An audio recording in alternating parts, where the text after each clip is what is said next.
Chapter 1704.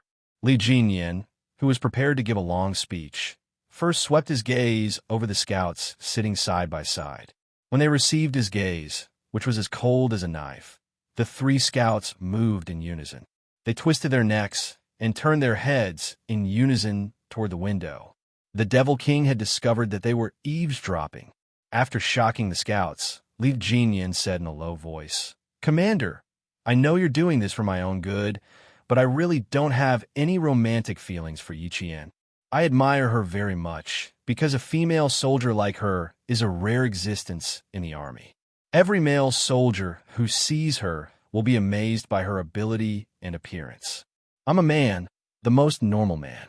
I can't avoid this. I also have to admit that Yi Qian is definitely a very suitable girlfriend for us soldiers, because she wears the same military uniform as us, carries a gun, and fights for the country, the people, and her family. She's so outstanding.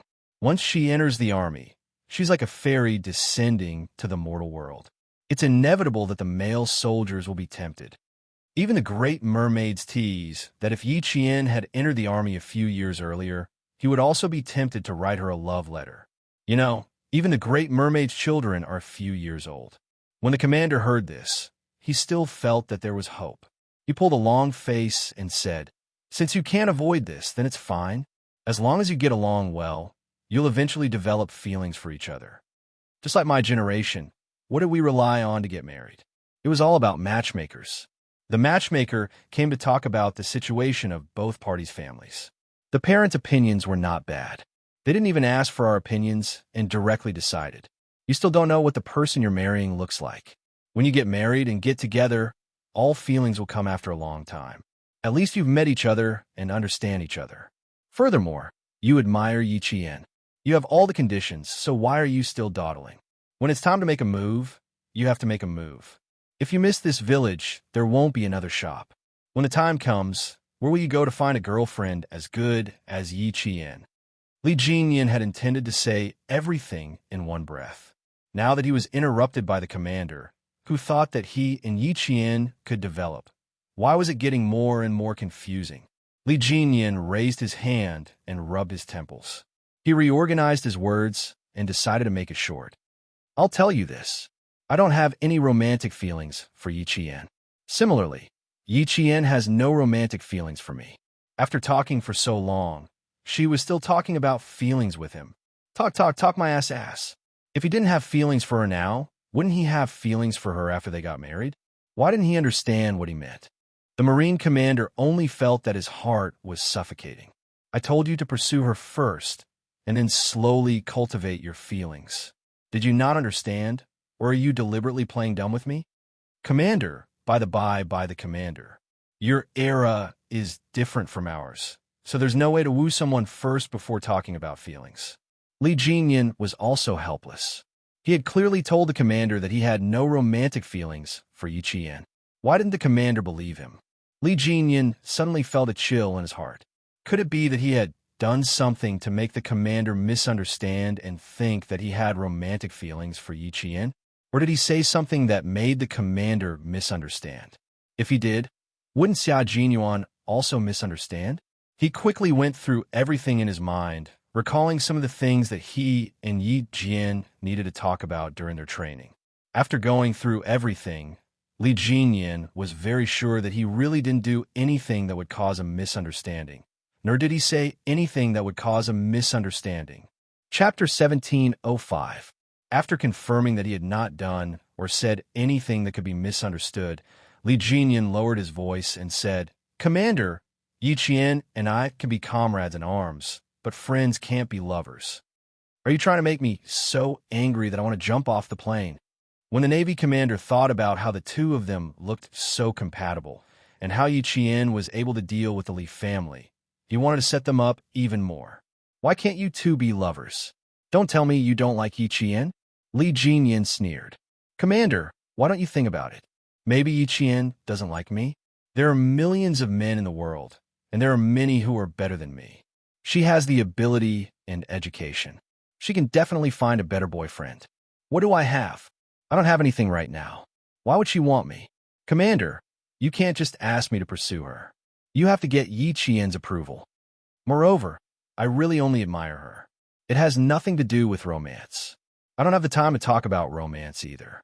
You've already made a military pledge to the military to train our storm commandos into the strongest naval special forces. We'll be able to compete with the naval special forces of the Western countries. You also gave me an order to hold me accountable if we don't achieve results. Commander, the important task now is not to find a girlfriend, but to lead our team to become a Marine Special Forces team that can reassure the country.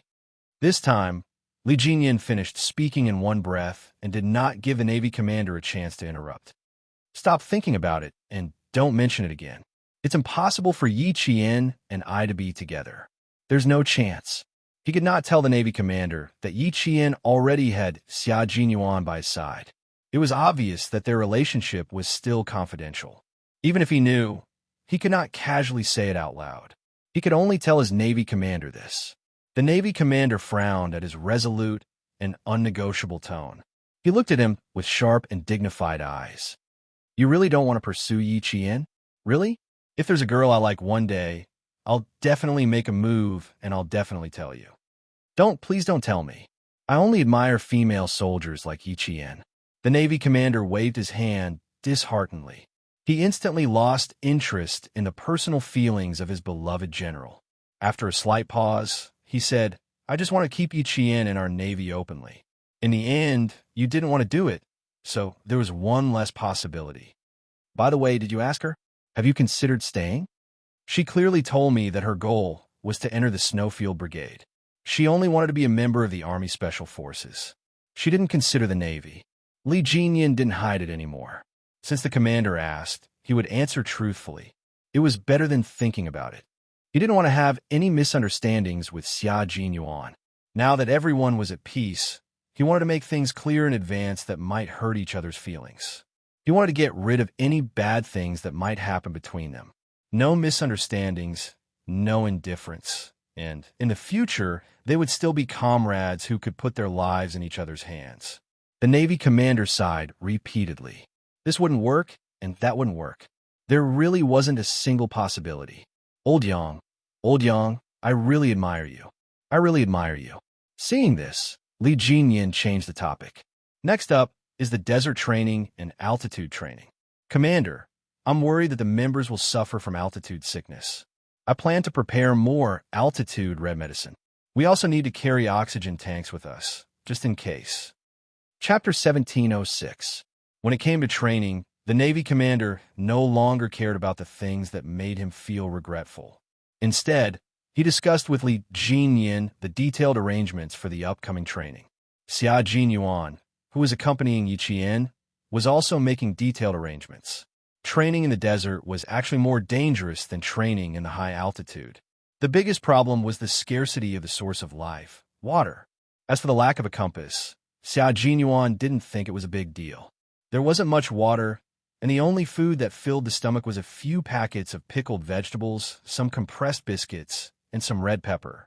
There was already a serious shortage of water, and the supplies that were given actually had to be swallowed by large gulps of water. Needless to say, this was a deliberate arrangement by the military. Cold, heat, thirst. These are all necessary training for a Special Forces soldier. Xia Jinyuan had no objections to this, and he had no right to raise any objections. In the quiet ward, there was no other noise except for the occasional sound of paper being flipped. Yi Qian was still sleeping. She had been overloaded with training during this period, and after 5 consecutive days of competition, Yi Qian was on her period. Even though she had good physical strength, her body was still in a state of fatigue. She needed to recover her energy in order to better participate in the upcoming training. She slept from noon until 5 in the afternoon.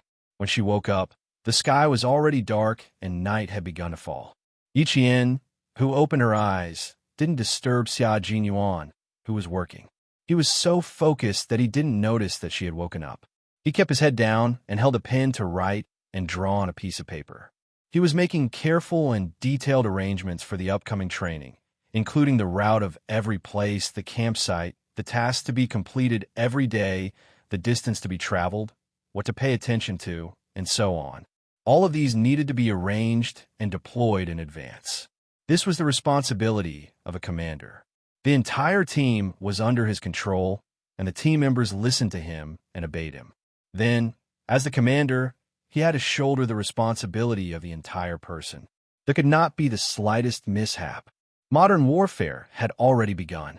From the era of cold weapons to the era of information technology, war had also become a science. It required scientific operations, reasonable arrangements, and strict organizational procedures and operational mechanisms. As the core of the Snowfield Brigade, Xia Jinyuan had put in much more effort than any other member. Although Yi Qian hadn't officially joined the Snowfield Brigade, she knew how hard Xia Jinyuan worked. He was always at the most dangerous places, always at the forefront of the most difficult and tiring tasks, advancing and retreating with his comrades. He didn't have any special treatment, because he was the captain. She was fascinated by this serious and responsible Xia Jinyuan. Perhaps he had encountered some difficulties, his originally handsome face suddenly, his side profile, which made him look even more like a soldier's dignified. The heater was turned on in the ward. He had taken off his combat uniform jacket and was only wearing a close-fitting long-sleeve shirt. The hem of his shirt was tucked into his waist pants, and the tight leather belt outlined his beautiful and sexy waist. From her side profile, she could see the beautiful texture of his strong chest muscles. Just by looking at them, she felt that it must be very safe to lean on such a chest. Yi Qian, whose face was a little hot, couldn't help but let his imagination run wild. He quickly looked away and sideways to look out the window. It was unknown when it started to snow outside the window. The heavy snowflakes were like goose feathers. They were like fairies given by the heavens to the earth, which could drive away all the darkness and all the evil, and bury all the unfortunate and painful things in the pure white snow. Chapter 1707. It was such a quiet ward. It was so quiet that both her body and mind were completely relaxed.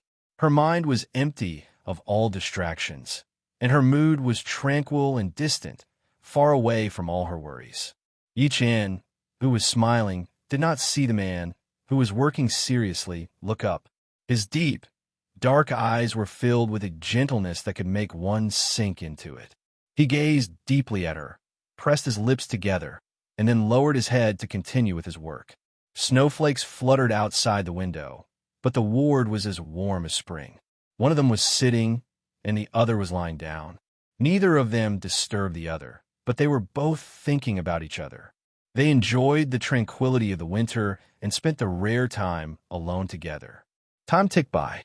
Yi Jian, whose neck was a little sore from twisting, once again looked at the man who was still working seriously with his head lowered. She saw that the corners of his mouth, which had been pressed tightly, had lifted, revealing a naturally elegant smile. His smile was so infectious that even Yi Qian could not help but cover her mouth and laugh. The man holding the pen suddenly smiled and sighed. He turned his head and caught Yi Qian's gaze. He raised his slender eyebrows slightly and revealed a dangerous yet elegant smile that Yi Qian could not be more familiar with. "Little fox, I can't concentrate on my work when you look at me like that. It seems that my appearance has won the favor of the little fox. She's mesmerized by it for a while, then mesmerized by it for a while. How is it? Are you satisfied?" Yi Qian, who was caught red-handed, did not feel awkward.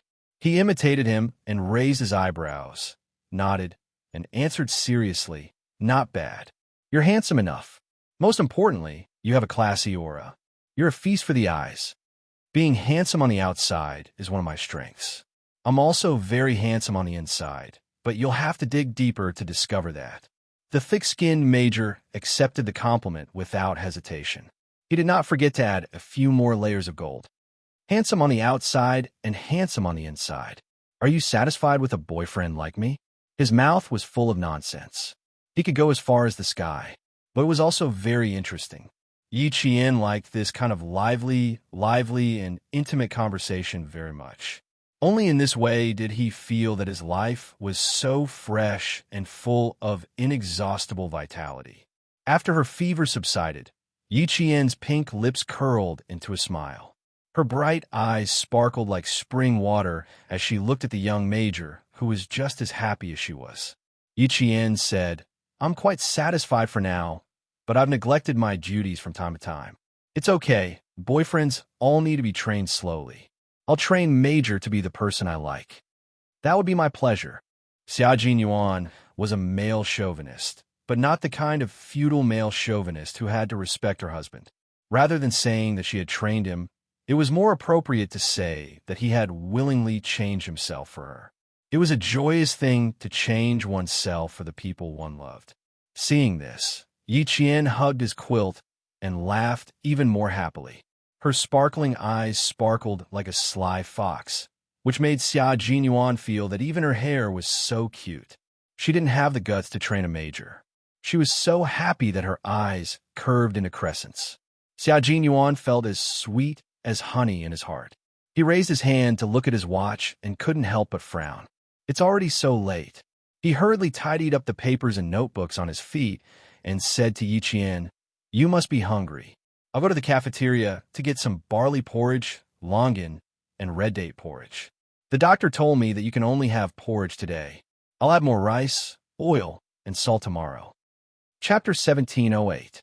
High fever caused the metabolic enzymes in the body to become inactive, which led to a loss of appetite. Only porridge and soup did not cause nausea and could stimulate the patient's appetite and increase their intake of nutrients. Xia Jinyuan followed the doctor's instructions strictly. At the same time, he also accompanied Yi Qian to eat porridge. He packed up the papers and notebooks. Yi Qian's gaze fell on his hands, and his brows furrowed. His hands had been replaced with new sterile gauze. If it was really as he said before, that it was just a few small cuts, they did not need to be bandaged at all. Also, Yi Qian seemed to have thought of something, and his originally relaxed expression suddenly tensed up. Also, when he used the ointment to massage her back, he used the back of his hand, not his palm. Thinking of this, Yi Qian pulled the blanket away and got out of bed. Xia Jinyuan was faster than her. She had just grabbed the corner of the blanket when he walked over with his notebooks. "Don't get out of bed. We'll leave the hospital at 11 tonight and head to the second training base. Lie in bed and rest for a few more hours." The fever had subsided, and the redness caused by the drug allergy had also subsided. If there were no problems after 12 hours of observation, she could be discharged. They did not have much time to waste. The training schedule could not be changed because of personal reasons. If Yi Qian was not allergic to drugs, they would not have sent a helicopter to the hospital for emergency treatment. Being sick during training was a common occurrence for them. Yi Qian grabbed his wrist and looked at him with clear eyes. "It's very serious, isn't it?" "A little. I didn't wear combat gloves when I was climbing the helicopter ladder, so I got abrasions from the rope." Looking at her expression, Xia Jinyuan knew that he could not continue to hide the truth, so he told her how he got injured. Yi Qian was relieved when he told her the truth. "It's very hot to train in the desert. You need to treat it as soon as possible to prevent it from festering. Don't worry. Lie in bed obediently. I'll go to the cafeteria." He lowered his head and kissed the tip of her nose gently. "I'll be back soon. Take these notes with you. I'll get the doctor to take a look. Put the notes under your pillow." All the training materials were classified as military secrets, and all the itineraries were classified as military secrets. Apart from the relevant personnel, no one else was allowed to read them. Yi Qian counted a total of 16 sheets of paper. There were diagrams, notes, and detailed deployments. There were also 2 notebooks and a map of the desert. With a rough idea in mind, he hid all the information under his pillow. Seeing this, the smile on Xia Jinyuan's handsome face deepened. She had always been very meticulous, and it was very reassuring to let her handle things. After Xia Jinyuan left the ward, Yi Qian, who was wearing a blue and white striped hospital gown, immediately got up from the bed and took out his military backpack from under the bed. He untied the rope and took out his combat clothes. If she were to leave at 11 o'clock at night, she would have to pack up and leave at around 10 o'clock. However, she liked to prepare in advance, so she could pack up now. The doctor who came in with 2 nurses saw that the patient who was supposed to be lying on the bed was wearing the same uniform as the male soldiers. She stood by the bed as straight as a pine tree, looking valiant and spirited. It was impossible to tell that she was still sick. When the two nurses saw Yi Qian in her military uniform, they felt that it was very rare. In 1999, female soldiers were still rare, and it was the first time that the two nurses had seen a female soldier like Yi Qian, who was as beautiful as Hong Kong and Taiwan celebrities. He's so handsome. He's so cool. He's so spirited and good-looking. His facial features look like they've been painted. He's so beautiful. Chapter 1709. The two nurses covered their noses as they whispered to each other. They looked at Yi Qian with starry eyes. The more they looked at him, the more excited they became. Their faces were flushed. The doctor turned his head and signaled the nurses to be more reserved with his eyes. He then said to Yi Qian, "Are you ready to be discharged?" "No. You still have 4 hours of observation. You can only be discharged after 4 hours." "Thank you, doctor. I'm just tidying up. I feel much better after a day of sleep. I don't feel as heavy as before. My body feels very light." Yi Qian sat by the bedside and said to the doctor who was listening to his heartbeat, "I want to ask if I'll be allergic to fever medicine in the future." In her previous life, she had been in medical school for a long time. She was on par with medical students in her specialization courses, so she more or less knew about drug allergies. Usually, if a person was allergic to drugs, the body's reaction to the allergic substance would not change. Once the body was allergic to the substance, it would stay with the body for life. But she found it unbelievable that he was allergic to fever medicine. After a simple examination and seeing that the rash on his body had subsided, the doctor couldn't help but smile. "You're recovering well. Your physique is better than normal people's. Your fever is more than 39 degrees. A normal person would need at least 2 days to gradually recover. You've recovered in less than 12 hours. Your physique is very good. As for your allergy to fever medicine, your comrades said that you've all taken strong fever medicine. You haven't taken it before, have you?" Yi Jian was about to answer when one of the nurses put the medical tray with cotton swabs, alcohol box, and thermometer on the bedside table. Then she reached out to pick up the pillow. Yi Jian, who had her back to the nurse, turned around and pressed the pillow with her hand naturally, as if she had eyes on the back of her head. She smiled and said, "You could just stand and take the temperature. You don't have to lie down." "Oh, okay." The nurse didn't think much of it. She was a little embarrassed that Yi Qian suddenly spoke to her. Yi Qian smiled at the nurse again before answering the doctor. "No, it's my first time taking it. Is it because the medicine is too strong?" She frowned as she tidied up her clothes. If she was allergic to fever medicine in the future, it would be a little troublesome. It wasn't the first time she had a high fever during a battle. It might happen again in the future. Xia Jinyuan pushed the door open and entered. He heard the doctor speaking to Yi Qian with a gentle smile. "Don't use it too much in the future. You don't have to use strong drugs. Traditional Chinese medicine will do." "Excuse me, is my comrade having a fever again?" He didn't even put down the bowl of porridge in his hand. He walked directly to Yi Qian's side and stood there like a guardian angel.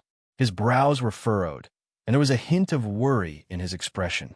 Even as a doctor, he could not handle talking to two soldiers with strong auras all of a sudden. He quickly said, "I'm still taking his temperature." Yi Qian said, "I'm asking if I can still take fever medicine in the future. The doctor suggested that I could drink Chinese medicine to reduce my fever. Think of something good. You don't have to take medicine randomly." Xia Jinyuan gently knocked on her head and said politely to the doctor, "Thank you for your hard work today." "You're welcome. It's what we should do." The doctor also said politely. He took the thermometer from the nurse and glanced at it. His temperature is normal. He could be discharged in 4 hours. Yi Qian didn't like hospitals, and neither did Xia Jinyuan. After receiving the doctor's confirmation, they looked at each other and smiled. Even if they couldn't be discharged tonight, they would still be discharged. Chapter 1710. After eating porridge for dinner, Xia Jinyuan took out the documents he had hidden under his pillow and said to Yi Qian, "Come, little fox, take a look at the upcoming desert training. You went to the desert with Uncle Chun for sniper training.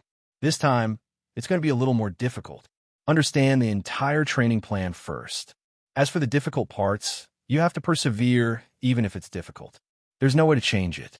Yi Qian had already skimmed through it. He took out a document and asked, anti-war, anti-annihilation, anti-ambush, and breakout. These for all team training. I've already discovered my weaknesses. I can do individual combat, but I can't find my place in team combat. I always want to rush up and solve the problem alone. It was the same every time. Just like when she was working with the devil, she also wanted to rush up and solve the problem alone. In short, she was not used to team combat. Maybe it was because she was used to being alone in her previous life. Although she had changed a lot in this life, every time she felt a sense of crisis, she wanted to face it alone and solve it alone. But she did not intend to tell anyone about these reasons, not even Captain Xia. Xia Jinyuan said, "It's normal because you haven't received any systematic training. All these years, your training has been focused on individual training. You're not used to being in a team, so your subjective thinking is more serious. As an individual, all of us are like that. The military is a furnace that can correct your shortcomings one by one. It will allow you to be reborn and become a real soldier." He had discovered this problem earlier than Yi Qian. Otherwise, he would not have suggested for her to major in command. Not only did he want to solve this problem, but he also wanted to cultivate Yi Qian's leadership skills and lay a good foundation for her future development.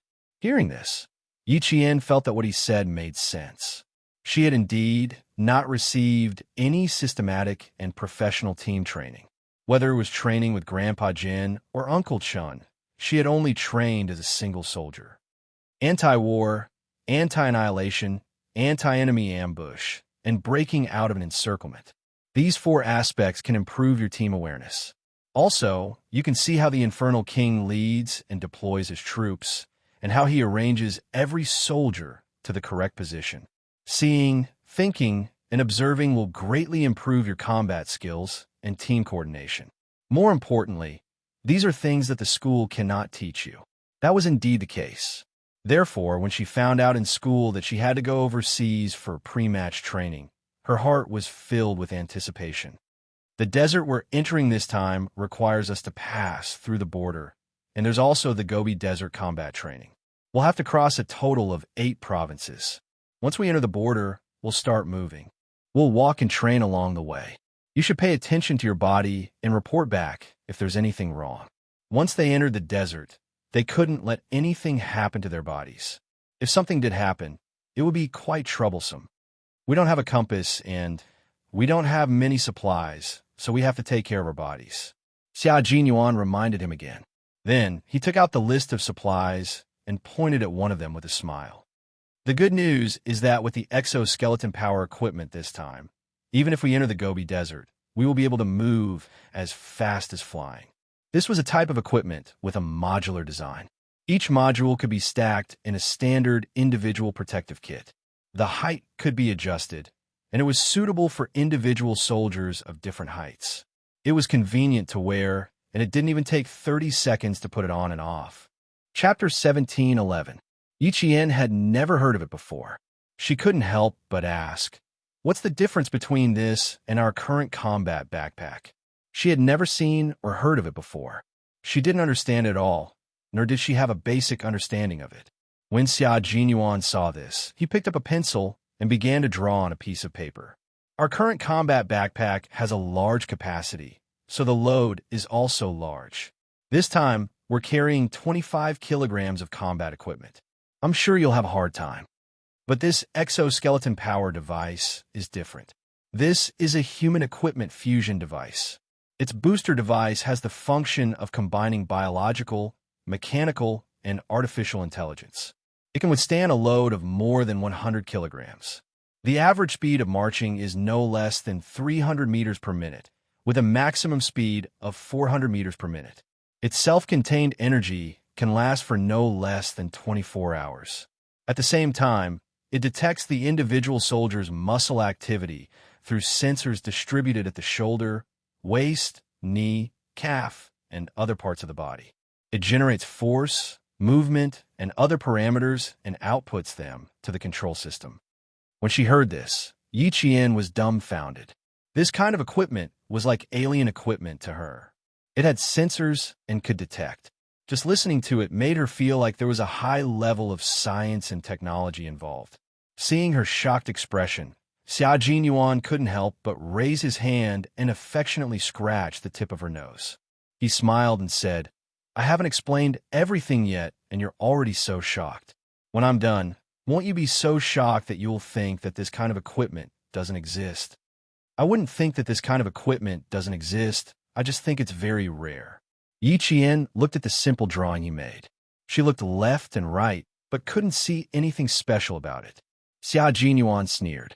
"I'm also surprised every time I see it. But this kind of equipment isn't only secretly researched by our country. It's the same for Western countries as well. This batch of equipment is the first batch we'll use. After we're done, we still need to write a report to list the areas that need to be improved. It'll take at least that many years for the technology to mature." He waved his bandaged hand in front of Yi Qian. His slender fingers made a number, which made Yi Qian hold her breath. "It'll take at least another 10 years. That's too long. Hasn't it already been developed? A missile or a man-made satellite doesn't take that long." Yi Qian couldn't believe it.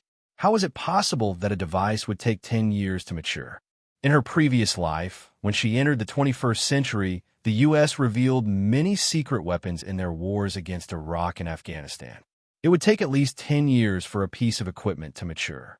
Xia Jinyuan, who was tapping the paper with the tip of his pen, smiled and sighed. For a long time, the development of infantry has been based on improving the individual combat ability through mobility, defense, and attack. But now it's no longer possible. We need to add information power. With the increasing number of combat equipment, there are countless weapons that can be carried by individual soldiers. Each of them has its own specific function and adaptable combat environment. Take grenades, for example. According to their uses, they can be divided into anti-personnel, anti-tank, incendiary, smoke-emitting, illuminating, anti-riot grenades, as well as practice and training grenades. Anti-personnel grenades can also be divided into two types: defensive, fragmentation, and offensive, explosive. Projectiles can also be divided into two types: hand-thrown, gun-fired, and multi-purpose. Hand-thrown, gun-fired, and grenade launchers. Chapter 17:12. All of these will need to be used once we enter a large-scale battle. How to make it easier for the infantrymen to carry them has always been the main research direction that the equipment experts have been working on. Think about it. As the environment continues to evolve and the variety of weapons continues to increase, the experts at the Equipment Research Center can't only research one type of equipment that is suitable for the present. They need equipment that can adapt to the present, the future, and the future. This is actually a trial version of a semi-finished product. During the process of using it, we need to carefully observe and familiarize ourselves with each function. At the same time, we need to provide our own opinions. After all, this is specially developed for the mobility of the infantrymen. Our opinions are very important. More than 10 years of research on one type of equipment. Yi Qian, this is the process of storing military strength. Once the technology is successful and put into use by the entire army, it will be a huge leap in our individual combat capabilities. Yi Qian fell silent after hearing this. The gap between her and Captain Xia was constantly reflected. Her analysis of the national situation and military strength was far behind his. Even though her sniping skills were now better than his, her overall ability was still not on par with his. If she wanted to catch up to him, there was just too much she needed to learn. She was also glad that she had his company. Because of him, she didn't become complacent. Because of him, she always knew what she was doing and understood that there was no end to learning. Then he went on to talk about some of the essentials of the desert training in detail. As he slowly spoke in a low voice, time passed little by little. They talked until it was almost 10 o'clock before Xia Jinyuan put down the pen in his hand and began to destroy the papers on the hospital bed. The dozens of papers had to be torn up piece by piece. As Xia Jinyuan tore them up, he asked Yi Qian with a smile, "Do you have any thoughts on the desert training? Or why do you want to do desert training?" Yi Qian thought for a while and said, "In the 9th chapter of Sun Tzu's Art of War, it is mentioned that the combat areas are divided into scattered areas, light areas, and intersecting areas. It is believed that the Army can only effectively carry out combat operations if they master the combat methods in different environments. As a tri-amphibious Special Forces unit, the Snowfield Brigade must be familiar with different combat areas and environments. When we were rescuing K7, I noticed that everyone was very familiar with the terrain of the Highlands. Although there were people leading the way, you were the one who suggested the direction to go a few times. The right time, the right place, and the right people are indispensable. Without any of them, we will lose without a doubt. The battle environment can be summed up in the right place. The environment has a great impact on the combat ability of the entire army. In the West, take Napoleon as an example. His army was stopped in the cold winter of Russia. In the Battle of Red Cliff, the army led by Cao Cao suffered a huge defeat because they were not familiar with naval warfare. These heroes could have ruled the world, but they were defeated because they were not familiar with the environment. On the other hand, the British Army went straight to the Atlantic Ocean without any pre-battle training and actually won the Falklands War. This was because they had been undergoing difficult and high-intensity training in the complicated sea conditions all year round. In the end, they won when no one was optimistic about their chances. Grandpa Jin once told me, training in the desert is easy, training in the desert is hard, but training in the desert is hard. Training in the desert is tough, but the better we adapt to the extreme environment, the better we can deal with all kinds of complicated environments. I think this is the ultimate goal of the military's arrangement. It's to tell us that there are no shortcuts to combat experience, combat standards, and combat techniques. Only through hard work can we not be defeated. Chapter 17:13. Uncle Jin taught Yi Qian how to deal with people, and Principal Qin taught Yi Qian all sorts of skills. In that case, Xiao Jinyuan taught Yi Qian how to reach the top.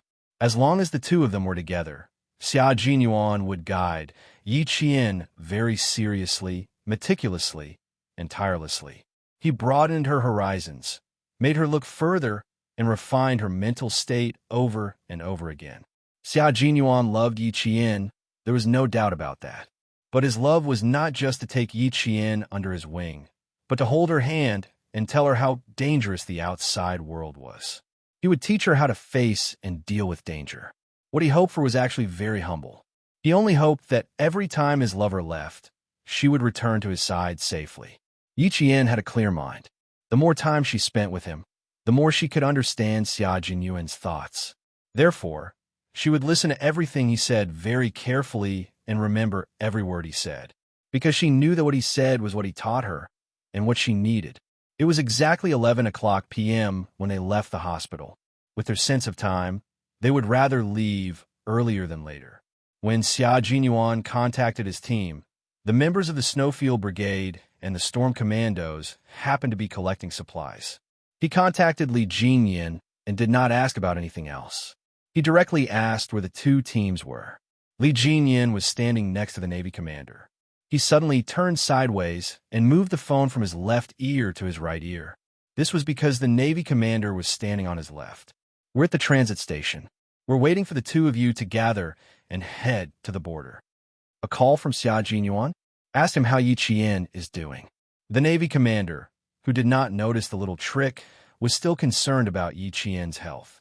Although this was just a selection, he really hoped that Yi Qian would be able to participate in the competition. "Tell Xiao Jinyuan to take good care of Yi Qian.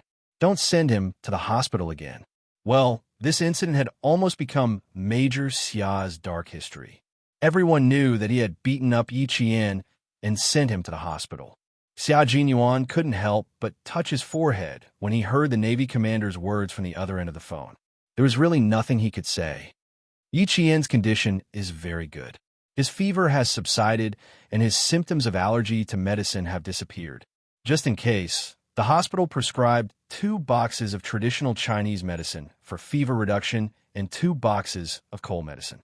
Li Jinyan was just about to relay Xiao Jinyuan's answer to the commander when he saw the commander wave his hand to signal for him to pass the phone to him. For some reason, Li Jinyan tightened his grip on the phone, and even his thin lips tightened a little. "Commander, you already know what I mean. Don't disturb the morale of the soldiers, he said in a low voice before passing the phone to the commander. The commander took the phone and smiled at him, then waved his hand to signal for Li Jinyan to go away and not disturb him. Li Jinyan took a deep breath of the cold air and suppressed the urge to snatch the phone back. He turned around and left. Xia Jinyuan was about to hang up when he heard the stern voice of the Navy commander. Pass the phone to Yi Qian. I want to talk to him and ask him about the situation. Commander, you want to talk to me? Yi Qian pointed at himself. After Major Xia nodded, he took the phone from the commander. It was very cold at 11 o'clock at night.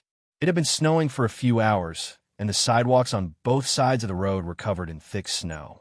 The faint yellow light shone on the white snow, like tiny diamonds sprinkling on the ground, giving off a faint golden glow. Yi Qian stood under the lamppost and listened to the stern lecture of the Navy commander. It was not because of anything else, but because he was criticizing her for bringing about her own destruction. Chapter 17:14. The nature of this matter is extremely serious. If you're officially enlisted, the punishment that awaits you is not just a day in the hospital.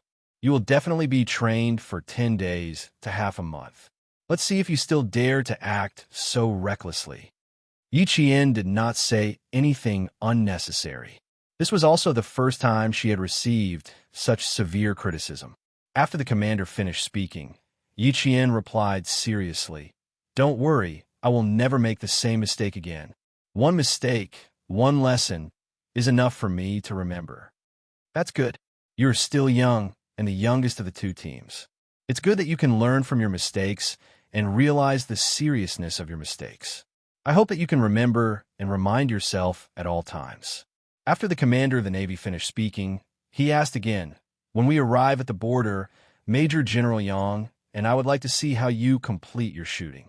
Prepare yourself and give them a lesson when the time comes." Yi Qian naturally did not have a problem. The one who had a problem was Xia Jinyuan. He took the phone from Yi Qian and looked at his picturesque face under the light in the snow. He sighed and said, "Dark history, a dark history that can never be erased. When our relationship is made public in the future, I'm afraid that I will become the target of everyone's crusade. I beat up my own girlfriend until she was hospitalized. I am the only one in the two teams." His elegant and handsome face had a hint of hidden bitterness. His expression was synchronized with his tone. When he spoke, he even deliberately lowered his voice. He was a bit like a large abandoned dog, so pitiful that one wanted to pat his head and take him home with a soft heart. Yi Qian smiled until his eyebrows curved like the crescent moon. "Captain Xia, when the time comes, I don't have to settle the score. I think my comrades and Father Xia will stand up for me." Father Xia? The Father Xia you're talking about can't be my old man Xia, right? Major Xia asked with trepidation. He had a bad premonition, and the surging waves of the Qiantang River made his heart tremble. Other than that, there shouldn't be another Father Xia. Yi Qian stood on his tiptoes and gently patted the large dog's shoulder. He smiled and said, "Yes, the commander-in-chief said that it was too polite for me to call him commander. It would be more intimate if I called him father. He also said that I am his biological daughter and that Captain Xia was adopted by him.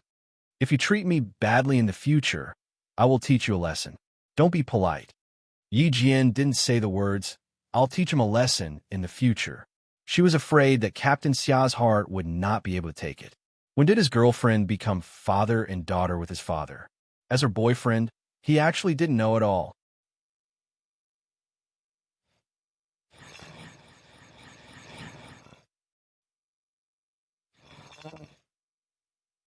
He said a lot, at least 10 minutes. Yi Qian pretended not to notice the dangerous glint in his eyes. Under his gentle gaze, he continued to smile and said, "But I can't tell you." Major Xia was speechless.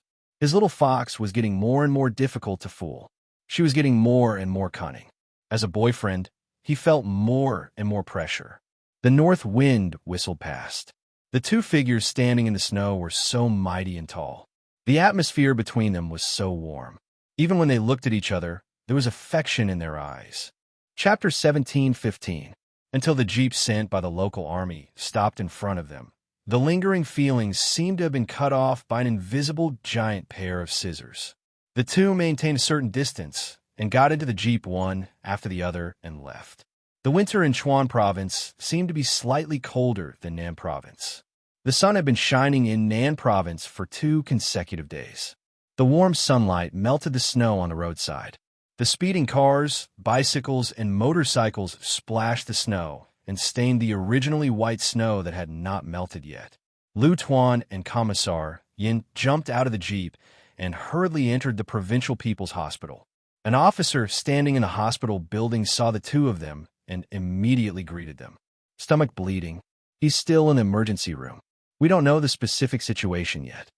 Is there anyone guarding upstairs? Lu Tuan strode forward and asked the company commander who came to greet them. Who's the doctor? Have you informed the hospital? It's all arranged. The hospital sent a professor who's famous in the country. I've arranged 2 soldiers to guard upstairs. I guarantee that they'll be there 24/7. Someone was guarding, and the doctor the hospital sent was a famous professor in the country. Then they could only wait. Commissar Yin said, "Don't inform little Yi for now. Old Chun is a man made of iron. He won't fall so easily." Stomach bleeding. Sigh. Old Chun has been tired recently. His old illness can't be controlled and suddenly broke out. Company commander, you don't have to guard here. Go back to the army and send 2 more soldiers. Lastly, send 2 soldiers who know medicine. Go back to the company and continue training. Don't delay the training progress. Company commander Yu represented the army to support Yi Qian when he was in junior high school. 2 years ago, he was transferred to the provincial army from Fujian town. Hearing this, he said, "Okay, I'll go back to the army and arrange for the soldiers to come over immediately." "Okay, you don't have to send us upstairs. We know how to go. Go and arrange your things." The elevator had not arrived yet, so Lu Tuan simply asked him to leave. He said, "You seem to have been in contact with little Yi. You don't have to tell her about this. We have our own plans." Little Yi was not on vacation yet. The military school's discipline was the same as the army's. She could not easily ask for leave. Since old Chun had passed the danger, there was no need to worry her. Gastrorrhagia was one of old Chin's old problems. He had had it for a long time, but this time it was a little more severe. The 2 elevators arrived at the same time. Lu Tuan and Political Commissar Yin entered the elevator on the left quickly, while a couple with gloomy faces walked out of the elevator on the right one after another.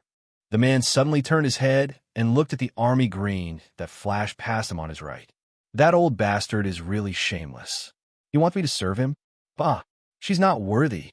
It's already good enough that I didn't force her to drink a bowl of medicine. You want me to take care of her? Dream on." Sun Dongqing cursed as she walked. After taking 2 steps, she realized that her husband, Yi Jifan, was not following her. She turned around and saw that her husband was still standing there. She said unhappily, "What are you looking at? It's already past 11 o'clock. It'll be past 12 o'clock when we get back." Yi Jifan did not move. Instead, he looked at the floor numbers displayed on the elevator panel. The elevator stopped when it reached the 8th floor. After a few seconds, it descended. The 8th floor was the emergency room. Who was Regiment Commander Lu visiting in the emergency room? Who was in the army doing emergency treatment in the emergency room? "Go to the car and wait for me. I'll go take a look." Yi Jifan did not turn his head and ordered Sun Dongqing to go back to the car. He waited for the elevator to come down. He still wanted to build a good relationship with Regiment Commander Lu. He did not want to lose face because of Yi Qian. Chapter 17:16. Sun Dongqing thought he was going back to the ward. She sneered, "You really know how to pretend to be a filial son. I'm not going to accompany you. Ying will call later. Watch your time." She didn't even bother to look at Yi Jifan. She gathered her coat and left the hospital without looking back. She wanted to go over. She didn't care about his reputation in the government. Why did she accompany the old woman until so late every Saturday? Why didn't she stay at home and look at her computer when it was snowing? Ever since Yi Ying went abroad to study, Yi Jifan and Sun Dongqing had less and less interaction. They didn't even have a normal conversation. Living under the same roof was worse than being strangers. They didn't even exchange a word of courtesy. Yi Jifan would rather talk to Yi Ying than talk to Sun Dongqing, who had been brainless all her life. He didn't know anything about the outside world either. He was afraid that Sun Dongqing would drag him down. His wife left without looking back. He also walked into the elevator without looking back. Regiment Commander Liu came to the Provincial People's Hospital so late at night. It was obvious that the leader of the military was in the emergency room. He had to go up and greet him. What was he waiting for? Opportunities were never just for you. If you didn't take the initiative, you would never be able to stand out. Just like his niece, Yi Qian. After she found out about Uncle Jin's identity, she immediately found a way to move back. She caught the old man's attention and soared to the sky in 5 years. Even he couldn't touch her for the time being. Yi Jifan's eyes flashed with a hint of viciousness. He adjusted his coat and patted the non-existent dust off it. He walked out of the elevator as the door opened. There was a resuscitation room and an operating room on the 8th floor. The resuscitation room was on the left, and the operating room was on the right. Yi Jifan thought about it and walked towards the operating room. As he walked through the quiet corridor, he saw Regiment Commander Liu with his back facing him. There was a tall figure standing beside him. He looked familiar. Did the professor say anything before he went in? Did he need us to do anything? Liu Tuan's voice was low and cold, revealing a chilling might, which made the soldiers who were being questioned feel a little nervous. This was a new recruit, and he had a certain amount of respect for his superior. He quickly replied. Before the professor went in, he only asked us to wait outside for the operation to end. He didn't say anything else. Commander Yu went through the hospitalization procedures and paid the fees in advance. Then, he ordered the two of us to stand guard outside and report to him if anything happens. Political Commissar Yin saw that the recruit was so frightened by his old friend that his voice was trembling. His voice couldn't help but become gentler. Thank you for your hard work. When the people from the team come, you can go back and rest first. If there is a need, I will call you over. Hurry up and go. Captain Liu and I will guard this place. It was useless for them to guard the place. They couldn't make any decisions if anything happened. It was better for him and old Liu to guard the place. If the situation changed, they could deal with it immediately without wasting any time. After the political commissar spoke, the recruits secretly heaved a sigh of relief. Everyone said that the regiment commander played the bad cop, while the political commissar played the good cop. Sure enough, it was like this. His legs felt weak when he talked to the regiment commander, but when he talked to the political commissar, his heart did not tremble as much. Yi Jifan, who was standing at the back, heard this and knew that his guess was right. Sure enough, it was an important leader who was in the middle of an operation. His condition was probably not good, so he needed someone to guard the place. Chapter 1717. Liu Tuan and Political Commissar Yin did not notice Yi Jifan until they heard a surprised Liu Tuan behind them. They turned around and saw Yi Jifan striding towards them with a surprised expression on his face. Why is he here? And why did he come to the operating room? Does he know that old Chun is not feeling well? Liu Tuan and Political Commissar Yin looked at each other secretly. Their expressions were slightly restrained, and they showed some coldness. They did not have a good impression of Yi Jifan. He probably knew it himself. How could he be so thick-skinned to greet them? This director, Yi, was really a talent. Yi Jifan had already recognized the familiar tall figure.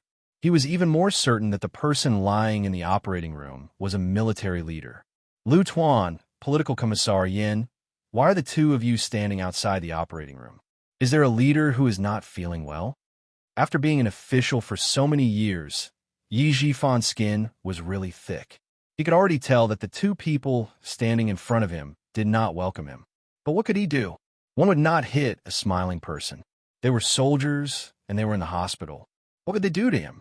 All he needed to do was to let them know that he really wanted to mend their relationship, so that they could chat and have a meal together in harmony. You tell him. Liu Tuan did not want to talk to him at all. He directly said to Political Commissar Yin, I am relieved that you are the one handling this kind of thing. Just say a few words and send him away. He will not be an eyesore standing here. Old Chun does not like him. We have to send him away before Old Chun comes out.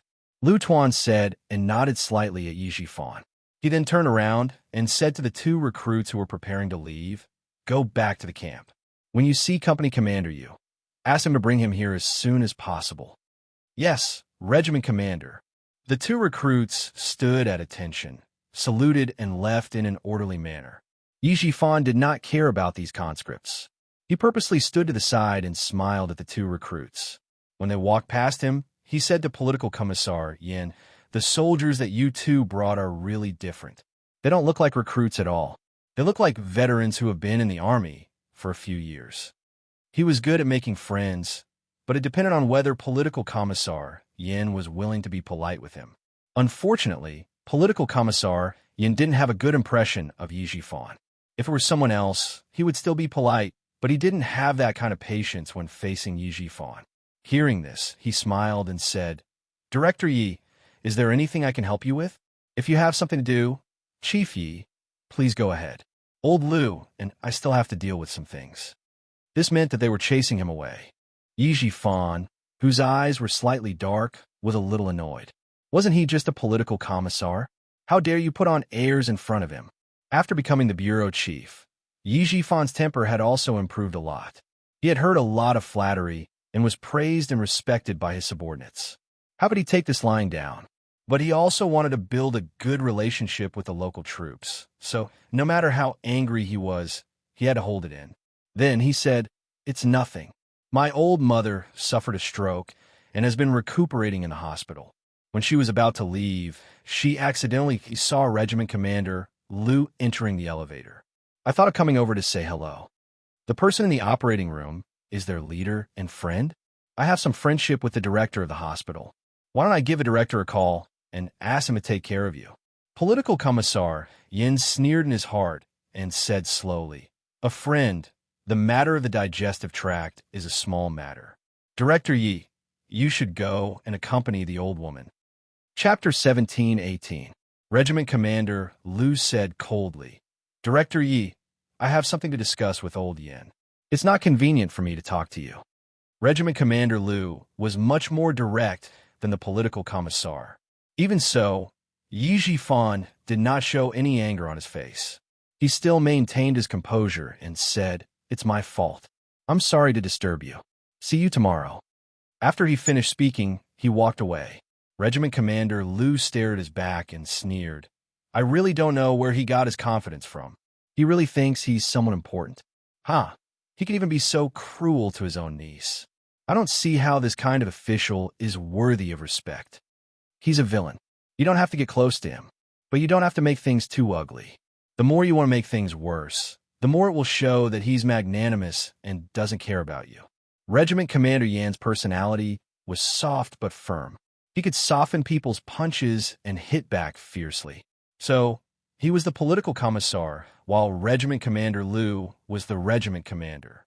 Regiment Commander Yin was too soft to control the situation. He could still stabilize the morale of the soldiers by showing a stern face. Regiment Commander Liu had always listened to the political commissar's opinion. When he heard what Regiment Commander Yin said, he replied coldly and changed the topic. "I'm afraid old Chun can't work anymore. He has too many old illnesses. If something happens, how can we explain it to Lil Yi? When he's out of danger this time, let's arrange for him to do something easier. We can't let him guide the new soldiers in the army anymore. He's so serious that I'm a little scared." They did not know Old Chin's identity in the past. They could not find out anything and had never heard Old Chin mention it. But one thing was for sure, Old Chin's identity was not simple. It was impossible for a retired soldier like him to enter and leave the army normally. For example, old Uncle Jin, who retired from the army as a first-class sergeant major, was a national treasure. Even if he retired from the army, he was still valued by the army. Regiment Commander Yin agreed and sighed. "I don't have any objections, but it depends on whether Old Chun is willing to do it or not." Regiment Commander Yin raised his head and looked at the operating theater with the red light on. His expression was slightly serious. "I'm afraid it's difficult. When the time comes, let little Yi persuade him. With her persuasion, it will be easier." The two of them did not pay attention to Yi Jifan anymore. They did not expect him to go and find out who the leader in the operating theater was. Chen Dongfeng, When they found out who it was, Yi Jifan was quite surprised. Chun Dongfeng was a high school principal, yet he was still remembered by the military. Even when he was sick, he could still get a regiment commander and political commissar to help him. He had to think carefully about this. Can you find out Chun Dongfeng's identity? He used to be the principal of my daughter's junior high school. I have some friendship with him. Now that he's sick, I want to see if I can invite his wife and children over so that they won't make a fuss with him over the past. Once you get older, you'll want someone to accompany you. Even if it's just a chat, you'll feel comfortable. It's also good for recovery. He was talking to a hospital manager to see if he could find out Principal Chin's identity through the medical records. When the manager on the other end of the phone heard this, he smiled and said, "That's easy. I'll ask for you. It's rare for you to call me personally to investigate something. I have to take care of it for you." When Yi Jifan heard this, he smiled and apologized. He was indeed refined and courteous. He had the dignified bearing of an official and had a somewhat amiable attitude. Chapter 1719. However, what he did not expect was that the hospital did not register much of Principal Chin's personal information. The person who signed off on the surgery was a soldier with the surname Yu. The surgery registration only had his name and age. Other than that, there was no other information. The more this was the case, the more Yi Jifan suspected that Principal Chin's background was not simple. However, as the chief of a bureau, he did not have the authority to investigate military matters. However, since he guessed that he had a background, then this relationship, Yi Jifan could not help but narrow his eyes. He had to think carefully about how to repair it. He had to put in some effort. When he returned to the car, Yi Jifan was deep in thought. He did not start the car immediately. Instead, he took out a cigarette and lit it.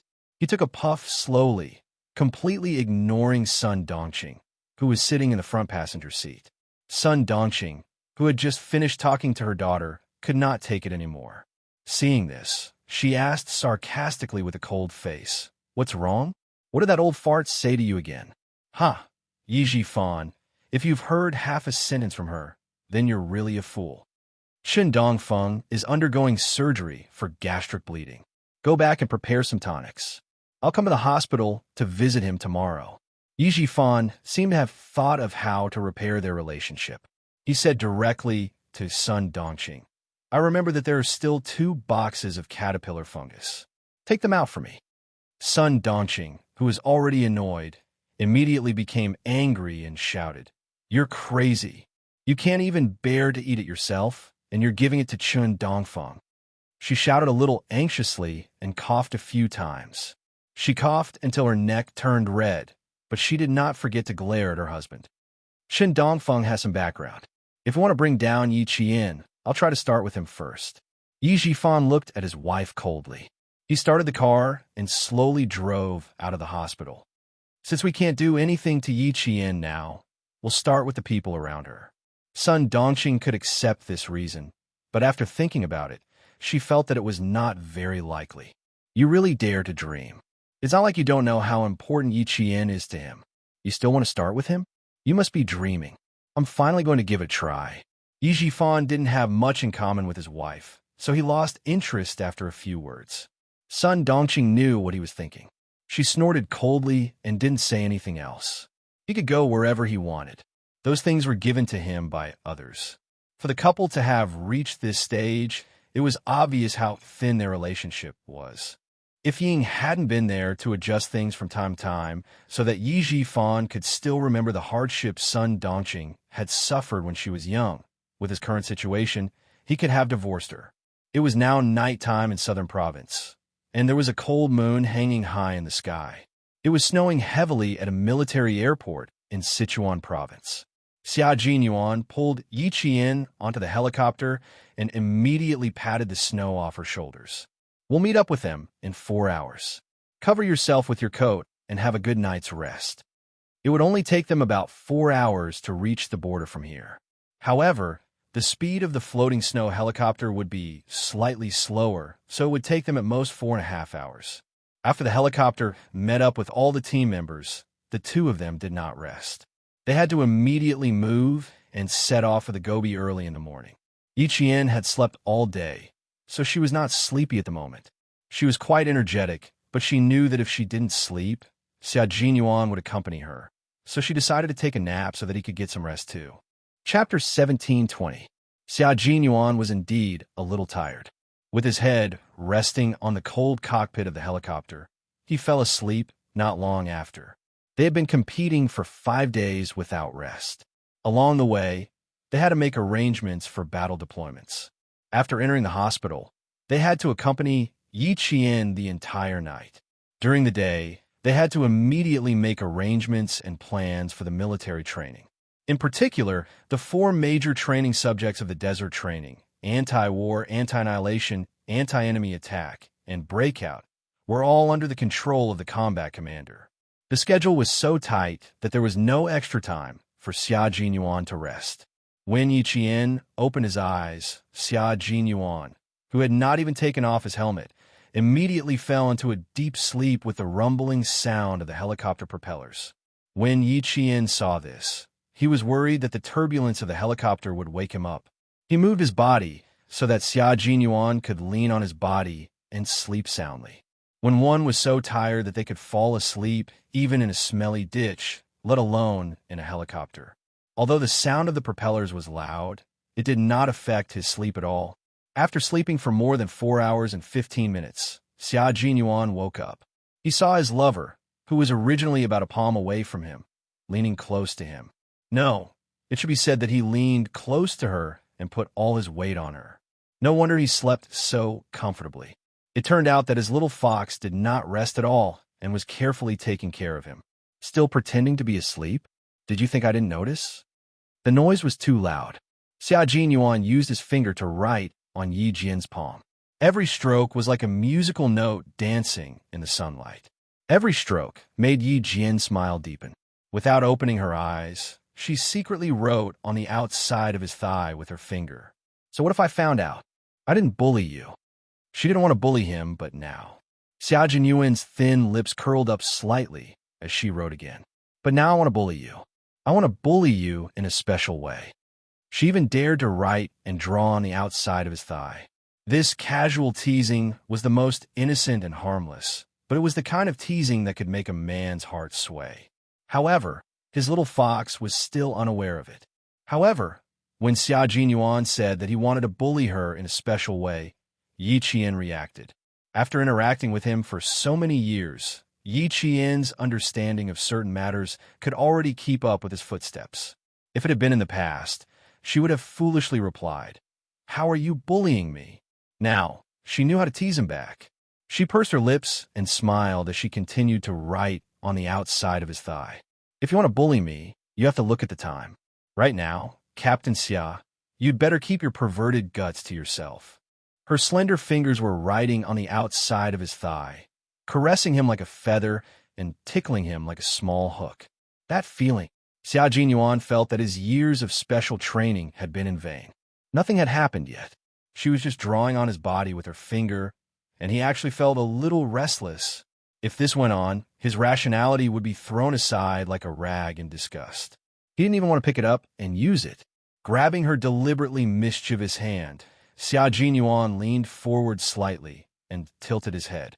There was an elegant smile on his handsome face as he looked at her with a hint of mischief. He used his eyes to tell Yi Qian, "Move again and I'll eat you up." Chapter 17:21. Yi Qian did not take this threat to heart. However, Major Xiao's manly features were too outstanding. His features were elegant, and his dark eyes contained a faint smile that naturally made a woman's heart flutter. When he looked at Yi Qian with such deep affection, Yi Qian couldn't help but raise his eyebrows. His delicate lips moved slightly as if he wanted to say something. Xia Jinyuan was obviously stunned for a moment, and then he smiled. His thin lips curled up like a noble gentleman who was sitting elegantly by the window and tasting tea and accidentally found the most beautiful flower. His smile suddenly bloomed, and his natural noble temperament quietly bloomed. Wearing a combat uniform, he was actually able to portray the noble, elegant, and arrogant temperament of a noble young master. He had really grown up and become more daring. He was so daring that he could even tease her. Yi Qian said, "Such a manly face is really pleasing to the eye." With 15 minutes to go before the border, Yi Qian successfully made Xia Jinyuan behave himself. He no longer dared to use his eyes or words to tease her, so as not to reap what he sowed. The border was very cold in December. At night, it would be around -10 degrees Celsius. The helicopter arrived at the military airport at 5 a.m. The howling northern wind was completely different from the Chuan province forest. The northern wind in the border could directly pass through all the layers of protection against the cold, and with the most ferocious force, it could scrape into your bones. In an instant, even your bones would be frozen into fragile icicles that could not withstand a single blow. After Yi Qian put on his backpack and got off the helicopter, he felt as if the blood in his body had stopped flowing. Even his heart was cold. Gather with them and change equipment. Xia Jinyuan had already transformed into a wild wolf that walked through the border. He was not affected by the northern wind at all. In the blink of an eye, he was already several steps ahead of Yi Qian. Yi Qian adjusted the straps of his backpack, braved the northern wind, and chased after Xia Jinyuan's tall and straight back.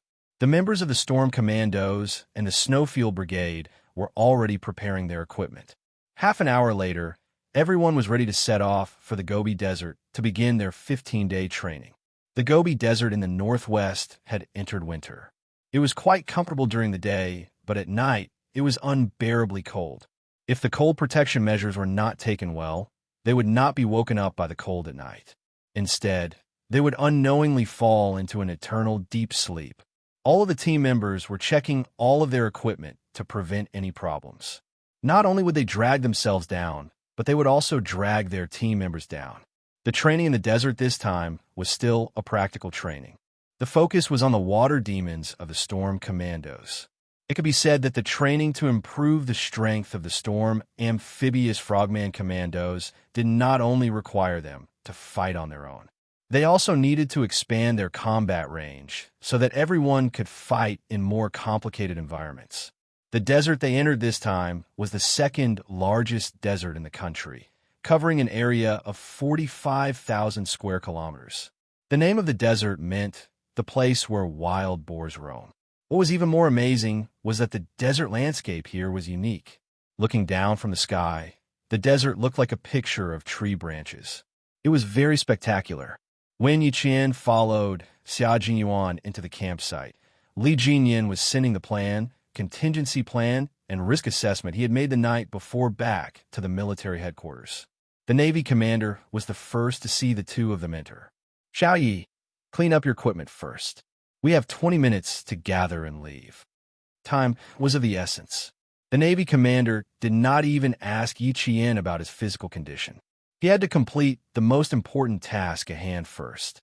Chapter 17:22. Yi Qian immediately organized her equipment. Because it was a new set of equipment, she had to put it on under the guidance of her comrades. This was also Yi Jian's first time seeing such equipment. From the back, she could not see any difference. She only felt that the backpack was much smaller. However, when she looked at the front, she could see that this equipment was very different. After looking at the drawing paper and listening to Xia Jinyuan's explanation, Yi Qian didn't have much of an idea about this set of equipment. After putting on the equipment, she strapped on the sensor armor around her legs, then put it on her waist and back, and put on the backpack. She could really feel the difference in this set of equipment. Just from the weight alone, it was a lot lighter. General Electric started developing kinetic skeletons as early as 1960, but they only developed one hand at that time. In 1983, the Massachusetts Institute of Technology also started research. Our country developed it later than them, but now that the trial period is over, we have entered the improvement and finalization period. During the march, if there is anything that you think is not reasonable enough or needs to be changed, Qing Yao, you have to write it down. The Shah was in charge of putting on the equipment for her. It took him less than 2 minutes to put on the entire set of equipment. After putting on the equipment, Yi Qian put on the helmet. The Shah took 2 steps back and nodded with satisfaction. He smiled and asked Yi Qian, "Have you seen an American sci-fi blockbuster? You look a bit like an actor in this blockbuster." He told her the title of the movie. It was a sci-fi blockbuster that was released in the second half of 1984. Yi Qian knew she hadn't seen it before, but she had seen other sci-fi blockbusters, so when Deschamps mentioned it, she felt the same way. I haven't seen the movie, but now that you mention it, it does feel a bit like it. You can see the age gap between the two of us, Deschamps joked. Then he said, but ours is more complicated than the T-600 and requires more technology. We are the first batch of soldiers to use it, so our suggestions are very important. You have to pay attention at all times during the march. Yi Qian was never a careless person, so she was even more cautious when it came to the country's military power. While Xia Jinyuan was discussing the training with the Navy commander, they had already changed their equipment. Following the rapid whistle, the members of the two teams walked out of the barracks at the fastest speed to complete the assembly. The two teams are divided into groups AB and AB. There are a total of 4 groups. Line up and board the vehicle. The armored vehicles were already in place. With the order of the Marine commander, the two teams quickly formed a 4-team formation. In the slogans of the comrades at the front of each group, they carried their rifles and boarded the vehicles. The armored vehicles would only send the two teams to the periphery of the Gobi Desert. After that, they would have to enter the desert on foot. At 5:30, it was still pitch black on the border. The camp they were staying at was located in the suburbs, so there was not a single bit of light around. Yi Qian was the first to jump onto the armored vehicle and sat in the innermost part of the vehicle. Then, a few strong figures jumped onto the armored vehicle one after another, and the 4 groups of comrades finished pedaling at the same time. Li Jinyan and Yi Qian sat across from each other. After getting into the vehicle, he turned on the night light on his helmet and handed a set of training materials to Yi Qian. There are 15 days of training arrangements. Finish reading them before we arrive at the periphery of the Gobi Desert. If you have any questions, ask them as soon as possible. Yi Qian took the training materials from Li Jinyan and only read the first page. His eyes narrowed slightly. The more he read, the more serious his expression became. At this moment, she was really thankful for the brand-new equipment she was wearing. How could she outrun well-trained military dogs with a few dozen kilograms of weight? That's right, on the first day they entered the Gobi Desert, they would have to go through 2 days of being tracked and searched by military dogs. Chapter 17:23. Military dogs were all highly intelligent and had undergone special training. Yi Qian happened to be afraid of dogs. Looking through the entire training plan, no matter how difficult the latter parts were, they were not as frightening as the military dog tracking and search section on the first page. It was said that once bitten by a snake, twice shy. This saying was true. The difference was that it was not a snake that bit her, but a dog. When she was 6 years old, Ying had taken a fancy to a puppy from the neighbor's house. The neighbor's wife did not have a good relationship with Sun Dongqing. The more Yi Ying wanted the puppy, the more the family refused to give it to her. Sun Dongqing could not bear to scold her own daughter, so she scolded the neighbor for being stingy. The neighbor's wife was also a shrew. When she heard that, she scolded back, saying that Ying could not bear to see other people's good things. She wanted everything back when she saw it. Her heart was as sharp as a needle, and she did not give or make a fuss. She had no manners at all. How could Sun Dongqing, who had always been protective of her family, allow Yi Ying to be scolded? She took a broom and rushed up to fight. The two families even fought over a puppy. The two families completely turned against each other, but Ying did not stop. Sun Dongqing could not appease her, so she thought of a way. As the car swayed, Yi Qian touched the outside of her thigh, and the corners of her mouth tightened. When she was young, she was afraid of Sun Dongqing. She was so afraid of being beaten that she listened to Sun Dongqing's orders and stole a puppy from the neighbor's house for Ying.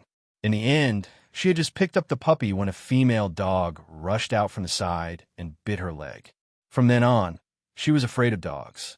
She was afraid of dogs until now. Yi Qian, who had secretly adjusted herself, handed the training plan back to Li Jinyan. She smiled bitterly and said, "I'm a little worried. I'm afraid of dogs. And the military dogs this time are large dogs. I haven't even started yet, but my palms are already sweating." It was more than -10 degrees Celsius, and there was a thin layer of sweat on her palms. Li Jinyan was not surprised. He looked at her and said calmly, Sea Anemone was afraid of dogs. He was so afraid that no matter what kind of dog he saw, even if it was a pet dog, he would avoid it. But now, after becoming a scout, he is no longer afraid of dogs. Are you as scared as he is? He didn't think it was a big deal. Everyone had things that they were afraid of. Some people could choose not to touch the things they were afraid of, but some people had to face it until they won. Yi Qian belonged to the latter category. As a soldier, she had to face and win. Yi Qian's bitter smile deepened as he sighed.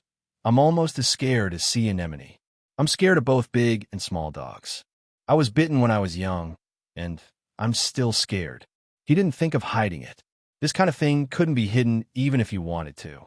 Moreover, he would have to face it soon, so he needed to report it to his captain in advance. Psychological trauma? Li Jinyan, whose gaze had been calm all this while, said indifferently, just as well. Let's see if we can overcome it this time. Just follow me. There's nothing to be afraid of. Military dogs have received professional training and will not bite you directly. They will only track and search. Also, the more scared you appear, the more closely the military dogs will follow you. Relax, and just think about how to avoid being tracked and searched. She could only do so now. If she was really targeted by military dogs, she wouldn't panic. The year she came back, when she went to look for Uncle Jin, the Tibetan Mastiff, Haiga, pounced on her and put its forelimbs on her shoulders. At that time, her reaction was quite calm. Chapter 1724. Thinking of this, Yi Qian calmed down a lot. When that time came, she probably wouldn't have the time to think about whether she was scared or not. Instead, she would be thinking about how to get out of this predicament. After some mental preparation, Yi Qian gradually calmed down. Li Jinyan didn't take it seriously either. She wasn't the only one who was afraid of dogs. If she was bitten by a dog when she was young, she would more or less be afraid when she grew up. She just had to overcome it. Back then, Sea Anemone was so afraid that it only took her half a day to deal with it. When Yi Qian first joined the Storm Commandos for training, she went through the C-02 test. She could even pass the test that tortured her body and mind. It wasn't difficult for her to overcome her fear of dogs. During the 3-hour break, Li Jinyan went to look for Xia Jinyuan and told him about it. To his surprise, Xia Jinyuan didn't know about it. You didn't know that she was afraid of dogs? You never noticed before? Xia Jinyuan, who heard it for the first time, frowned slightly and answered with certainty, No, I've never heard her mention it. Logically speaking, it shouldn't be possible. Old man Jen had a Tibetan Mastiff. She wasn't even afraid of the Tibetan Mastiff, so why would she be afraid of dogs? I'll keep an eye out. Li Jinyan didn't ask any more questions. He came over to find out how afraid Yi Qian was. Xia Jinyuan looked around and found Yi Qian moving her limbs. He asked, how did she react when she saw the training plan? Did she have a big reaction? I didn't notice any reaction. She only mentioned to me that she was afraid of dogs after reading the entire training plan. I'll keep an eye out. They only had 10 minutes to rest and adjust. After saying a few more training-related words, Li Jinyan led the team to the car. Yi Qian was still in the same car as him. She didn't mention that she was afraid of dogs all the way to the destination. After 6 hours of driving, they arrived at their destination. It was the Zoasitoin Elison Desert in Beijiang. It was surrounded by high mountains and the terrain was isolated. Choosing this place to complete the training was mainly related to the terrain. There were mountains, hills, alluvial gravel gobi, hidden basins, and sandy deserts. The two teams first completed their training in the gobi before entering the desert to complete their training. They set off at 5:30 in the morning and rested for a total of 20 minutes on the way. At 10:30, the armored vehicles arrived on time. The members of the two teams, who were already prepared, jumped out of the vehicles and quickly assembled. The 4 team leaders led the teams into the Gobi Desert. Without a compass, they only had a satellite tracker.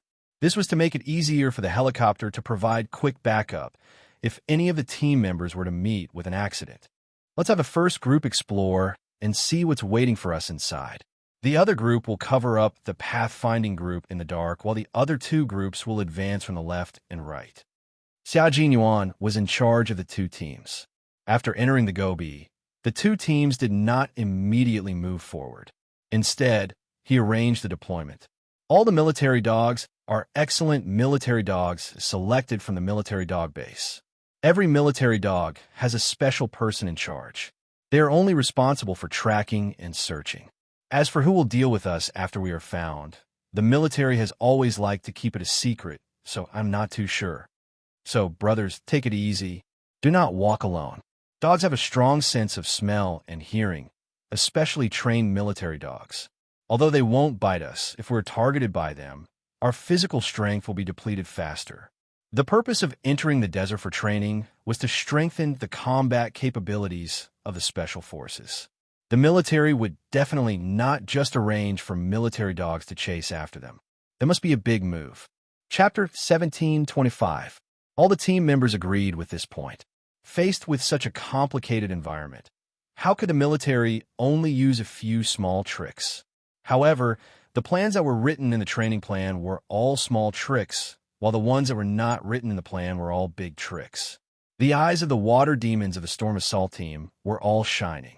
This was the closest, longest, and most extensive training that they had gone through. The conditions, environment, and program were harsh.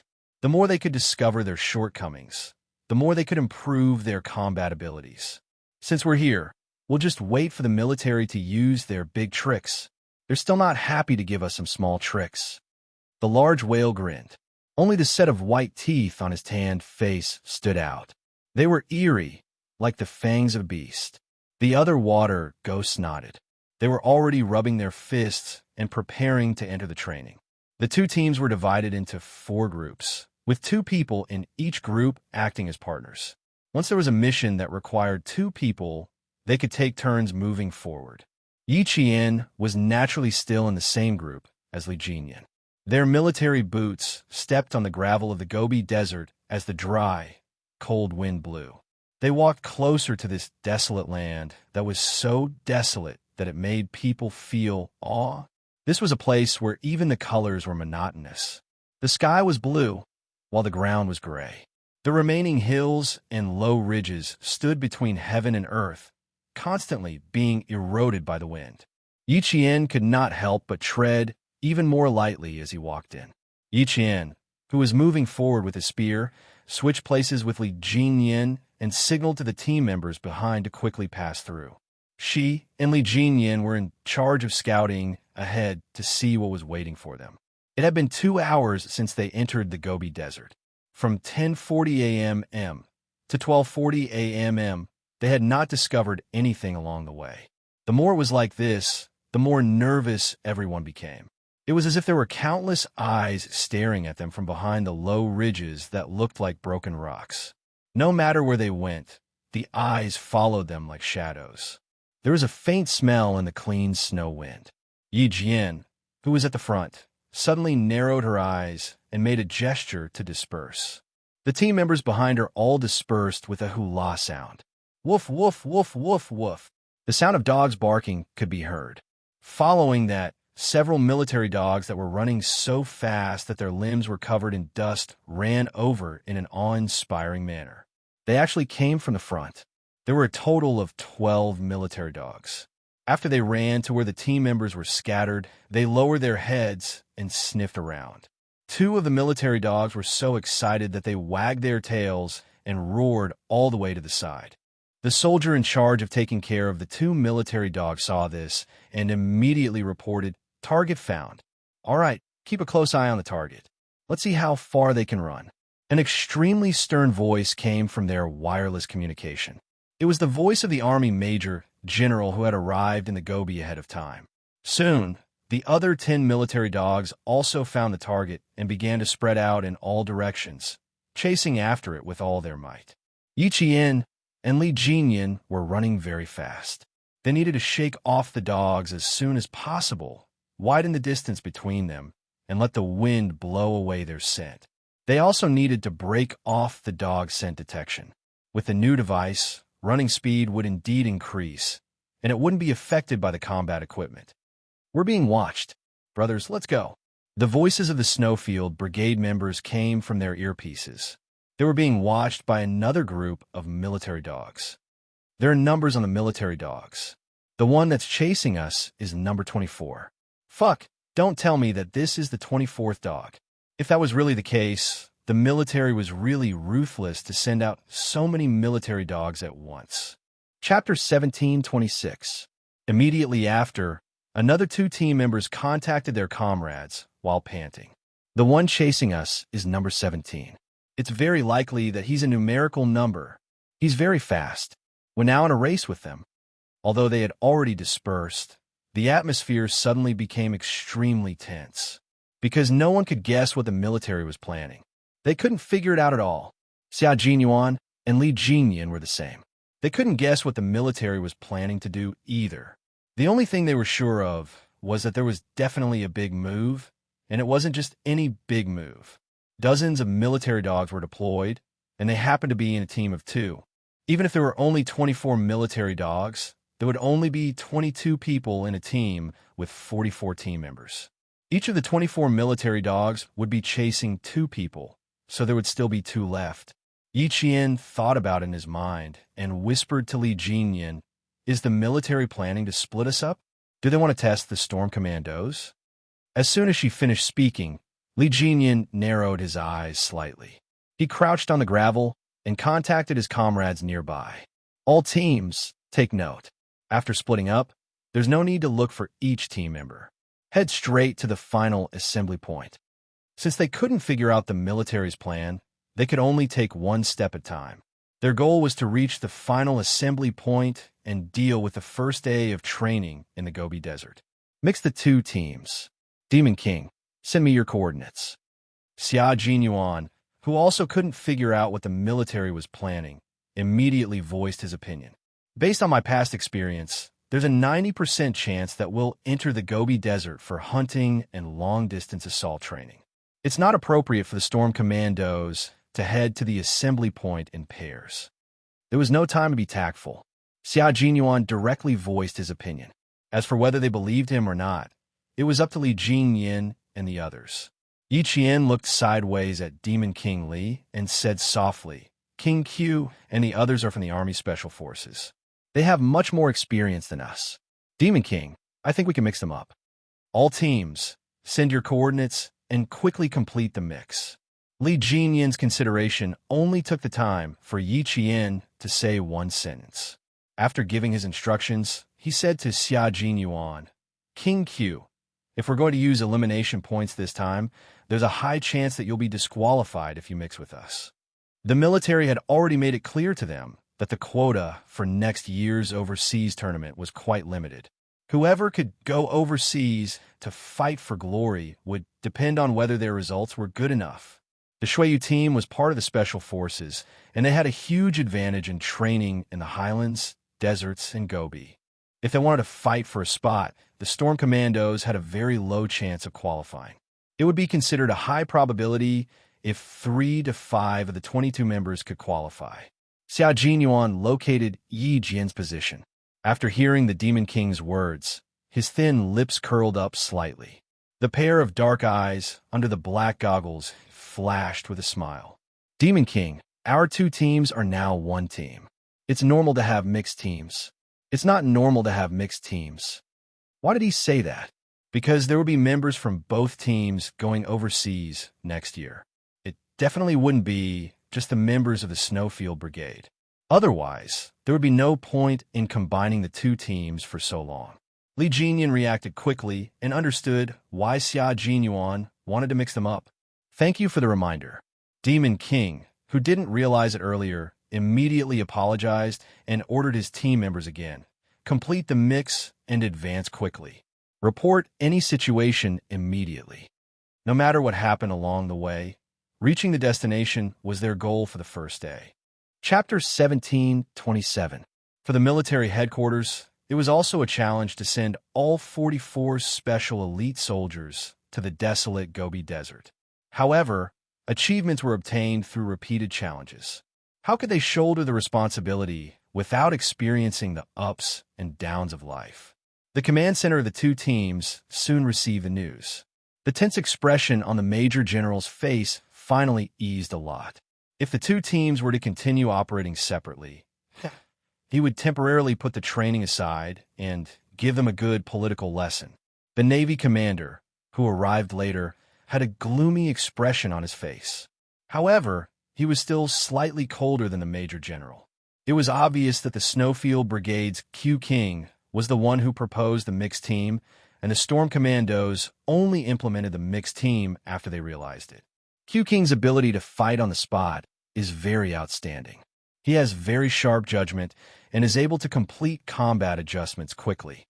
After so many days of observation, the Navy commander had a very good impression of Xia Jinyuan. He should have already realized that this training has been integrated into the mountain competition and has added a mixed mode of completing the training while fighting at the same time. The mixed team is undoubtedly the best choice for the two teams. For the Storm Commandos, it's an even better choice. When the two teams completed the training together, they naturally had to learn from each other's strengths and overcome their own weaknesses. If the two teams moved forward separately, they would lose the purpose and meaning of the joint training. The reason why the two senior generals had a bad expression was because the two teams actually moved forward separately after entering the Gobi, instead of moving forward as a mixed team. The 15-day training in the Gobi was to improve the combat skills of the Storm Commandos, who were used to fighting on the water in an unfamiliar environment. Secondly, it was to strengthen the cooperation between the two teams. After all, once they went abroad, they would no longer be divided into two teams, but soldiers representing the country. They would be comrades in the trenches. The training range was large, so the command center could only determine the specific location based on the positioning signal device on each team member. Seeing that the red and green teams were being mixed, the Major General gave the first order. The mixed team is in progress. All military dogs are to be deployed. Once there's any movement, immediately send people to capture them. This order was obviously not given to the two teams that were completing the mixed team, but to a special forces team that had completed their training here. Roger, a figure wearing a desert camouflage suit, moved slightly. Then, he quickly lowered his head and pointed the black gun in his hand to the front. His eyes were cold and sharp as he stared straight ahead. Yi Qian, who had finished mixing, suddenly stopped running. Even though there were faint barks behind her, she did not stop running. Something doesn't feel right. There are military dogs behind me, and there are ambushes in front? She stopped talking and looked at Li Jinyan. Then, she looked at Xia Jinyuan, who had finished mixing with them 10 minutes ago. She wanted to see how they would react. Both of them had cold expressions on their faces. Yi Qian's intuition had always been accurate. Now that she had said that, they had to be more careful. Fighting in the Gobi Desert is your weakness. It's not impossible for the military to join the combat program. Xia Jinyuan was the first to speak. His voice was so cold that every word seemed to be wrapped in the dry wind of the Gobi Desert, as cold as ice. Military dogs tracking, searching, and then hunting. This is the style of the military. Chapter 1728. Li Jinyan had already spread out the topographic map of the entire Gobi Desert. After finding their current location, he fixed his gaze on a certain spot on the map. 5 kilometers ahead is the remaining hilly terrain, which is suitable for an ambush. Xia Jinyuan took a look, and his eyes darkened. Attention, everyone! Attention! Move forward with a carpet search. 5 kilometers ahead is the remaining hilly terrain, which is suitable for an ambush and capture. We have to take care of these military dogs first. Otherwise, if we search from here and the military dogs follow us from behind, we won't be able to do anything. The members of the Storm Commandos were panting after being chased by the military dogs. They could only continue moving forward after taking care of the military dogs. They had run at least 10 kilometers by now. If they ran another 5 kilometers and encountered an ambush, as long as the military dogs were still behind them, they would be sitting ducks waiting to be captured. Guys, I agree that we should take care of the military dogs first. Running consumes too much energy, and we don't have enough food and water. Once we run out of food, we'll end up in a worse state. The members of the Snowfield Brigade voiced their opinions. Xia Jinyuan looked at Yi Qian. You're afraid of dogs. Are you ready? He wanted to take care of the military dogs first. Just enough time, Yi Qian answered. We're 5 kilometers away from the hills. Before we enter, take care of the military dogs behind you," Xia Jinyuan ordered. He wanted every team to take care of the military dogs behind them before moving forward. All the team members immediately took action upon receiving the order. Yi Qian was asked to take care of the military dogs alone, while the rest of the team secretly protected her. Yi Qian did not have any objections to this arrangement. She really needed to get rid of her feared dogs. It was just a shadow left over from her childhood. Now that she had lived 2 lives, how difficult would it be to get rid of it? The important thing was whether she was willing to face it and solve it. The military dog was right in front, and behind it was a soldier in desert camouflage. When the soldier saw a figure suddenly jump out from behind the boulder, he immediately ordered the military dog to stop and confront it. Then, Yi Qian's footsteps moved slightly, and the soldier ordered the military dog to approach. It was a German shepherd. It was tall and strong, and had a strong attacking ability. However, it was still inferior to the Tibetan Mastiff. Haga facing the dog, Yi Qian clenched his fists and asked the soldier, "How can this be considered a military dog? Take off the serial number on its body. I'll leave with the soldiers. It's very aggressive, but its mouth is covered, so you don't have to worry about being bitten," the soldier explained. After that, he shouted to the military dog named Big Soldier, "Go, Big Soldier!" The muscular military dog barked all the way and directly pounced on Yi Qian. Its speed was extraordinarily fast. It was like a bolt of lightning. In the blink of an eye, it was in front of Yi Qian's eyes. Yi Qian used a rifle in his hand to block the dog's attack. Because he couldn't bear to hurt the dog, he used the rifle horizontally to block the dog's attack. Yi Qian didn't use his leg to kick the dog. Instead, he pushed the rifle forward and pushed the dog away. The military dog let out a low whimper and jumped lightly onto the boulder. Then it pounced on Yi Qian again. This time, its target was Yi Qian's calf. A dog's attack was much more flexible than a human's. Yi Qian didn't have much time to hesitate. When the dog was about to bite her calf, she held the dog's head with both hands and then kicked up with both feet. She actually did a saddle jump, and her body was as light as a swallow as she jumped from the top of the dog. Xia Jinyuan, who was secretly protecting her, only saw the slender figure flying across the blue sky like an eagle avoiding the enemy's attack. When she landed on the ground, she knelt on one knee. Her posture was so beautiful that he focused all his attention on her. Chapter 17:29. The military dogs had quick reflexes. If it wasn't for Yi Qian, they could have easily subdued a criminal. Yi Qian, who had just landed on one knee, did a few somersaults forward to avoid the dog's attacks. These German shepherds that had come out of the military camp had been trained by the soldiers so that every time they pounced, there would be a murderous aura. Attacks from the back were more dangerous than attacks from the front. Yi Qian dodged quickly and fiercely. She knelt on the uneven gravel and supported herself with one elbow. After a technical roll, she used the momentum to do a few more rolls. Even so, she still couldn't avoid the dog's attacks.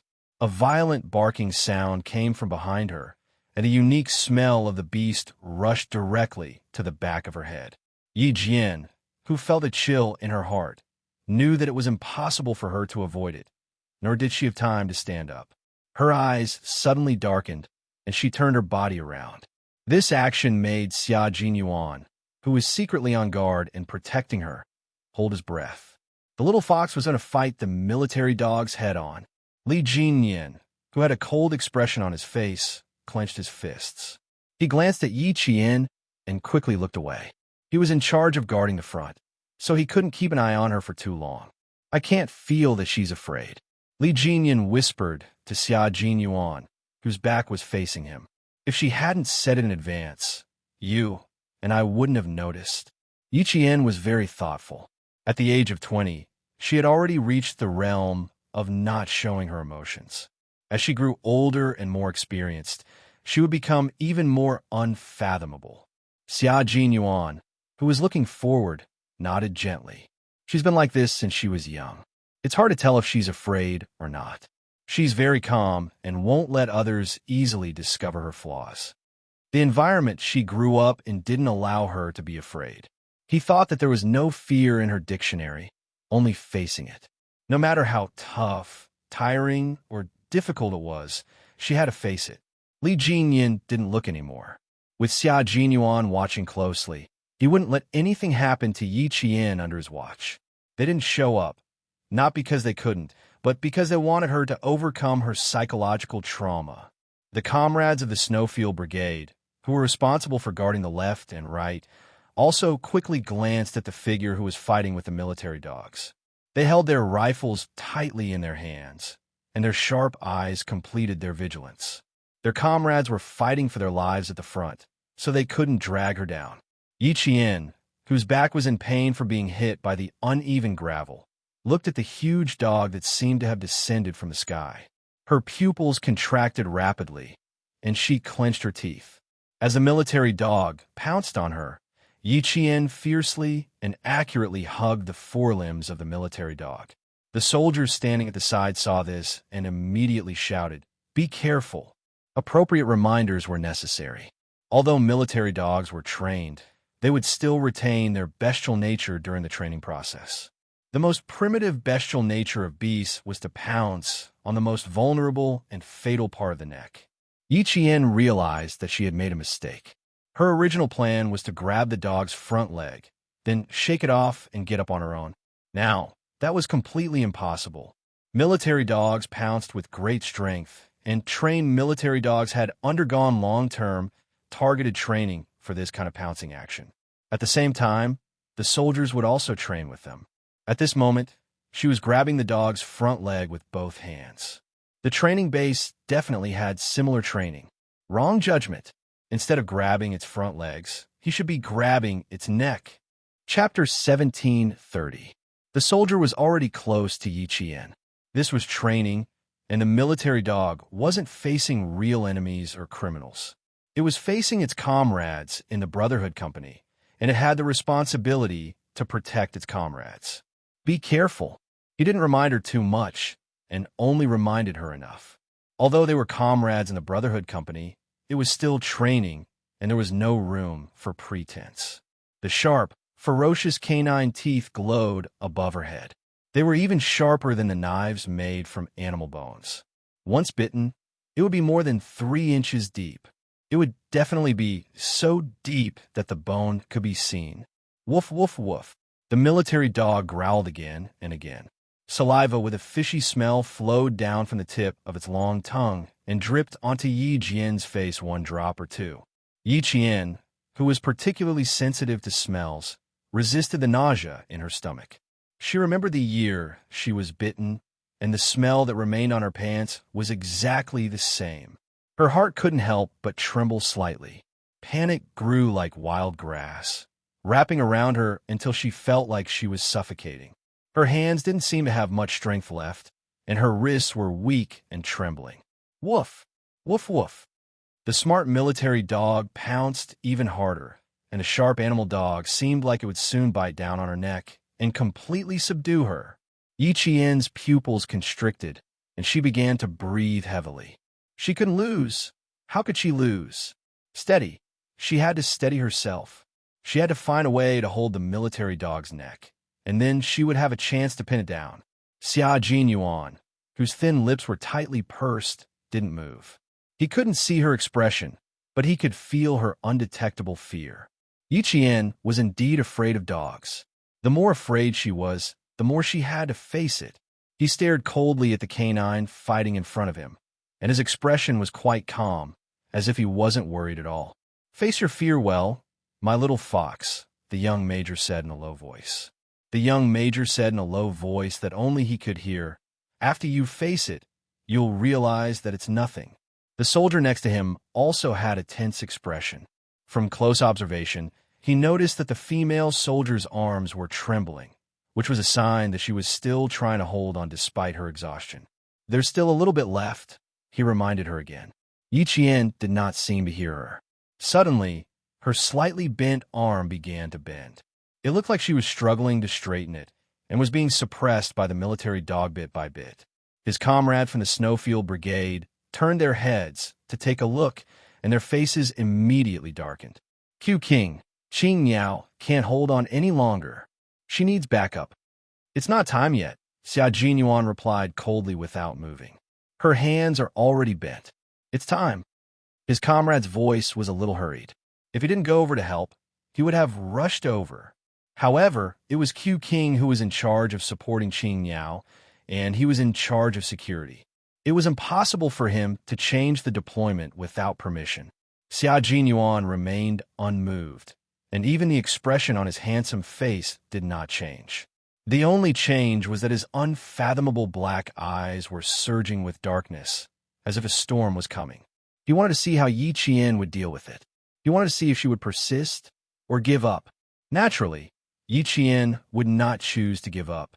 Her hands continued to bend slowly until they reached an angle where she could reach out. She suddenly released her right hand, and before the soldiers at the side could see her movements clearly, her right hand had wrapped around the military dog's neck in the blink of an eye. The tables had turned. Yi Qian, who was as fast as lightning, quickly wrapped her left hand around the dog's neck. Woof, woof, woof. Woof, woof, woof. The military dog, whose neck was wrapped around, struggled even harder. Its entire body was restrained. Its brown fur stood on end. Its aggressiveness was at its peak. Chapter 1731. Even though the dog struggled even harder, Yi Qian didn't let go. Instead, she held the dog's neck tightly and pressed it down to one side of her shoulder. This action was to prevent her neck from being bitten by the dog. Although Yi Qian's arm strength was a little weaker than her leg strength, she was stronger than the average female soldier. She clasped the military dog's neck with both hands, making it impossible for the professionally trained military dog to escape from her hands no matter how hard it struggled with its limbs. Not only was she holding the dog with both hands, but she was also holding the dog's lower body with both hands. Hearing the dog's growls, Yi Qian clenched her teeth and took a deep breath. Then she turned over and pressed the dog against the gravel as if she was subduing an enemy. Her eyes were more ferocious than a beast's, full of hostility as she stared at the dog that was still struggling. She tore off the number 16. She raised her head and stared at the soldier who had been standing next to her. "Did you already take care of a dog?" "Yes." The soldier with a gloomy face rushed over. He was worried that his beloved dog would be hurt, so he squatted down and said to the female soldier, who took less than 5 minutes to finish off the soldier, "I'll take it from you later. You can relax a little. The gravel is uneven, and it will hurt its back." The soldiers at the military dog training base had a deep relationship with the dogs they trained. After a long time, they treated the dogs as their comrades. Therefore, when the soldier saw Big Soldier being restrained by Yi Qian until it was whimpering in pain, his heart ached. It was just following orders. If it wasn't for my command, it wouldn't have attacked you. Yi Qian, whose ferocious eyes were gradually calming down, heard this and loosened her grip a little. When the soldier tied the dog up with the dog chain and stroked the dog until its brown hair was no longer standing, Yi Qian was completely relieved. Big Soldier quickly got up and sat down on its hind legs. It obediently squatted beside the soldier and stuck out its long tongue. Although it was still fierce, it was no longer aggressive. This is a military dog that has done meritorious service. It once killed 2 armed insurgents when it was patrolling the border with us. It is quite aggressive. Once it pounces on you, most people have almost no chance of winning. The soldiers who were tanned by the sun in the north squatted down together with a military dog that had made military achievements like brothers. They gently scratched the dog's head, and the tough man's eyes were exceptionally gentle. "You did well, brother." After saying this, he raised his head and smiled at Yi Qian. "Pulled down the numbers, then I can lead the troops back to the army." When a military dog licked the soldier's palm, the squatting soldier stood up and saluted Yi Qian. The military dog at his feet, Soldier, sat obediently. Soldier treated it as a brother, so why wouldn't it treat Soldier as a brother and protect him? After watching the loyal border guards leave, Yi Qian, who had been standing upright, suddenly sat down on the cold gravel and shook his arms. "Too nervous. The muscles in your arms are twitching." Xia Jinyuan, who had walked out, squatted down on one knee and massaged Yi Qian's arms as he asked calmly, "Are you still afraid?" He used a lot of strength, and the twitching muscles in his arms relaxed. Yi Qian smiled bitterly and replied, "Of course I'm afraid, but it's useless to be afraid. I have to face it. After you face it, you'll realize that what you're afraid of is nothing." Xia Jinyuan, who was staring at her deeply, slowly smiled. There was a smile and affection in his eyes. Everything is nothing, only pride. Chapter 1732. As long as they faced it calmly, everything was indeed nothing. Yi Qian stood up and smiled at the young major who was walking towards her. Then, the major walked over and gently hugged the brave female soldier. He smiled and said, "Good job, Qin Yao. Good job, his little fox." In the gray Gobi Desert that stretched for an unknown number of miles, the young female soldier smiled gently. Her smile was like the only scenery with bright colors in this monotonous world. Her comrades who were approaching her couldn't help but smile as well. "Good job, Qin Yao. Good job, my comrade." As the sound of "take care of the military dogs" kept coming from their earpieces, the two teams advanced deeper into the Gobi Desert faster and faster. 5 kilometers wasn't a short distance, but it was an extremely short distance for the two teams of special forces. They hid 2 kilometers away from the remaining hills that were suitable for ambushes and hunts, and waited quietly for the scouts they sent out to report back. It was already 3 o'clock in the afternoon. The cold wind blowing in the Gobi Desert was like a knife cutting through flesh. Yi Qian, who had disguised herself as one with the Gobi Desert, gently rubbed her nose that was so cold that it seemed like it could be broken with a light pinch. She exhaled a breath of hot air very softly.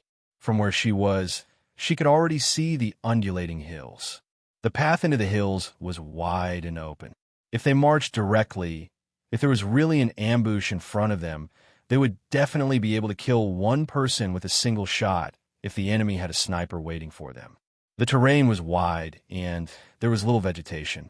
Even if the scouts confirmed that there was no problem in front of them, as the team leaders, Li Jinyan and Xia Jinyuan, would not march too far. After being chased by military dogs for so long, they would never believe that the military would only send military dogs to chase them and exhaust their stamina. Training in the Gobi Desert was something that the members of the Snowfield Brigade were used to. And for the members of the Storm Commandos who were used to fighting at sea, this was a rare opportunity for them to improve themselves. The mixing of the members was undoubtedly the best decision. It allowed the Storm Commandos to clearly see the strengths of the Snowfield Brigade, which belonged to the Army Special Forces. Xia Jinyuan gently slid down from behind a pile of gravel. Holding the gun, he turned around and squatted on the ground with his slender legs. He handed the binoculars to Li Jinyan and said, "I'm afraid it'll be a little difficult to cross the front during the day, and I'm afraid it'll snow tonight. Either we cross before or after it snows." Snow? Although the weather was a little gloomy, there was no sign of snow. Li Jinyan, who took the binoculars, did not ask immediately. He observed the weather first. Entering the Gobi Desert to train and observing the changes in the weather was a type of daily training. Their daily training was mainly to familiarize themselves with the characteristics of sandstorms and weather changes. To the Storm Commandos, these were their weak points, even for someone as strong as Li Jinyan. He scanned the sky with his binoculars and did not see anything strange. Then he asked Xia Jinyuan, "How do you know it's going to snow?" The direction of the wind, the changes in the clouds, and the change in the direction of the dust accumulated in the Gobi Desert with the wind. Xia Jinyuan, who was speaking, secretly glanced at Yi Qian, who was about 2 meters away from him, who was repairing the rifle for the pigeons. He did not hide anything from Li Jinyan. The people of Beijiang who live near the Gobi Desert all know how to observe things. You can ask them for advice when the time comes. She was really fast at disassembling the rifle. In her hands, the rifle was no different from a toy gun. She finished disassembling it in just a few minutes. Chapter 1733. Fine sand got into the throttle valve and the manual safety. The rifle is stuck in both positions, which is why it can't move forward. We just have to brush out the fine sand. After careful inspection, Yi Qian told them the reason for the malfunction of the moray eel rifle. However, He did not notice that Xia Jinyuan was looking at him countless times. While avoiding the pursuit of the military dogs, the moray eel fell into a sand pit. Caught off guard, the rifle in his hand was also filled with fine sand, causing the safety bolt to be unable to move forward. The member of the Storm Commandos, codenamed Moray Eel, did not look too good. A gun was a soldier's life. His mistake had caused a rifle to malfunction, and he would be punished when he returned. The attentive Ichien could tell that he did not look too good, but it was not easy to comfort him. Failing to protect the rifle in his hand was equivalent to failing to protect his own life. It was normal for him to be in a bad mood. Ichien, who had brushed out the fine sand, reassembled the rifle. On the other side, Xia Jinyuan was exchanging his experience with Li Jinyan. The desert is much more dangerous than the Gobi Desert. If you don't prepare in advance or a lack of experience, you will be the one to suffer in the end. The desert winds are strong, the ground is soft, and sandstorms can even cause desert whirlpools. How can you familiarize yourself with the characteristics of a sandstorm and the changes in the weather? The only way is to walk into the desert and the Gobi Desert and accumulate experience. Training in the Gobi Desert mainly includes daily life, mobility, technology, tactics, and logistics training. This time, we can skip the logistics training. The rest of the training is essential. Familiarizing themselves with the characteristics of the sandstorm and the changes in the weather was part of daily life training. It was also the weakness of the Storm Commandos. They urgently needed to understand and improve not only daily life training, but also mobility, technology, and tactics. Li Jinyan listened very seriously, and Xia Jinyuan explained in great detail. The mobility training this time mainly focused on how to march through gravel and loose sand areas as quickly as possible, how to deal with the changes in the environment, and how to deal with unexpected situations. For example, the military dogs tracking and searching were considered to be unexpected situations. Tactical training was to master the characteristics and principles of the Gobi Desert's offensive and defensive battles, and to improve their ability to fight together. For example, the mixing of two teams was considered to be a cooperative battle. The two of them conversed for about 5 minutes before Yi Qian's voice came through the earpiece. "Everyone, please check if there are any problems with the rifles in your hands. I suspect that the guns that the military gave us were purposely distributed. I already have 3 rifles that have entered the sand. During the development of every rifle, strict tests were conducted to prevent wind, sand, rain, and other harsh environments. The rifle in their hands was one of the most advanced rifles in China. When the design was completed, they used a wind tunnel to simulate wind above level 12 for testing. Moreover, it was not once or twice, but countless tests. Now, they were just running around the Gobi Desert with rifles in their arms, and 3 rifles had actually entered the sand. The probability of this was extremely high. How could a rifle that had gone through strict tests be so easily penetrated by fine sand? Thus, Yi Qian could not help but be suspicious. As soon as she finished speaking, a minute later, there were several responses. Without exception, their guns were all faulty. How ruthless! They even gave us some broken guns. There's no need to guess. There must be an ambush ahead, J5 said with a smile. Even his voice was full of laughter, but the expression on his painted face was slightly cold. Chapter 1734. There were broken guns and dogs. The military really wanted to train the 2 teams to death this time. They could do whatever they wanted. J5 counted the number of broken guns, and when they finished counting, they couldn't help but sneer. All 12 guns were broken. When they received their equipment, the Navy commander said with a smile, "Except for a GPS and a compass, the rest of the equipment is the best." Yes, the equipment was indeed the best. When they saw the combat training equipment list, no one was not surprised. The helmet was Kevlar. Not only could it resist bullets and shrapnel, but it could also become a soldier's second brain. It contained a miniature radio, a microphone, and a pair of headphones. There was also a radar equipment on the top of the helmet. This equipment allowed the commander to know the exact location of the soldiers at any time. The weapons in their hands were main battle weapons, but unfortunately, all 12 rifles were broken. There were also self-defense weapons, a handgun, and a combat dagger. The accompanying equipment was goggles, combat uniforms, bulletproof vests, and other equipment. All of them were the latest equipment. It was even more advanced than the equipment they carried with them when they secretly carried out missions in Hong Kong. There were also a lot of auxiliary combat equipment, from survival signal lights to anti-reflective equipment, thermal imagers, special glasses, everything. Looking at the expensive equipment, the members of the two teams looked at each other. There was only one expression on their faces. The equipment was too good, so good that it made them panic. It was a bit tricky. One who was unaccountably solicitous was hiding evil intentions. Although it was not very kind to say that to the military, but the military was already doing something unkind. Xia Jinyuan weighed the broken rifle in his hand, his thin lips slightly curved up, and said leisurely, "It seems that the ambush in front of us is not simple. Devil King, we are going to have a big fight." Devil King, who was right next to him, maintained his only cold expression all year round and replied faintly, "Let's wait and see." The channel was boiling, especially the wild wolves of the Snowfield Brigade. They were all rubbing their hands, and their eyes were shining with a fierce light. "Just in time, we are waiting for a big fight. I like it. You two arrange it. They want to annihilate us. Let's annihilate them." According to the training arrangements, there were anti-war and anti-annihilation. As the commander, Xia Jinyuan was not anxious at all.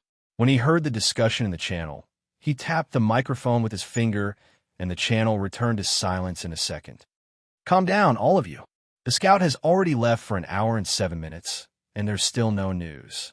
Even if I want to go all out, I won't fight a battle that I don't have confidence in. A brother Special Forces team has been active in Beijing all year round. Now is the time for winter training where they can withstand the cold and fatigue. I'm guessing that if there's an ambush ahead, it's very likely to be this Special Forces team." Li Jinyan slightly restrained the light in his eyes and said in a deep voice, "The Blue Wolf Special Forces were the first special forces that we sent to deal with Beijing. From the 1970s to the early 1980s, the world-class ace sniper codename came from this unit. A world-class ace sniper."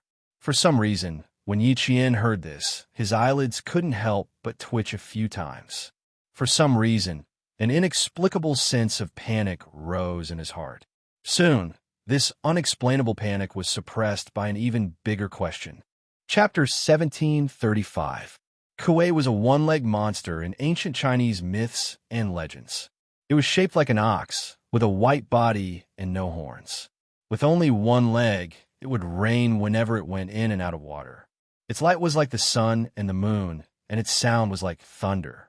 For some reason, when she heard Li Jinyan mention a world-class ace sniper, she actually thought of Uncle Chun.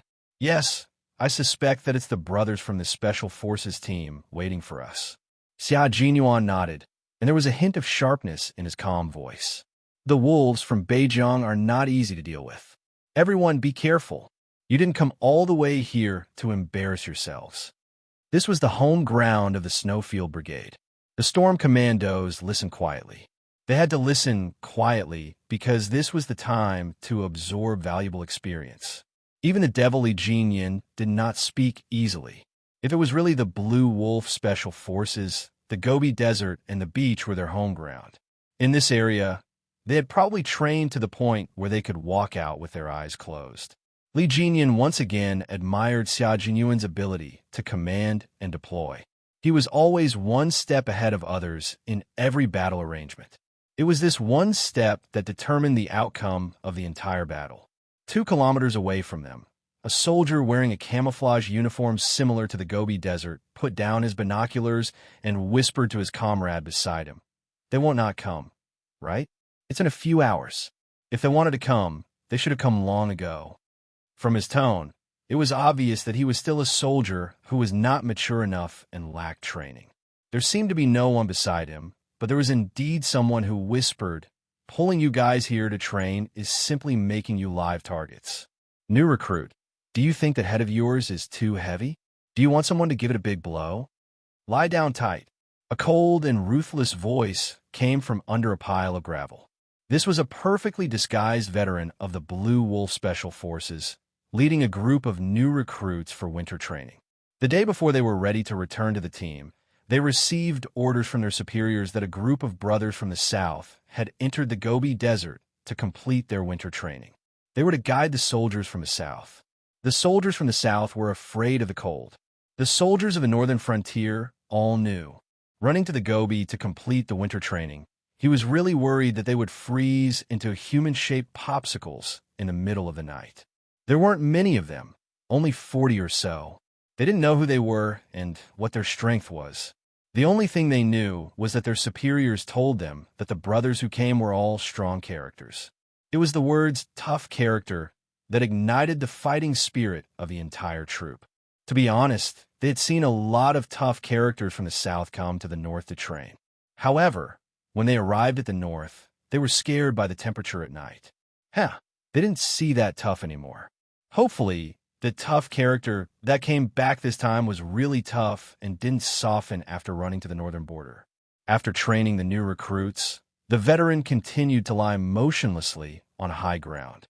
Looking down from where he was, everything within a kilometer in front of him was under his surveillance. About 900 meters away from him, Long Hawk, who was also in perfect camouflage, was quietly contacting the team. After 2 hours of waiting, I finally see people. They're 920 meters away from me. There are 2 whistles, 100% veterans leading the new recruits. Only the new recruits couldn't help but move their bodies from time to time. As for the veterans, they could endure it. They could lie down for a day and a night without a problem. According to Q King, Qing Niao could lie down for 3 days and 3 nights without drinking a mouthful of water or eating dry food. In the end, they could still complete a precise snipe. Chapter 1736. Qing Niao, a very interesting female soldier. If she were to keep watch, she would definitely not be discovered. 2 kilometers away, Xia Jinyuan finally received the information from the Scout Eagle. He knew that there was an ambush, but there was no way to estimate the exact number of people. It was hard to predict and impossible to measure. Waiting for the sky to turn dark. Fighting in the Gobi Desert could only wait for the sky to turn dark.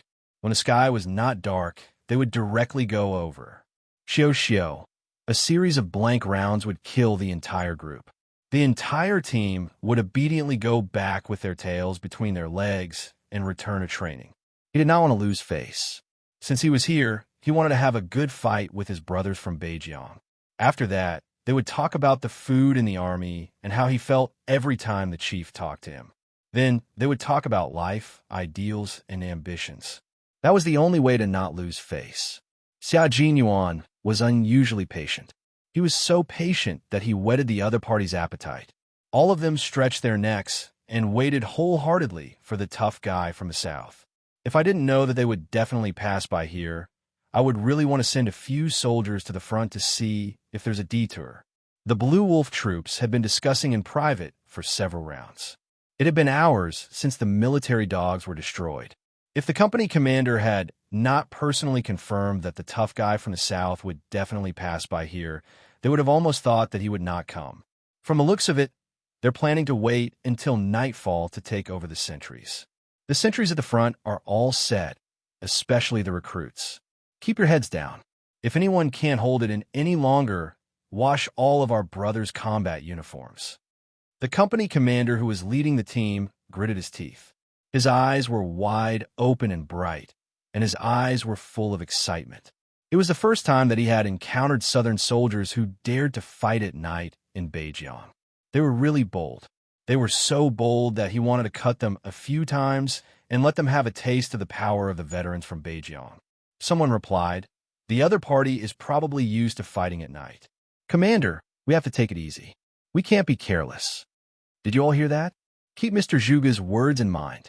The company commander, who was wearing a ghillie camouflage, took a bite of the steamed bun that was so hard that it hurt his teeth.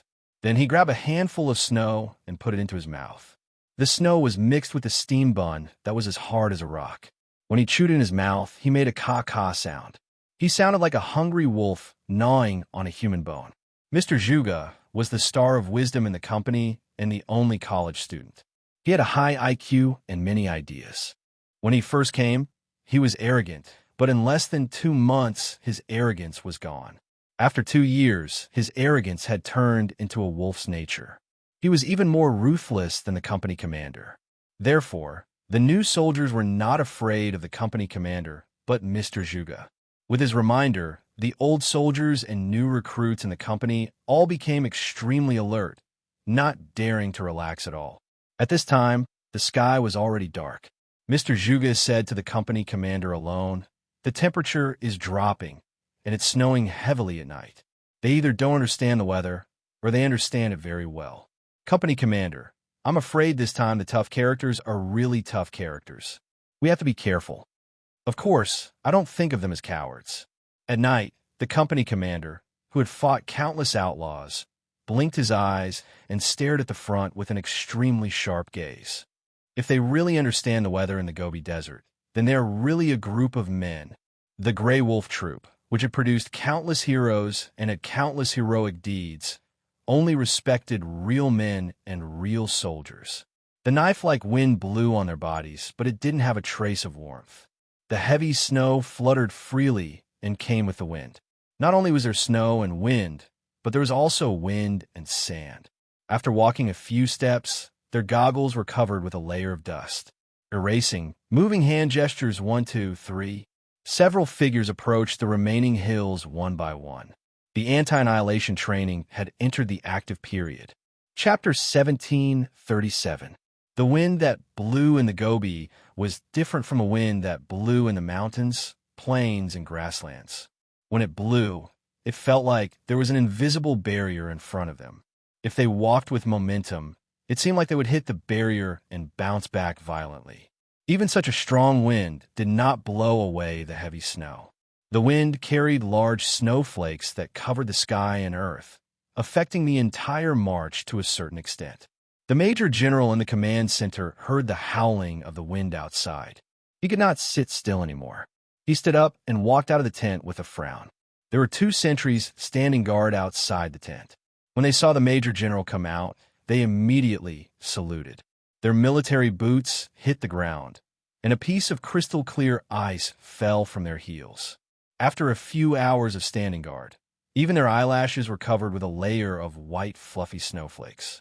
Needless to say, their bodies were covered with snow that was almost as deep as a pinky finger on their left and right shoulders.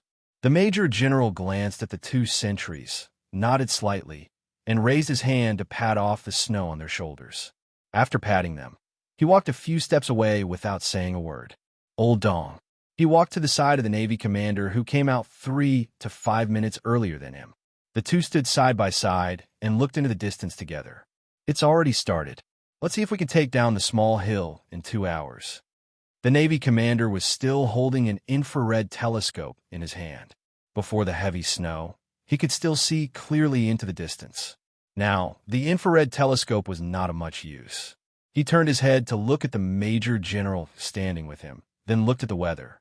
He said with some worry, "The weather is unusually bad. I'm a little worried about them."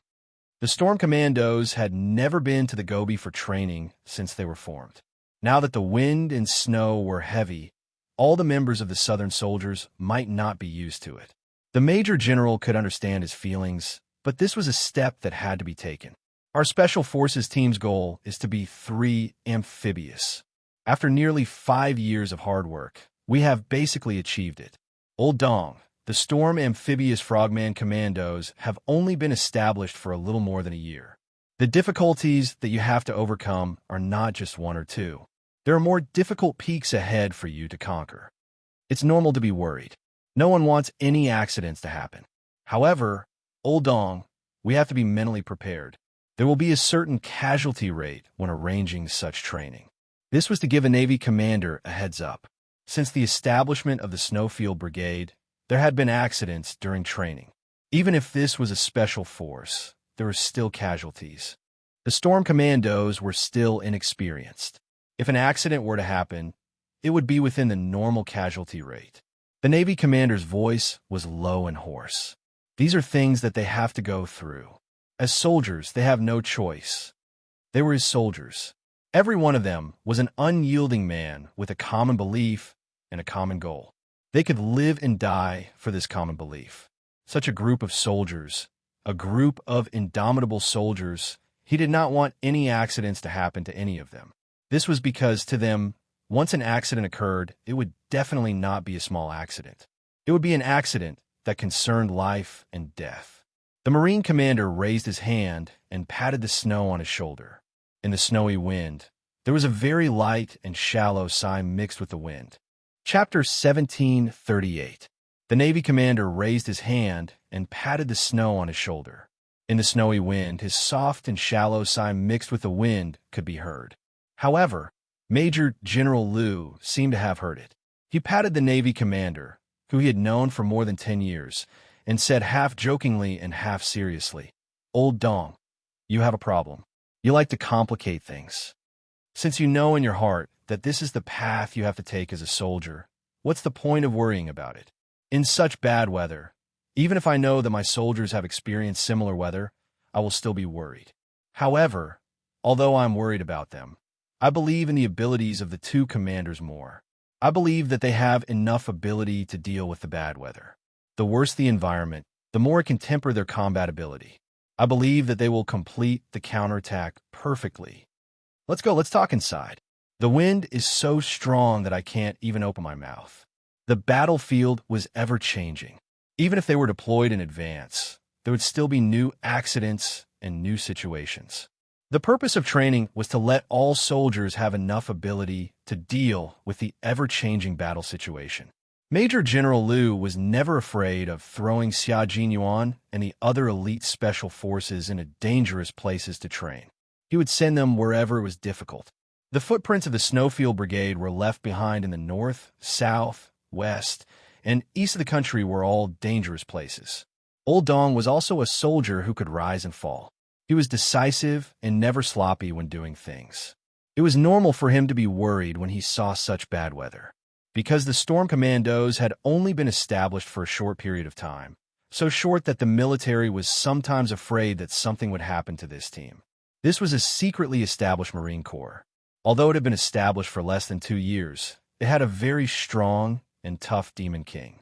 In the face of doubts, he gritted his teeth and endured it.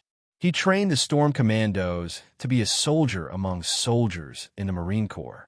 Although the Demon King was young, his military quality, ideological style, willpower, and personal ability were all first class. How could the soldiers trained by such a soldier be bad? Therefore, even if the weather was bad, he believed that with the Demon King's ability, there would be no accidents. In addition, there was also Xia Jinyuan. He believed that at this moment, they had already started fighting with Blue Wolf. The Marine commander walked into the tent with cold air and saw that the Major General of the Army was calm. There was no worry on his face. He couldn't help but sigh. Li Jinyan was right. Their water special forces were still too inexperienced. Compared to the Snowfield Brigade, which had decades of history, there were still too many areas that they needed to learn and strengthen. To be honest, the Storm Commandos were the ones who benefited the most from the joint training. Compared to the Shuiyu Special Forces, the Shuiyu Special Forces was much weaker. Thinking of Li Jinyan's report, the Navy commander's eyes darkened. Li Jinyan said that 1 month of training with the Snowfield Brigade was equivalent to half a year training for them. He had learned too many things. This time's anti-terrorist training would definitely benefit them greatly. Thinking of this, the worry in the Navy commander's heart lessened a little. The Storm Commandos, known as the fierce tiger on land and the dragon of the sea, definitely lived up to their reputation. Chapter 1739. The counterattack had already begun. The first sentry post was destroyed by the 4 assault teams of the Storm Commandos. They were all barehanded and did not use any high-end weapons. Satisfying. This is so satisfying. The one who was lying motionless in the snow was a veteran of the Grey Wolf troop. In the end, he was captured by the counterattack and had his neck slit. The recruit beside him got up and wanted to help the defeated veteran up. He said, "Company Commander, you have waited for a long time.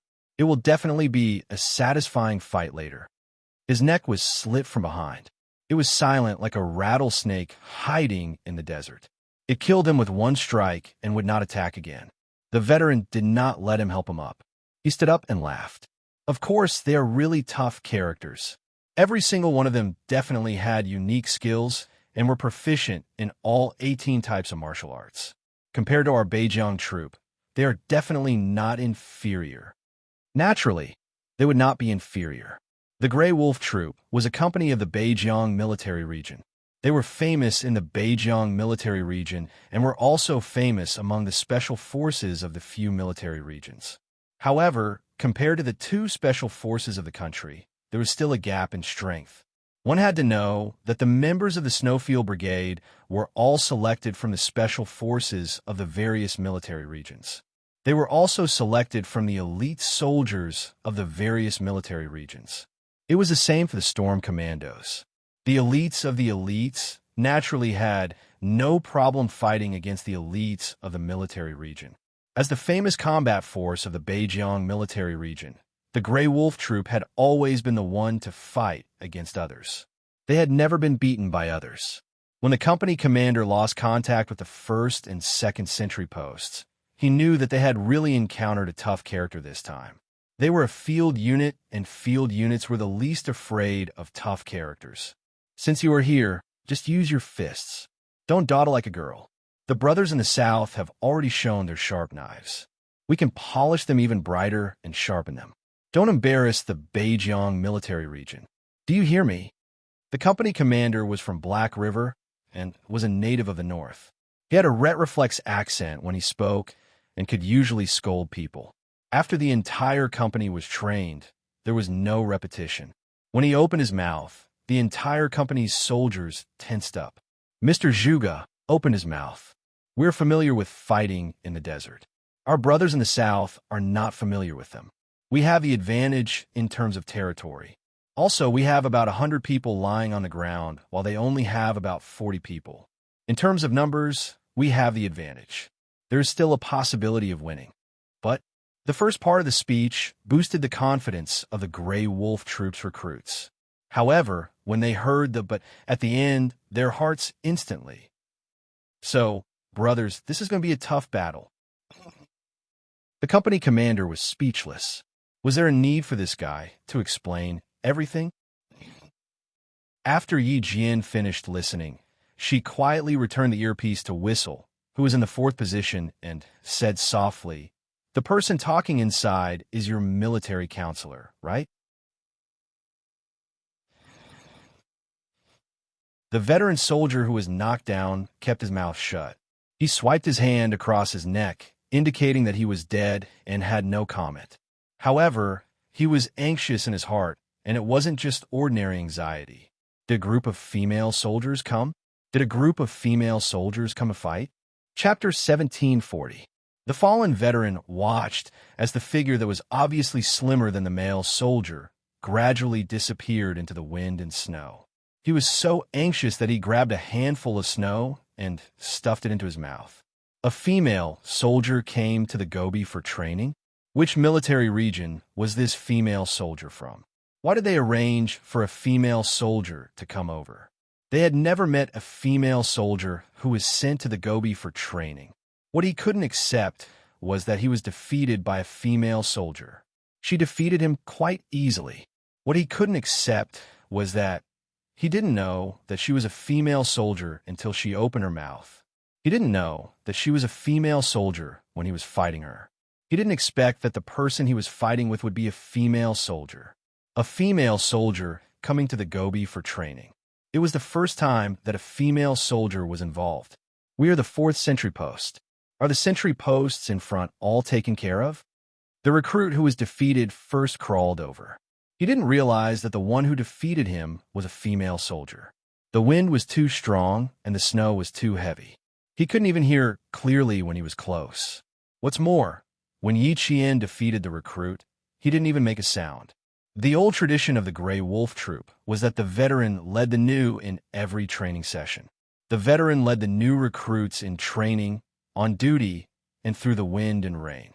When carrying out normal tasks, such as patrolling, the veteran led the new recruits. It It was the same for sentry posts. They were all veterans leading the new recruits. The new recruits who didn't realize that something was wrong with the veteran were a little nervous. When we return to the team, will we be skinned alive by the company commander? Recruit, be mentally prepared. Being skinned alive is considered light. I'm afraid that even your bones will be torn apart by the company commander. The veteran got up and looked in the direction where the female soldier disappeared. He turned his head, grinned at the new recruit, and patted the new recruit's shoulder heavily. The one who defeated us was a female soldier. Yes, a female soldier. She's a female soldier who killed 2 of our male soldiers with one move. Don't look surprised. I'm very surprised too. I didn't make a mistake. The female soldier was talking to me just now. She's a real female soldier. She took care of both of us. The veteran rubbed his face and looked at the new recruit whose face was pale under the light.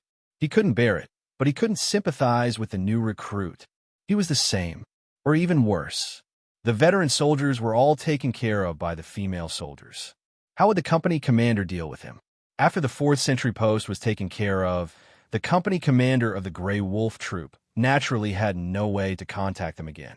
The company commander who did not receive a reply knew that the 4 sentry posts he had arranged had all failed. The tough characters from the south had infiltrated their positions. The wind, snow, and darkness were the natural concealment colors. The members of the 2 teams braved the wind and snow and began to enter the middle section of the hill. This section was also the most dangerous section. The slopes on both sides were excellent cover. If someone were to hide on top of them, they would not be discovered for a while. However, on both sides of the slope, someone had already carried out a carpet search and cleared the area. 4th sentry post cleared. Yi Qian's cool voice came through everyone's earphones. It was very low and soft, but it carried a calm and firm tone as it entered everyone's ears. Xia Jinyuan, who was waiting for her, smiled and said to her, "Enter the next search area and complete the mission. I'll wait for you in front. I'll be there in 10 minutes." He had already completed his search and found nothing, so he could have Yi Qian assemble according to the original route. Chapter 1741. They completed the search in a triangular formation. Every time they cleared an area, they would gather at a certain point and conduct a large-scale search. This was a type of search that did not disperse. Once a comrade was in trouble, any comrade at the triangular point could immediately provide support. Yi Qian and another member of the Storm Commandos completed the clearing together. The 2 of them received orders from Xia Jinyuan. One of them was responsible for guarding the surroundings, while the other was responsible for the assault. They quickly rushed to the rendezvous point. The 2 teams would not give the Grey Wolves a chance to fire bullets. Since it was a counterattack, it was better to let them decide how to attack. Besides, it would be a waste of bullets in the heavy snow. They could not even aim accurately. It was better to use cold weapons or bare hands to complete the counterattack. From the conclusion that the remaining forces in the hills could be the Grey Wolves, Xia Jinyuan did not plan to engage in a direct confrontation. Among the special forces of the major military regions, only the Grey Wolves were the strongest. Their marksmanship was even better. Each of them had the eyes of an owl. Their marksmanship was impeccable. Completing a sniper in such a heavy snowstorm was not a problem for them. Xia Jinyuan would not do such a stupid thing unless he was out of his mind to let them fight against the famous Grey Wolf troop, with rifles that could malfunction at any time. "Devil, how's the situation on your side?" While waiting for Yi Qian to arrive, Xia Jinyuan contacted the Devil. The Devil was in charge of outflanking them. They needed to take a detour to the front to attack. As a true Southerner, Li Jinyan had only encountered such a heavy snowstorm since he was a child. After he was assigned to the Navy, he had never encountered such a heavy snowstorm again. Now that he had bumped into her, it had more or less affected him. For example, the tips of his ears had been frozen to the point of frostbite, and the flexibility of his hands and feet had decreased. However, as a Special Forces soldier, these effects were nothing. No matter how heavy the snowstorm was, it could not stop him from leading his team forward. "Fortunately, we are about 400 meters away from our destination," he replied calmly. At the same time, he raised his hand and gestured for his team members to lie down. There was a situation ahead. It was already 6 o'clock in the evening. The operation had started 2 hours ago. The success of their counterattack depended on whether all of their members could successfully pass through the hills. Not a single person could be missing. If they lost even one person, it would be considered a failure. This was the military's request. Li Jinyin led a total of 8 members, including himself, to provide support at the front. Their main purpose was to save time for the members coming from behind. It was also equivalent to clearing a path for the members coming from behind. After discovering the situation, he instructed his team members to hide and then spread out to approach the enemy, giving them a heavy blow. The snow was heavy, but it only fell for a short period of time. The snow on the ground was not very thick, and when people fell from their shoulders, they would feel a lot of pain.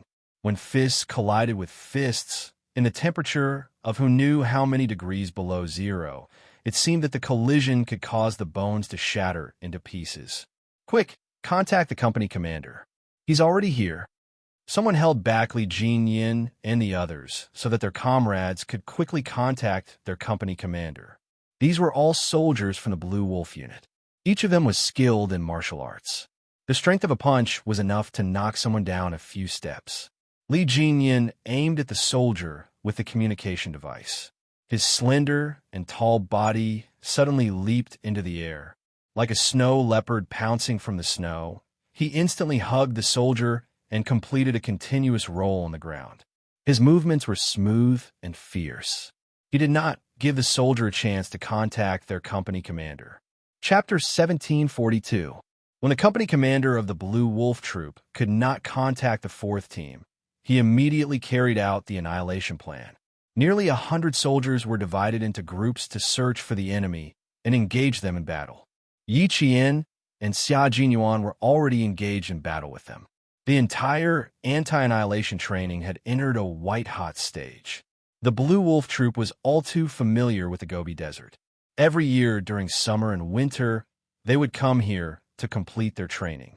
They knew exactly where was suitable for ambushes, where was suitable for exchanging fire, and where was most likely to be exposed. However, even so, the company commander of the Blue Wolf Troop knew that their chances of winning tonight were not very high. As the recruits and veterans were eliminated one by one, it was as if they were pulling out radishes. After a while, one would be pulled out and another would be pulled out. By the time 27 soldiers were all killed without anyone noticing, the company commander of the Blue Wolf Troop was sweating profusely on such a cold night. It's not easy to deal with them. I don't know which military district they are from. Company commander, I'm afraid they will go over tonight. The veteran contacted his company commander. His voice was low and cold in the wind and snow. The other party is quite strong. They're not easy to deal with. They could not figure out the other party's background. They did not even know which military district they were from. Just like that, they lost contact with 27 soldiers and were swiftly eliminated by the other party. Defend the position well. Send 2 squads to the entrance of the calabash mouth as reinforcements. The company commander quickly adjusted the battle deployment and focused on the last checkpoint that the southern team had to pass through. The mission that the Blue Wolf Troop received was to defend the remaining hills and complete the annihilation plan. Now that the soldiers were being eliminated one by one, the other party was already doing their best to annihilate them. Then, as long as the last checkpoint was defended, the annihilation would mean failure. The Gobi Desert was their home base.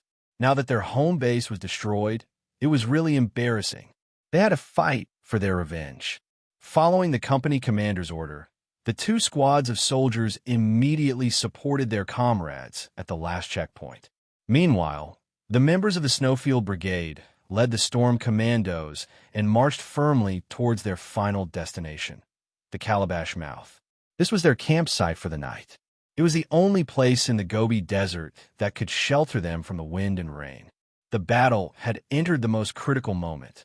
The soldiers of the Blue Wolf Troop waited until they had cleared out their comrades from the south. They immediately brought out the enthusiasm of the men of the northern borderline and entertained them with their fists and empty cartridges. Li Jinyin was supposed to go to the front to support, but in the end he was blocked by Blue Wolf's deputy company commander and Mr. Zhuge. A fierce battle unfolded in the heavy snow. They managed to hold back a portion of Grey Wolf soldiers and immediately informed Xia Jinyuan to cut off the enemy's connection and complete the counterattack. Eagle Scout was the first to arrive at the mouth of the calabash. Dressed in camouflage, he felt his way to the highest point and crouched between a pile of rocks. Rubbing his hands together, he set up the bone-chilling rifle. Exhaling into his palms, he aimed his eyes at the crosshairs. Once the target appeared within close range, he would shoot. Q King, occupy a high vantage point. The snowstorm is too strong, so it won't be of much use. Try to kill as many as you can. Send a few brothers over. Attack from the front, back, left, and right. Take down the position as soon as possible. This damned weather was too cold. The earlier we complete the anti-annihilation mission, the earlier we can crawl into our sleeping bags for warmth. Chapter 1743. Xia Jinyuan and Yi Qian cooperated seamlessly. The two of them made a bloody path for the brothers behind them. Hearing Chong Ying's words, Xia Jinyuan laughed and said, "You can guard alone. Occasionally, you can shoot from behind. You can also hide your tracks in the heavy snow. But you have to be careful. The soldiers in Grey Wolf are all good gunmen. Some of them are even sharpshooters. Be careful of being shot from behind." They really didn't have any extra men to send out as reinforcements. All the soldiers in Grey Wolf had gathered in front of the mouth of the bottle gourd. It was obvious that they were not going to let them pass. If the defense was too tight, the difficulty of breaking through would increase. Chong Ying's mouth twitched slightly. Their young captain had always been a sly old fox. Why would he send reinforcements when he knew that they were safe? One had to know that his favorite phrase was self-reliance. There wasn't much sound coming from the earpiece. Only when they were completely hidden would someone flick their earpiece 3 times to indicate that they had entered the original deployment position. Finally, the sound of someone entering the deployment position was heard. The Snow Region Brigade and the Storm Commandos surrounded the entire Grey Wolf troop in a circular formation. Fire! As Xia Jinyuan's cold, metallic voice sounded, gunshots were heard all around the Gobi Desert. After 3 hours of deployment, Xia Jinyuan successfully completed the final counterattack and didn't get caught by Grey Wolf. The company commander of Grey Wolf heard the gunshots around him and his heart tightened. This group of soldiers from the south actually climbed up the heavily weathered hills to complete the encirclement. He concentrated his forces while they spread their forces out like a net to complete the encirclement. How dare they? Weren't they afraid that they would roll down the hills and break their bones? I'm not afraid of being surrounded. Let's take a few more bites of meat. Even though they were surrounded, the company commander of Grey Wolf didn't panic at all. Unyielding soldiers wouldn't easily admit defeat until the very end. Yi Qian didn't expect to face the company commander of Grey Wolf. The company commander of Grey Wolf also didn't expect to see a female soldier. The appearance of the female soldier stunned him for a second. A thought flashed through his mind. Don't tell me it's a group of female soldiers surrounding us. There were very few female soldiers in Beijiang. Other than the signalers, there were only 7 female soldiers in their unit. It was pitifully few. Therefore, it was impossible for female soldiers to enter the Gobi Desert for training in the heavy snow. Which military region are you from? You should at least tell me where you are from. The company commander stretched his muscles. Although he was facing a female soldier that he always thought would be vulnerable, at this moment, he couldn't be too careless. This was a female soldier who dared to come to the desert for training, who knew how many soldiers she had killed on her way here. He didn't dare to underestimate her. Yi Qian, whose hands were aching, knew that she had encountered the company commander of Grey Wolf. She carefully took a few steps back and pressed down on her headset to contact Xia Jinyuan. Q King, I've encountered the company commander of Grey Wolf. She spoke in the public channel, so all the team members could hear her. J5's voice came first. You're too lucky. You can't stop him. Come on, Qing Yao. Kill the company commander. I believe you can do it. Company commander. How satisfying would it be to defeat the company commander? Qing Yao go.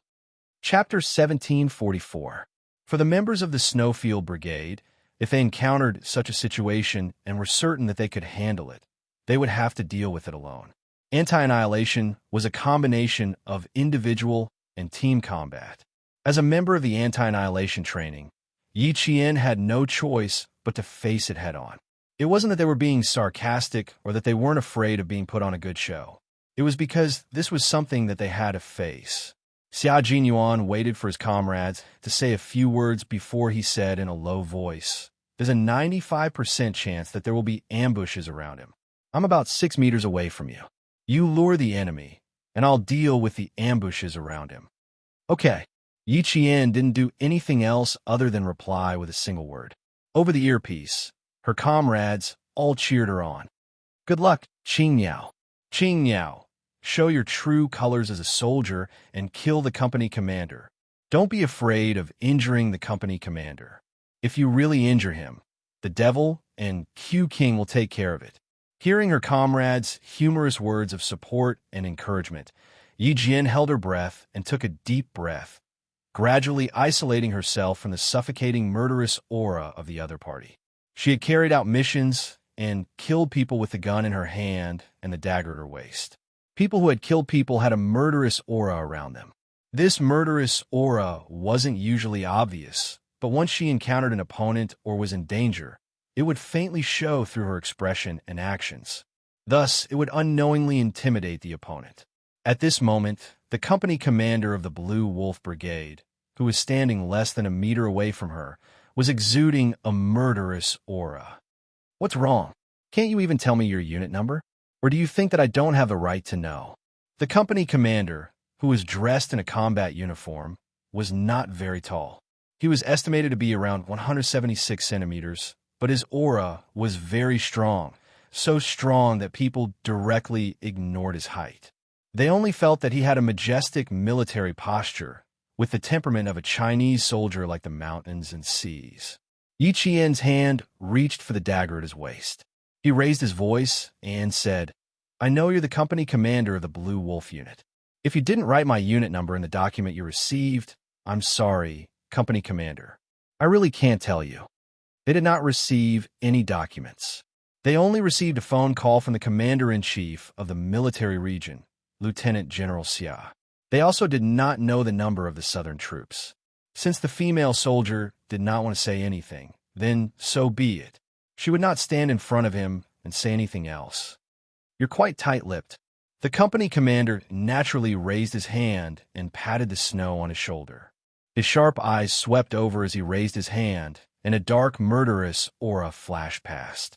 A faint sneer appeared on his resolute face that had been stained with wind and frost.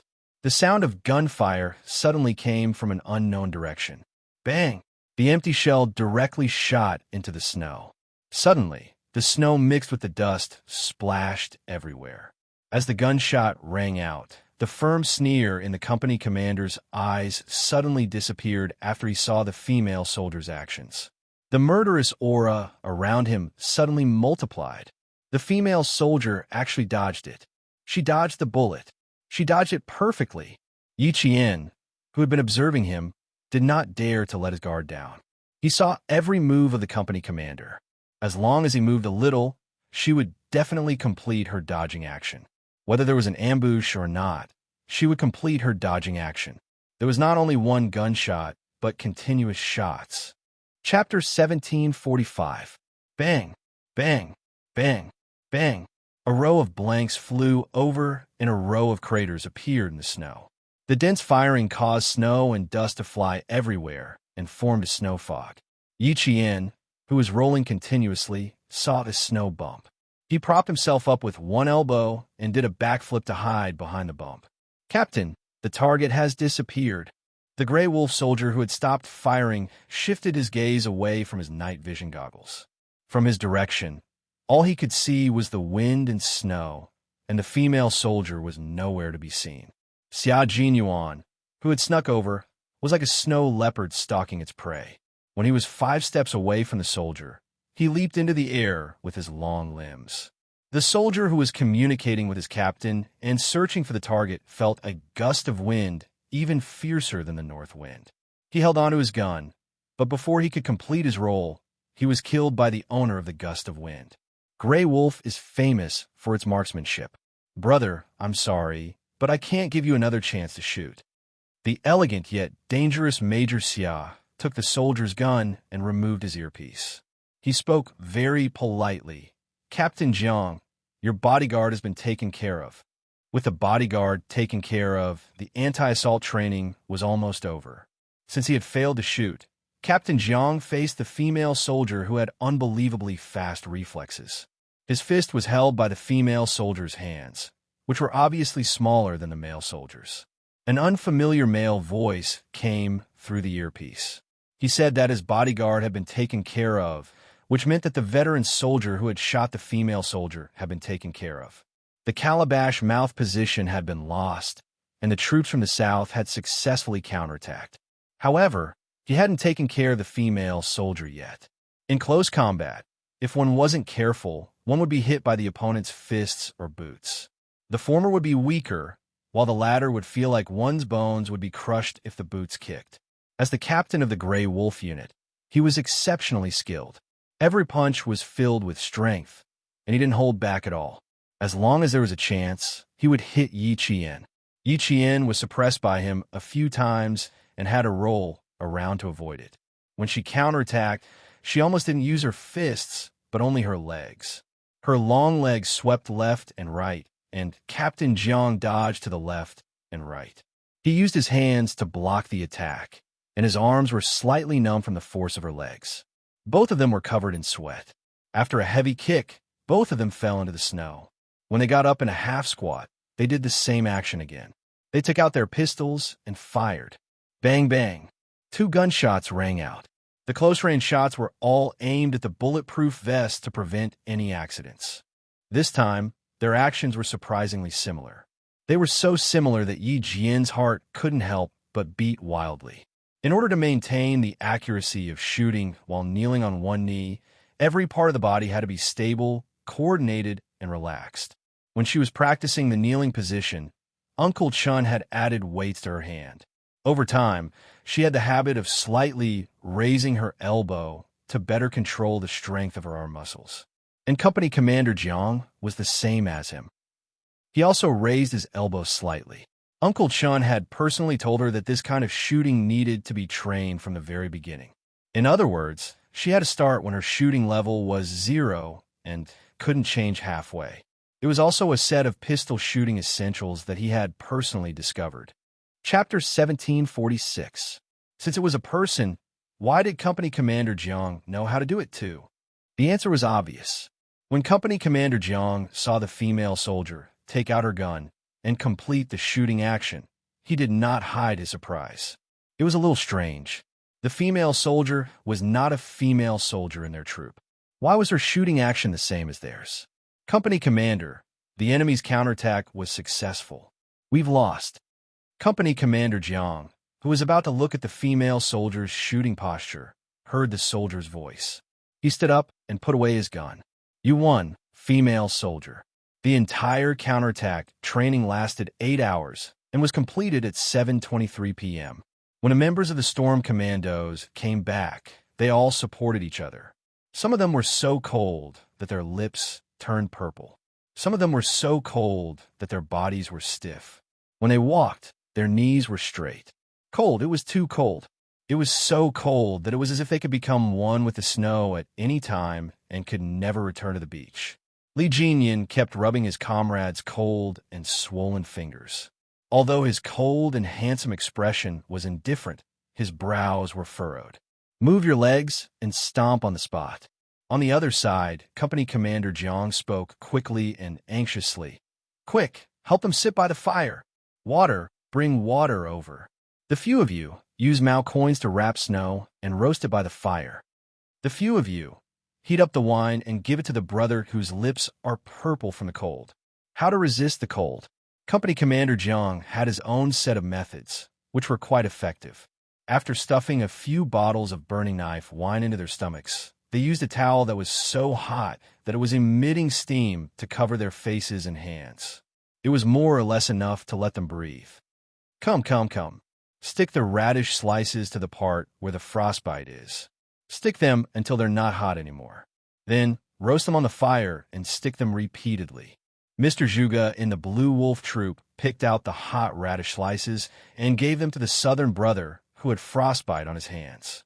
He said enthusiastically, "This is an indigenous method. It's condensed from the 5,000 years of living experience of our people. It's definitely effective." This group of brothers from the south, they were really hardworking. They could still endure the cold. Look, this person's toes were so cold that they were bleeding, but he could still endure it. He was a man. This was a man-made underground cave in the calabash mouth position. The Gray Wolf troop would rest here at night during their training in the Gobi Desert. Once the fire was lit, the cave would be warm and could eliminate the fatigue of the day. But this fire was not something that could be started just because he wanted to. If it were not for the fact that he had to take care of his brothers who had just come from the south, he really would not have a fire to keep himself warm. Everyone had a mouthful of Shao Dao wine and a bowl of boiled snow water. Everyone leaned against each other. Dozens of people crowded around the only two bonfires, and the warmth of their bodies returned. Yi Qian was in a much better state than the members of the Storm Commandos. She had experienced a similar cold before, so her body had a certain level of resistance to it. She drank 2 bowls of warm snow water in a row before she saw Sergeant Jiang walking towards her. Xia Jinyuan, who was applying frostbite ointment to his frostbitten comrades, narrowed his eyes when he saw this. "You must be tired tonight. How are you? Can you still hold on?" Sergeant Jiang looked at the young female soldier whose skin was as delicate as a peach. The doubts in his heart grew bigger and bigger. The sun in the northern Xinjiang was very strong. Even the most beautiful female soldier's cheeks would turn red in less than half a year after coming here. But this female soldier was obviously not a female soldier from the northern Xinjiang. If that was the case, how did she know the unique posture of holding a gun in the Blue Wolf troop? Chapter 1747. Commander Zhang's arrival didn't surprise Yi Qian much. On the contrary, she was actually waiting for him to come over. Hearing this, Yi Qian, who was about to stand up to speak, was patted on the shoulder by Commander Zhang. He motioned for her to sit back down with an undeniable authority. "You're welcome. Let's sit down and talk. We've been running for half a day. Let's relax a little during the break." He noticed that there was only one female soldier present. The only female soldier who followed the male soldiers into the desert for training. Just from his point alone, he could see that this female soldier was exceptional. He had only met a few female soldiers in his 15 years of service in Beijiang. He had never met a female soldier who dared to follow the male soldiers and trained as hard as the male soldiers. There was a gentle smile on his resolute face, and even his gaze seemed to have lost some of its sharpness. "Don't be so formal. I'm just curious about your posture. I'm sure you've also noticed that our posture is different from other people's. Our gun posture started from the day we joined the Gray Wolf unit. If you're not a soldier from our unit, your first reaction when you see our posture would be to think that we're not qualified. But only we know that once we learn this posture, we'll be able to shoot more accurately with pistols, rifles, and sniper rifles. Of course, not everyone is used to this posture. The soldiers under me are in this situation. They can shoot very well with the standard posture, but they can't shoot with the unique gun posture of the Gray Wolf unit." Yi Qian knew this. When she was learning how to snipe, Uncle Chin told her that not everyone was suitable for the gun posture that he created. In fact, at this time, Yi Qian already had an answer in her heart, an answer that knew which unit Uncle Chin came from. She knew the answer she wanted to know, but Commander Zhang still didn't know why she knew the gun posture that was unique to the Gray Wolf unit. Yi Qian pursed her lips and smiled. "We need to practice this gun posture from day one. I also started using this training method from day one. The results are very good. That's right. As long as we learn the essentials and grasp the essentials, our shooting accuracy will be even more accurate than the standard posture. However, I want to know, how did you, who came from the south, learn the unique posture of the Blue Wolf troop?" At this point, Company Commander Zhang's voice was somewhat cold. "This is my question. I still need you to answer it." "Company Commander Zhang, I can answer her question." A low and powerful male voice came from behind. Xia Jinyuan, who had been paying attention to the situation, walked over and said, "Only I, the team leader, can answer your question." Yi Qian was a soldier trained by Uncle Chun. Since her posture was unique to the Grey Wolf tribe, then Uncle Chun must have retired from the Grey Wolf tribe. There was no need for Yi Qian to be questioned by Company Commander Jiang on such matters. He would answer for her. "Go help the other comrades. Leave this to me." Xia Jinyuan walked over calmly and lightly patted Yi Qian's shoulder. He was telling her to leave everything to him. Xia Jinyuan saw Yi Qian's hesitation. He knew that Uncle Chun retired as a sacrifice. This meant that the unit he was in, like Company Commander Jiang, would think that the senior who created the unique Grey Wolf unit had died. They wouldn't think that he was still alive. Chapter 1748. If she couldn't answer the question, she would just leave it to him. Company Commander Jiang looked at the young major, who was even more powerful than himself. He knew very well that this was a soldier who had been to the front line and killed enemies. He immediately stood up. "This is a serious matter. I need to understand it clearly." "I know. It was unique to the army and could not be replicated or spread easily." Xia Jinyuan understood Company Commander Jiang's cautiousness.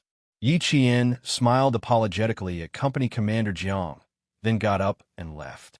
Xia Jinyuan was naturally better at handling this kind of matter than she was.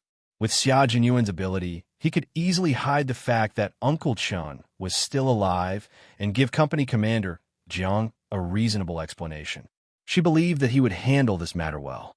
However, this matter also gave her a wake-up call. When she returned, she needed to learn the standard gun stance to prevent similar problems from happening again. Uncle Chin's identity could not be exposed. Even if he had been sacrificed for more than 10 years, she still needed to continue hiding it. She could not let others know about Uncle Chun. About 10 minutes later, Company Commander Jiang found Yi Qian again. The 36-year-old man looked at Yi Qian with a gaze as gentle as the May wind in Beijing, bright and warm. "I was rude just now. You're a very outstanding female soldier. I look forward to seeing you on the training ground again." Yi Qian saluted the company commander who was about to leave and return to the army. This was an unyielding soldier. Even the heavy snowstorm didn't make him bend his waist. This was a soldier from the northern border. He was like a white poplar facing the wind and sand, using his straight body to guard the border. He was also a respected soldier. He had dedicated his youth to this barren land, but it was still part of our country's territory. For decades, he was so loyal, and used an eternal heart to protect the country without any complaints or shame. The wind and snow covered their departing footsteps, and the figure at the front had completely disappeared from sight. The figure at the back, carrying a rifle, fearlessly followed the footsteps of his comrades in the wind and snow without looking back. The people of the northern borderline who live here say that they're the guardian gods in their military uniforms. Only with their existence can life be peaceful. Yi Qian, our existence is to protect the peace of the people of our motherland. This is the belief of all the officers and soldiers of the Blue Wolf unit, and it is also the direction they have been persisting in. Company Commander Jiang asked me to pass on a message to you. Stick to your original beliefs. Use the gun in your hand to guard this territory and complete your mission as a soldier. The belief of all the officers and soldiers of the Grey Wolf Troop was a kind of inheritance. Uncle Chun walked out of this troop, leaving behind a legend and the dedication of a generation of soldiers. It was passed down from generation to generation. Even if their bodies disappeared, their beliefs would remain as eternal as steel. When they gathered at 5 o'clock the next morning and walked out of the cave, the entire Gobi Desert was pure white, like a forgotten world. It was so quiet that it did not seem like the human world. Today, they had to walk 40 kilometers into the desert. After a night of rest, the members of the Storm Commandos saw that the wind and snow had stopped, and they could not help but smile. They were not afraid of wind and snow, but it was good to have good weather. The weather is good, suitable for a walk. There's also the sun. Let's walk and scatter the sun. Do you still have any burning knives? It's better to drink some wine before walking. A new day had arrived, and a new training had arrived. The team members, who were happy in the midst of hardship, were so optimistic. Chapter 1749. The weather was good and suitable for training. The white snow rose and fell, stretching for thousands of miles. The light from the snow shone through the clouds, illuminating the pure white world. After checking their equipment, the members of the two teams quickly lined up under the cold gaze of Captain Xia Jinyuan. There was no need for them to line up. They were already in a straight line horizontally and a straight line from side to side. All of you. The young major at the front of the line stood upright, and his command was like a hot knife through butter. Everyone's attention was instantly focused on him. Yi Qian had always known that Xia Jinyuan was a very charming man. He had the majesty of a soldier and the elegance of a man. When they were in the sun, the Xia Jinyuan she knew was a gentleman. When they were in the dark, the Xia Jinyuan she knew was a man whose gaze was like a bullet with a frightening sharpness. At this moment, Xia Jinyuan, who was standing in the sun, was looking at his comrades. Although his eyes were sharp, they were full of encouragement. He was like a beacon for the whole team and a guide for the whole team. With him around, they felt that all difficulties could be easily solved. He briefly talked about the main training program for the day. The 40-kilometer walk was the beginning of the day, followed by tactical training, mainly for the desert attack. It's still like camping. There's no so-called balance between work and rest, and there's no logistical support. As for frostbite and other minor injuries, they'll be dealt with by themselves. No other opinions, right? Okay, no objections. Line up and set off. Xia Jinyuan said everything in one go. He asked his comrades if they had any opinions, but his actions directly stopped them from voicing any. He was just being polite.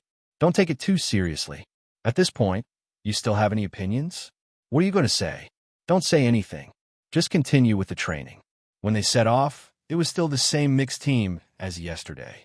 44 figures carried rifles and backpacks, advancing into the depths of the desert in a single team. From afar, they looked like dragons in the snow, majestic and visually stunning. Training in the desert was even more difficult than training in the Gobi Desert. They had to roll in the sand, crawl in the sand, and sometimes rush down from high sand slopes. At the same time, they also had to complete shooting. At the end of the day, it was as if their bones were disassembled and needed to be reassembled at night to maintain their integrity. Yi Qian gritted her teeth and endured all this. There was only one belief in her heart. Since I'm here, I won't be worse than anyone else. As the only female soldier in both teams, she worked so hard to stimulate the fighting spirit of the male soldiers.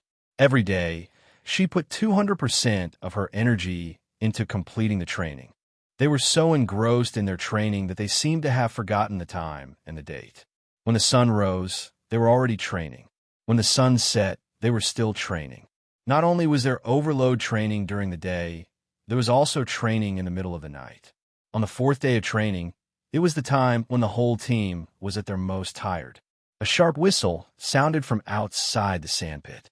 All the members woke up from their deep slumber and put on their equipment as quickly as possible to complete the assembly.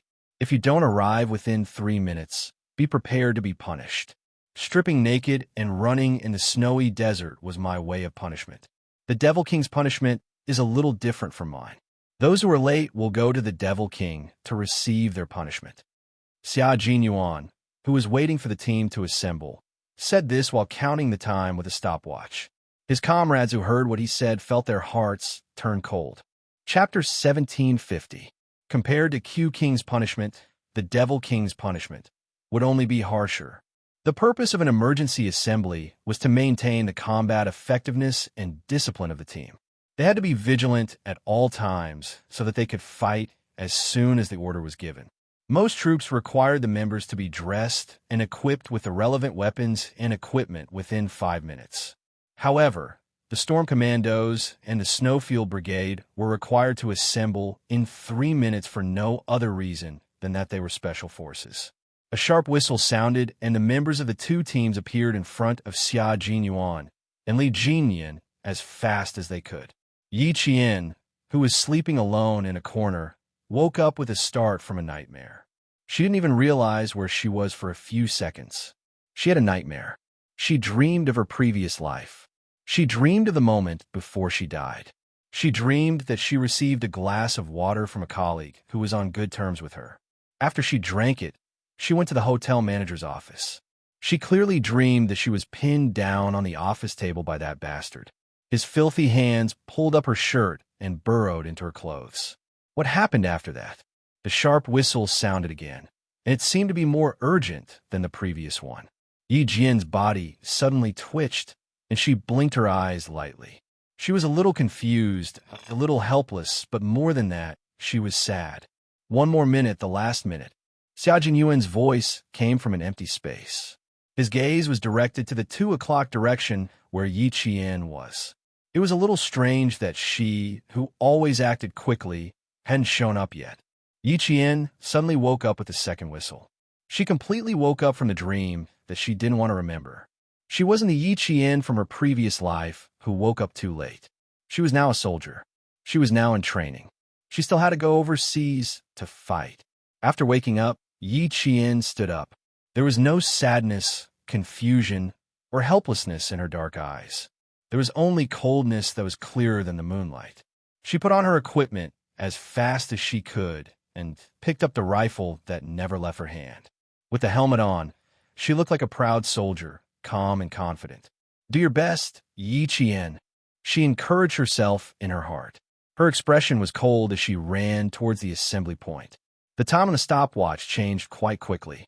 The faint blue screen light reflected on the face of the young major, holding the stopwatch, making his handsome eyebrows and eyes even colder than the crescent moon in the sky. There were still 25 seconds left. He looked at the 2 o'clock direction again, but it still hadn't appeared. Li Jinyan obviously noticed it as well. He said calmly, "She will be late, and my punishment this time will be very heavy." "Your punishments have always been heavy." Xia Jinyuan pursed his lips. He was not afraid of the Demon King's punishment, but he was worried about Yi Qian. Yi Qian was never late, but he was late today. Was there something wrong with his body? She shouldn't be. When he was tutoring her last night, he didn't find anything wrong with her body. Her mental state was also good. After a day of training, other than the fatigue between her eyebrows, there was nothing wrong with her. Xia Jinyuan's gaze turned cold. Since it wasn't a problem with her body, it meant that her vigilance wasn't at its peak. Once she relaxed after high-intensity training, even her vigilance would drop. My punishments are indeed heavy, but they are all on the spot. The indifferently Jinyan glanced at the stopwatch in his hand, then looked around. His cold eyes narrowed slightly. Chapter 1751. Their current location was a semi-solidified desert, not a vast expanse of yellow sand where not even a blade of grass grew. Some vegetation grew, but the color of the vegetation was a little dull. These vegetation were not to be underestimated. They were all covered in sharp thorns that could directly pierce into the flesh. Over the past few days, the 2 team members had been pricked by these thorns. Fortunately, their combat uniforms were thick and they were wearing thermal suits inside. Even if they were pricked, they would only suffer small wounds. Li Jinyan said to punish them on the spot. Then, Xia Jinyuan looked around, then looked at Li Jinyan and pointed at the vegetation. Here. Yes. At the same time, Li Jinyan pressed his stopwatch and looked at the figure running over. His thin lips moved slightly, and he said coldly, "You're 5 seconds late." Xia Jinyuan pressed his stopwatch and looked at the figure running over. His thin lips pressed even tighter into a straight line. He knew that she was in good health, and she was in good spirits. She was supposed to rest for 2 hours and assemble at 1 in the morning. She was still late. 5 seconds had passed since the 3 minutes had passed. Before Yi Qian could run over, she felt Xia Jinyuan's gaze sweep over her like a bullet. It was so cold that it made her heart turn cold. "You're late." After saying that, he stepped aside and gave his seat to Li Jinyan. Li Jinyan was the one to decide what punishment would be given to the soldiers who were late. Punish them on the spot. Then she'd have a good time. The devil's punishment was always in line with his code name. It was full of demonic nature and couldn't be more harsh. Being 5 seconds late was nothing to an ordinary person who hadn't been late before. It was normal, but for a soldier, being 5 seconds late on the battlefield was equivalent to delaying the battle. A bullet's firing speed was 3 seconds. If you were 5 seconds late, the enemy's bullets would have already swept over. Yi Qian took a deep breath and walked to the front of the team to report. No one looked at Yi Qian, and no one wanted to ask why she was late. Even though they all knew that Qing Niao was a very punctual and strict female soldier, she was late this time. So, she was late. There was no reason or explanation. She was just late. Everyone else is dismissed. Qing Niao will stay. After the emergency assembly was completed, Li Jinyan opened his mouth, and the team members quickly left to rest. Yi Qian, who was late, stayed behind to await Demon King Li's punishment. A minute later, Xia Jinyuan was the only one left in the empty desert. He stood tall and straight, looking solemn. "Get out of here." Demon King Li never liked to talk nonsense. He pointed at the sand slope with thorny vegetation and said indifferently, 3 rounds. After rolling, go back and sleep. Rolling 3 rounds in the thorny vegetation sounded easy, but in reality, Yi Qian thought that she would never want to be punished like this in her entire life. Yi Qian, who was rolling with his head in his hands, used his body to crush the thorny vegetation. The sharp thorns pierced his clothes and then into his flesh. It was like 10,000 swords piercing his heart. Moreover, she couldn't roll to the same position. She had to climb up from the bottom of the sand slope, walk to the top of the sand slope, and then roll down from another position. After the 3rd round, Yi Jian's body was covered with countless tiny and dense blood holes. Her punishment for being late was considered light.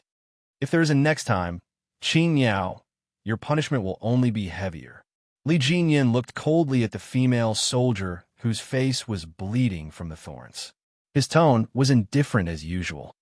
I hope there won't be a next time. Chapter 1752. The first punishment was engraved in her heart. How could there be a second time? Despite the pain from the thorns all over her body, Yi Qian still stood up straight and replied, "There won't be a second time. Remember what you said." Li Jinyan lowered his eyes and quickly glanced at Yi Qian. As he turned to leave, he glanced at Xia Jinyuan, who hadn't left yet, and left with a cold aura. Xia Jinyuan, who had been watching the whole process, waited until he was a little further away before walking over. He looked at Yi Qian, who hadn't moved for a long time, and sighed softly in his heart. He reached out and held her hand. His slender fingers caressed it, and after a long time he said, "Sit down and remove the thorns in your clothes."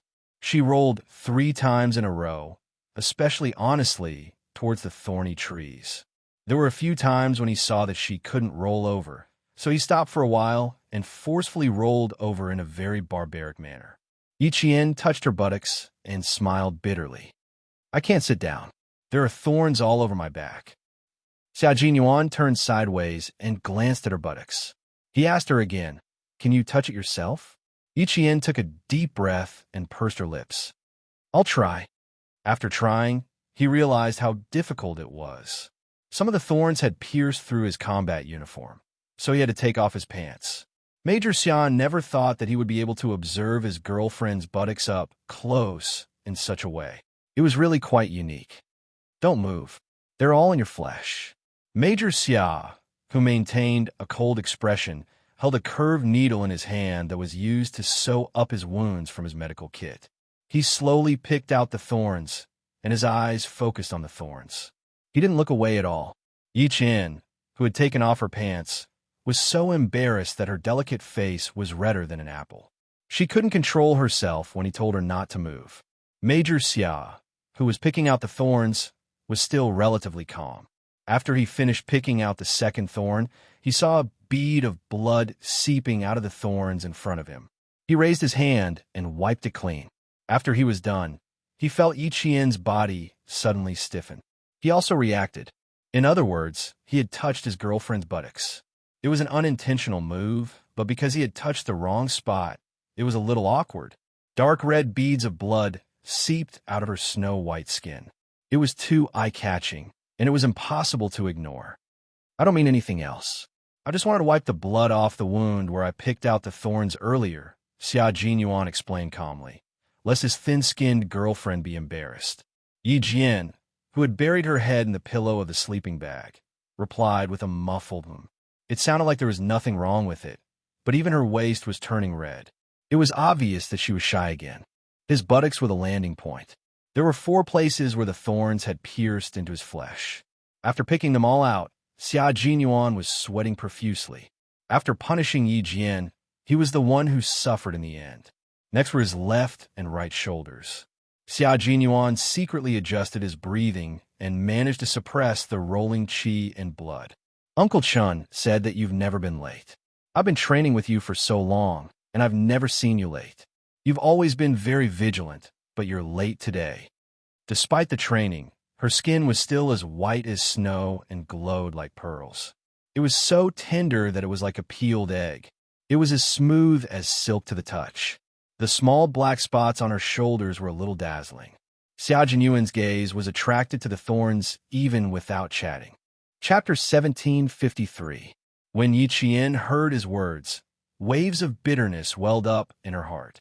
After a while, she said softly, Captain Xia, do you believe that people have a past life? She had kept those things in her heart for too long. She thought that she would forget them with time and after she was reborn, but she realized that the hatred and humiliation would not be forgotten. Instead, as time passed, it would only ferment and mold. In the end, it would be like a parasite attached to a bone that could not be removed. In that case, would it be better if she said it out loud? But would he believe her if she said it out loud? Xia Jinyuan, who had picked out the thorn in her heart, answered her. You want to tell me that you were late today because of a dream? She looked up slightly. The searchlight on her helmet shone on her beautiful face.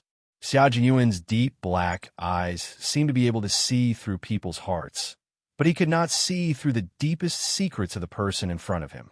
Tell me what kind of nightmare you had first. Yi Qian, who had restrained her thoughts, looked at the man who had lowered his head to pick out the thorn in her heart again. She pursed her delicate lips and said softly, I dreamed that I was being molested. Xia Jinyuan, who had stopped what he was doing, frowned. He looked up at Yi Qian again and asked calmly, Was it me? No. Yi Qian shook her head. The bitterness in her heart only increased. If it had been him, Yi Qian felt that she could still accept it. After all, he was so pleasing to the eye. But she did not know him in her past life, so if it had been him, she would have resisted as well. Xia Jinyuan frowned even harder. He stopped what he was doing and stared at the girl he loved without blinking. If it wasn't me who molested you, then who was it? The major, who did not know the truth, only focused on one thing. She did not dream of him molesting her, but of another man. Hey! Those memories were very painful. It was so painful that just thinking about it made her stomach churn. It was so disgusting that she wanted to vomit. A very disgusting guy. No matter how capable Xia Jinyuan was, there was no way he could have guessed that Yi Qian's dream was something that had happened in her previous life. Therefore, he raised his hand and flicked his forehead. If it weren't for me, Qing Yao, you could have just taken out her dagger, silver wire, pistol, or rifle and killed him directly. After that, he asked worriedly, Did you kill him? If not, continue dreaming in the second half of the night and drag me into your dream as well. Let me kill this guy with my own hands. How dare you molest my girlfriend? You're courting death. Even if it was just a dream, Major Xia still spoke with a murderous aura. The sad Yi Qian was amused by him. Looking at his handsome side profile, he replied with a smile, I killed him. I stabbed him in the heart and pulled him out. I killed him. That's right. That's how it should be. There's no need to be afraid in the dream. We can deal with it however we want. Major Xia's heart immediately felt at ease. Looking at him, the smile on Yi Qian's beautiful face deepened. Everything was so beautiful when she was with him. At this moment, Principal Chun, who had been hospitalized for a few days, only had one thought in mind. Get discharged. Why can't I get discharged? I know my own body best. Don't tell me I don't know if there's anything wrong with it. Old Yin, you have to listen to me on this matter. After being hospitalized for a week, Principal Chun could not stay any longer. Whenever he thought of the matters in the army, he was anxious to return home and did not want to waste even a second. Chapter 1754. After retiring from the army for more than 10 years, Principal Chun had never let himself rest. The army arranged for him to be the principal in Fujian town, and he had been guarding the oil depot in the middle school. Later, he met Yi Qian and almost spent all his time teaching Yi Qian. He had never rested for a day, and he had never let himself relax. Even if he could not wear the green military uniform openly, he still regarded himself as an active soldier. After staying in the hospital for so many days, it could be said that Principal Chun had rested for the longest time since he joined the army. Therefore, to let him stay in the hospital now was more uncomfortable than being tortured. However, he had been a middle school principal for more than 10 years, and he had the elegance of a scholar, so he spoke more gently. Seeing that Commissar Yin, who was sitting in the ward, was unmoved, Principal Chun could only persuade and reason with him. There are a few good seedlings among the new recruits this time. If we train them well, they will definitely achieve something. I have to hurry up. Look, I've been in the hospital for a week. If I don't go back soon, they will relax. How can this work? Training has to be done day after day. We can't give up halfway. I won't joke about my body, and I won't treat my body lightly. I've been in the hospital for so long, and I really can take it seriously. It's just a stomach hemorrhage. It's not a big deal. The surgery has been done, and I've recovered. Let's go through the discharge procedures today. No matter how well he said, it did not move Commissar Yin. You have to continue to recuperate. We're not doctors, so we don't understand. But the doctor said that your stomach hemorrhage this time was very dangerous. If you were sent here half an hour later, you would have died. You cherish the new soldiers, but you have to think about little Yi. She just sent old uncle away. Don't tell me you want her to send you away again? Brother, you have to think about little Yi. She's a girl, and she has to send away her closest relatives one after another. It's more painful than cutting a piece of flesh from her heart. We won't waste time with the hospital. We'll listen to the doctor and leave the hospital after 20 days. As long as you cooperate well and recover well, we'll leave immediately after 20 days. When Headmaster Chun fell, even Commander-in-Chief Xia was alarmed. He gave them a strict order. No matter what, they had to take good care of Headmaster Chun.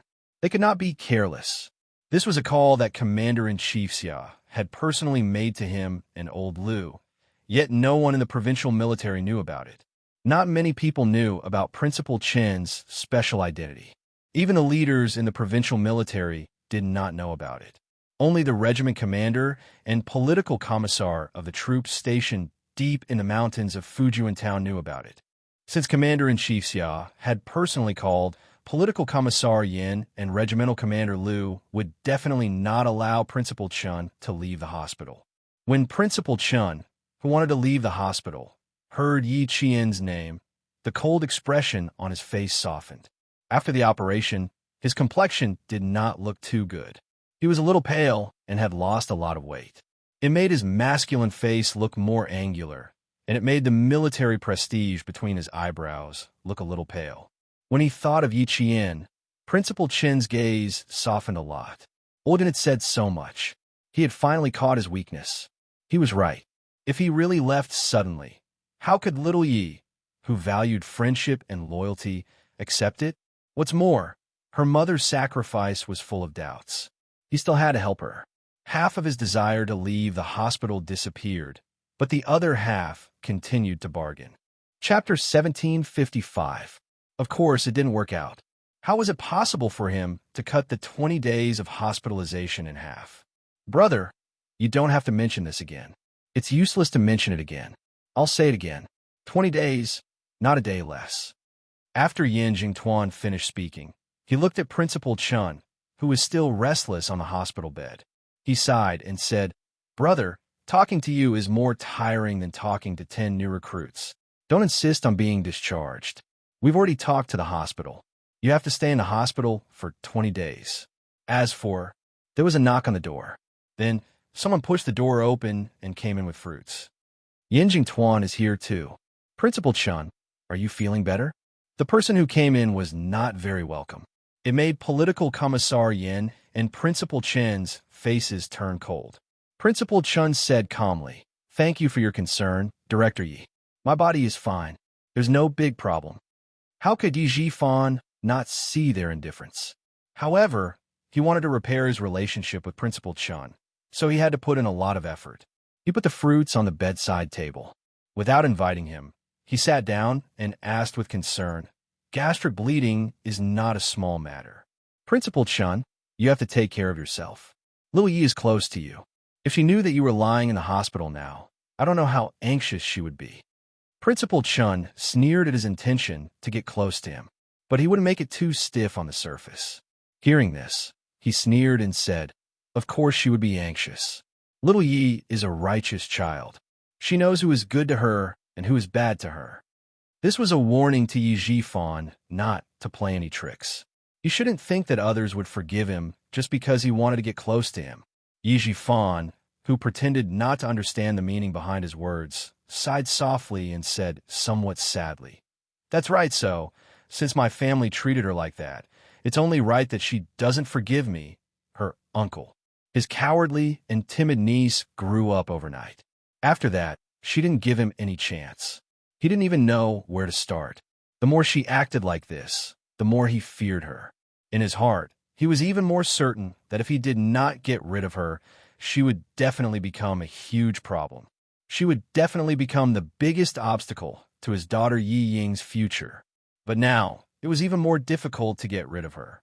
But even if it was difficult, he had to think of a way. She started with the people closest to her, making them stop helping her and turn to help Yi Ying instead. Was she someone who valued relationships? Let her have a taste of what it feels like to be betrayed by the person closest to her. Yi Jifan was a scheming person. Not only did he want to use Principal Chun to let Yi Ying enter the military in the future, but he also wanted to use this opportunity to suppress Yi Qian. Therefore, Yi Jifan was a person who calculated every step he took. It was because of this that he could rely on the jade pendant to get to where he was now. Principal Chun did not want to talk about Yi Qian with him. After hearing his hypocritical words, he changed the topic and said to Political Commissar Yin, "Old Yin, you go back first. I will definitely take good care of my body for the sake of that girl. You go back first. I will rest for a while." "All right, you rest first. I will go with Director Yi." Political Commissar Yin stood up and pulled Yi Jifan with him. "Director Yi, let's go first. The patient needs more rest to recover faster." Yi Jifan, whose eyes were slightly dim, knew that they were chasing him away. He didn't feel awkward at all. He stood up and said calmly, "Then Principal Chun, rest well. I will visit again next time." Chapter 1756. He stood up, lowered his eyes slightly, and said somewhat condescendingly, "I originally wanted to ask Principal Chun about little Ye's recent situation, but it seems that I came at a bad time. I can only come another day." "Ask about little Ye's recent situation?" Principal Chun and Political Commissar Yan's faces darkened. He was like a weasel paying a New Year's visit to the chicken. He was up to no good. The two didn't answer and just looked at him indifferently. They were both soldiers. As long as they focused a little, even their eyes had a real texture, which made them feel disgusted and afraid. Yi Jifan, who had been an official for 20 years, was very natural.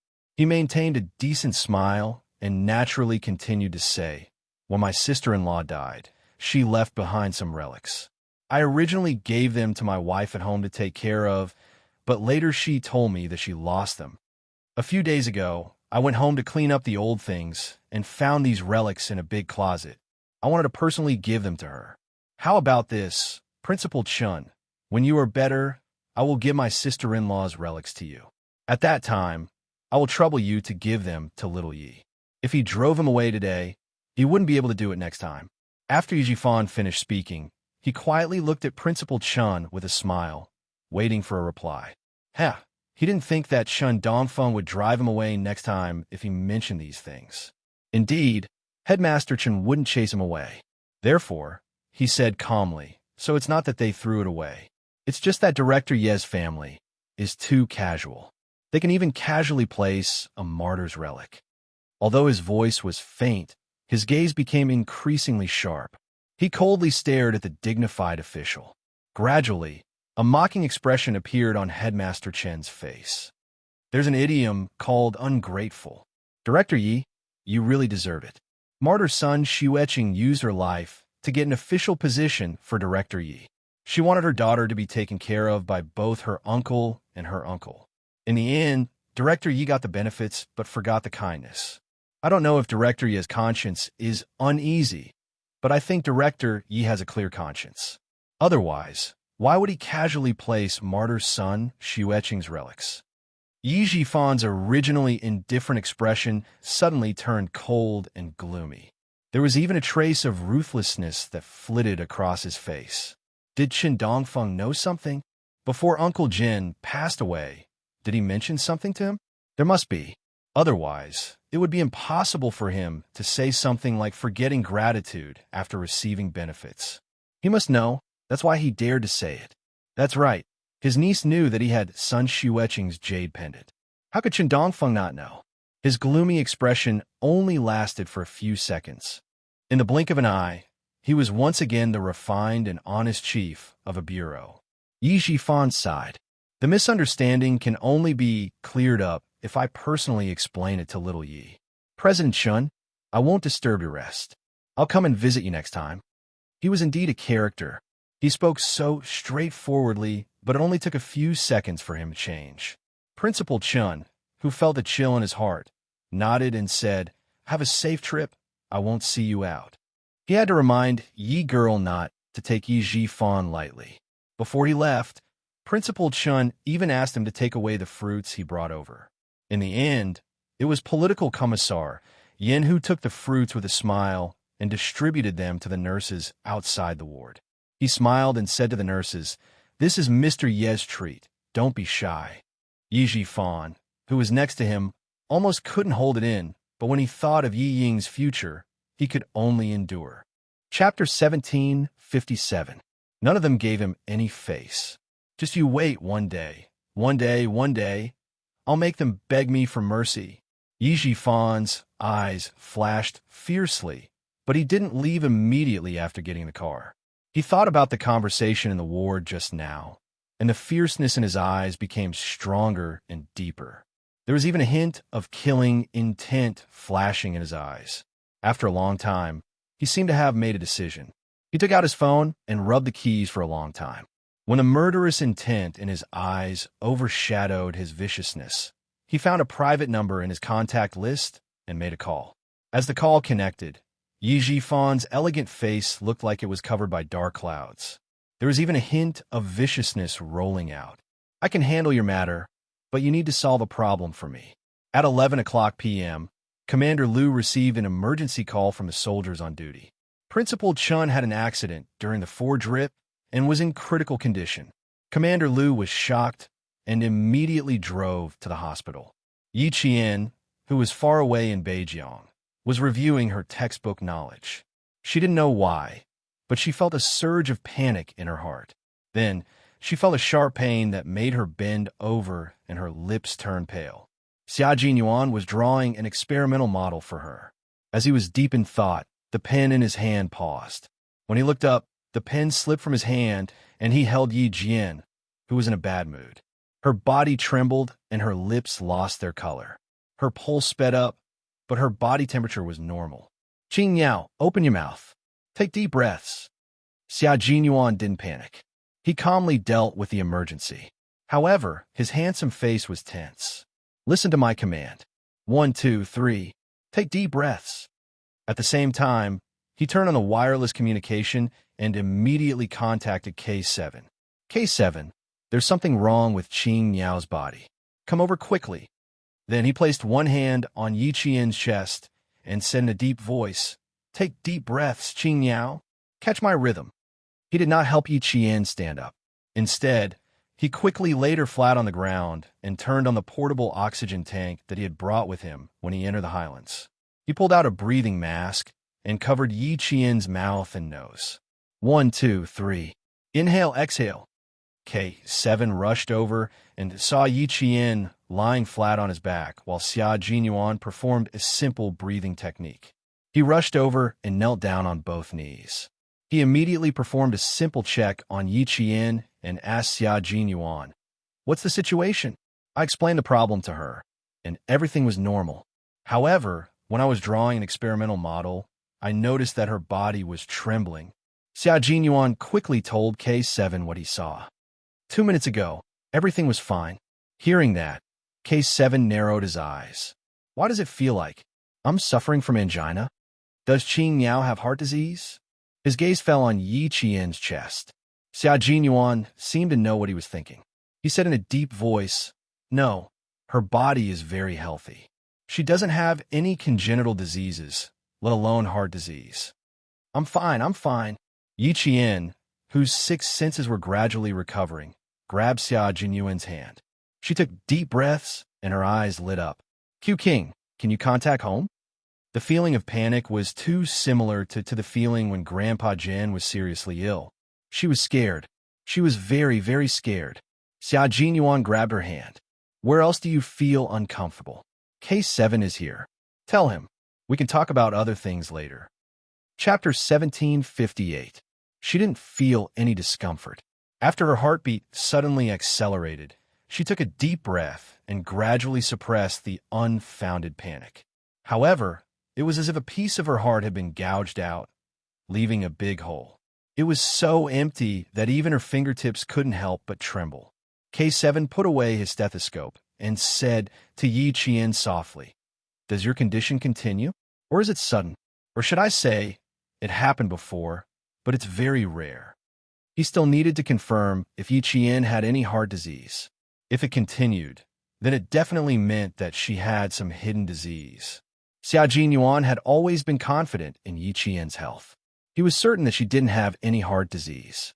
He held Yi Qian's hand tightly and said in a very steady voice, "K7 is the military doctor in our team. Answer his questions properly. Don't hold back and don't hide anything." Actually, he should be a forensic doctor. However, he was someone who liked to make breakthroughs. He could be both a forensic doctor and a military doctor. It only happened once. Before my grandfather fell seriously ill, he had a similar heart attack. Other than that, there were no other problems. Before I entered the military academy, I did a detailed checkup. I confirmed that there were no hidden diseases in my heart.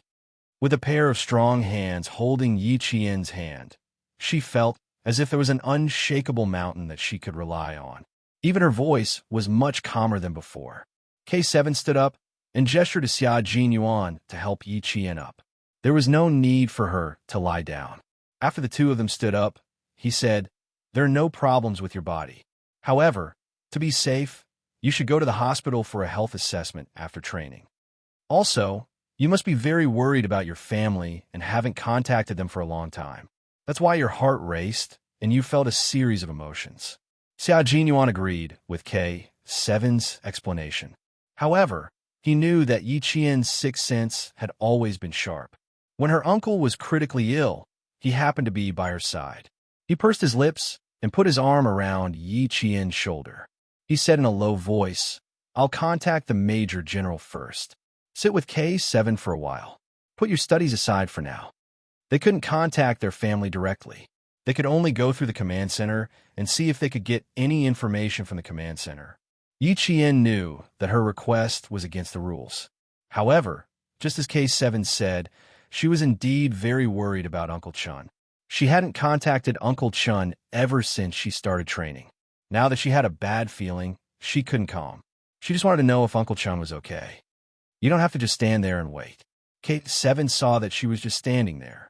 Her eyes, which were usually as calm as water, occasionally flashed with anxiety. He was not good with words, so he comforted her simply. When Li Jinyan came over, he saw Yi Jian squatting and jumping on the spot. Beside her was K7 from the Shuiyu Brigade, who was both a forensic doctor and a military doctor. Xia Jinyuan asked him to come over to tutor Yi Jian and also mention the situation just now. Only then did he hurry over. Looking at it now, the situation wasn't too bad. K7 saw the devil's arrival and heaved a sigh of relief. He really didn't know how to get along with a female soldier. He didn't know what to say either.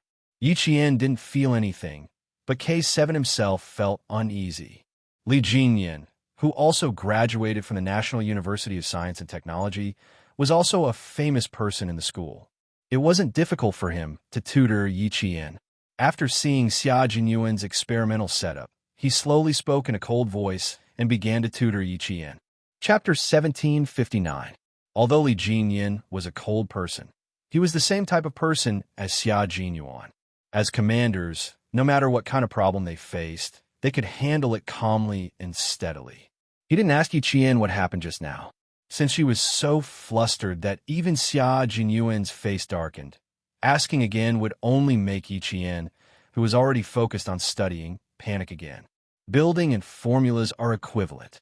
Before the experiment, you have to list all the formulas and possible accidents. If you fail halfway through, you can immediately find the problem in the completed steps and formulas. It's not advisable to skim over it like you did. The reason why quantum entanglement was called ghost-like operation by Einstein is because of the phenomenon obtained in the experiment.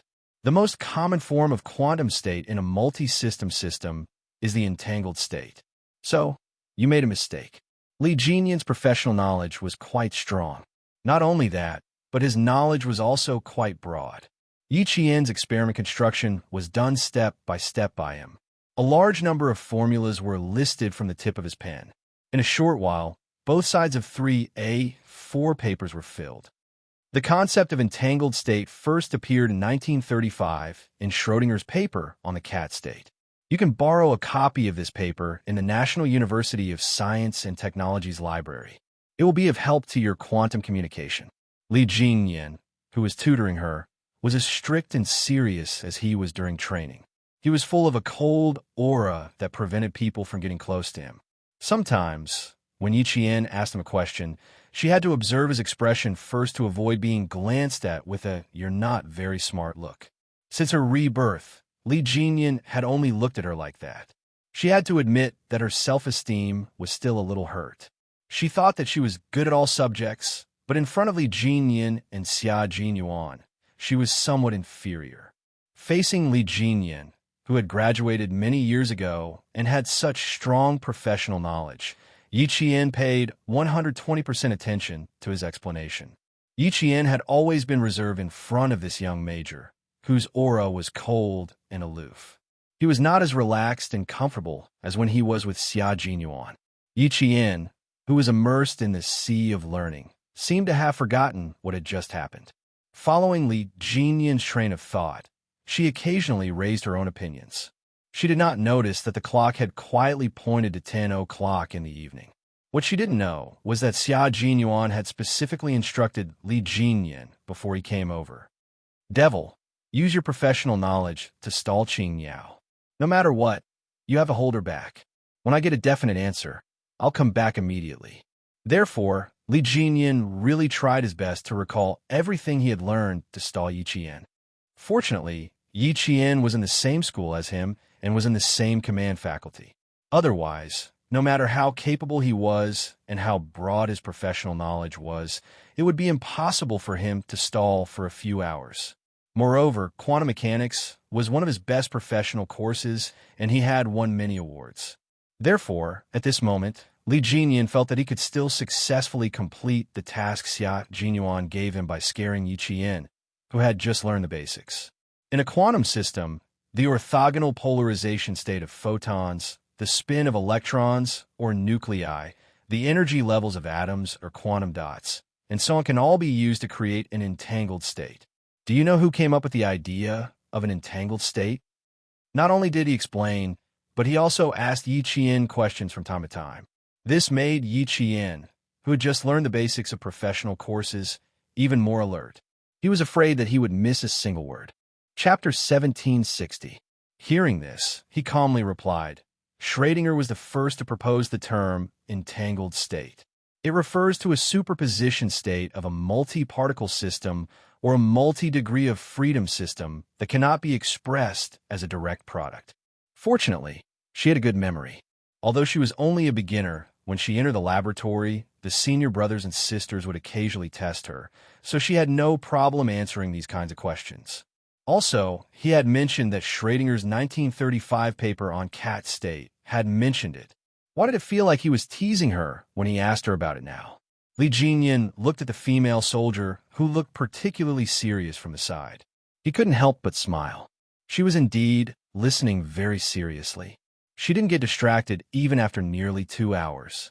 Just as Yi Qian guessed, Li Jinyan didn't want to tease her. No, it couldn't be considered teasing.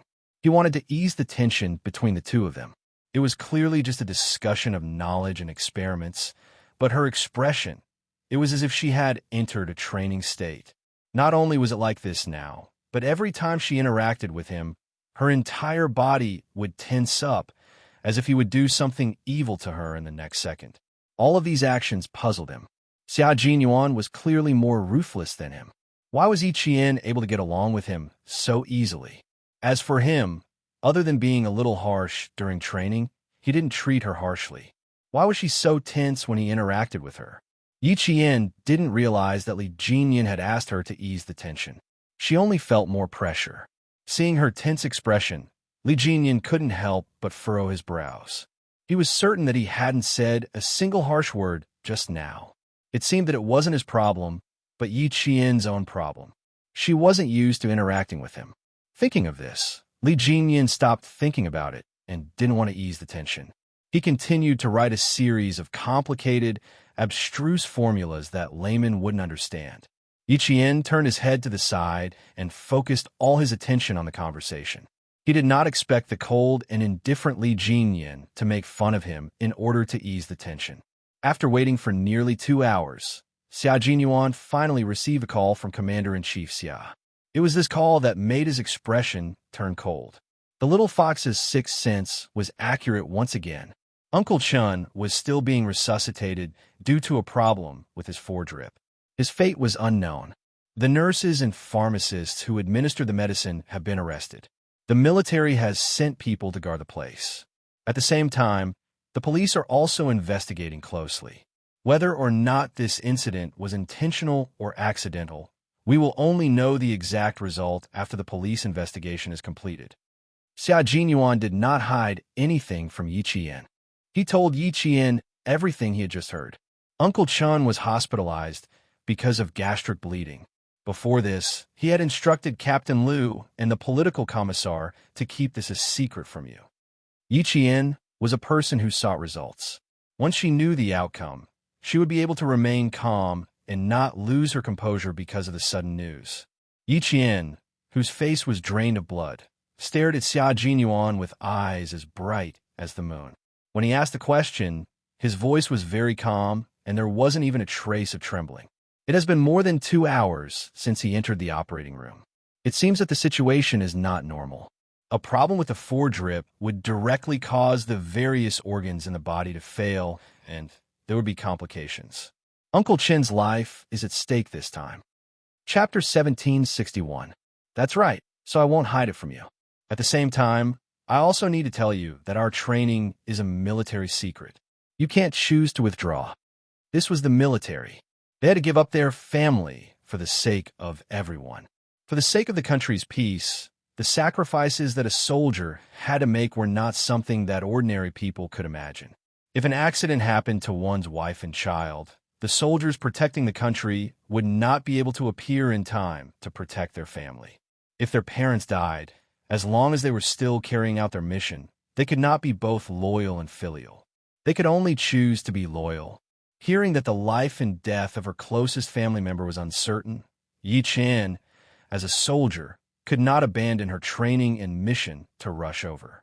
She could not even contact the outside world. This was the military, a military unit with iron-like discipline.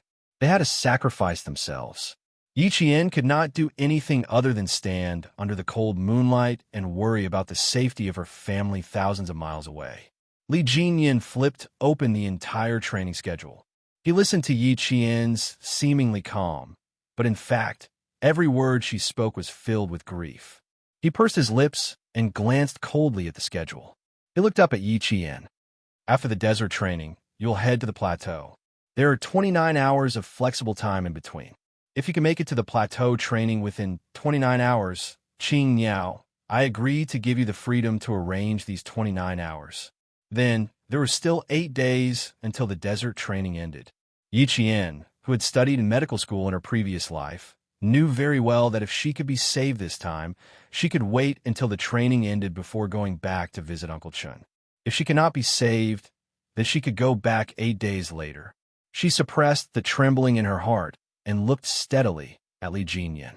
Although her voice was soft, her words weighed 1,000 pounds. No, there's no need. Uncle Chun did not forget to remind platoon leader Liu and the political commissar not to tell her when he was trying to save his stomach from bleeding.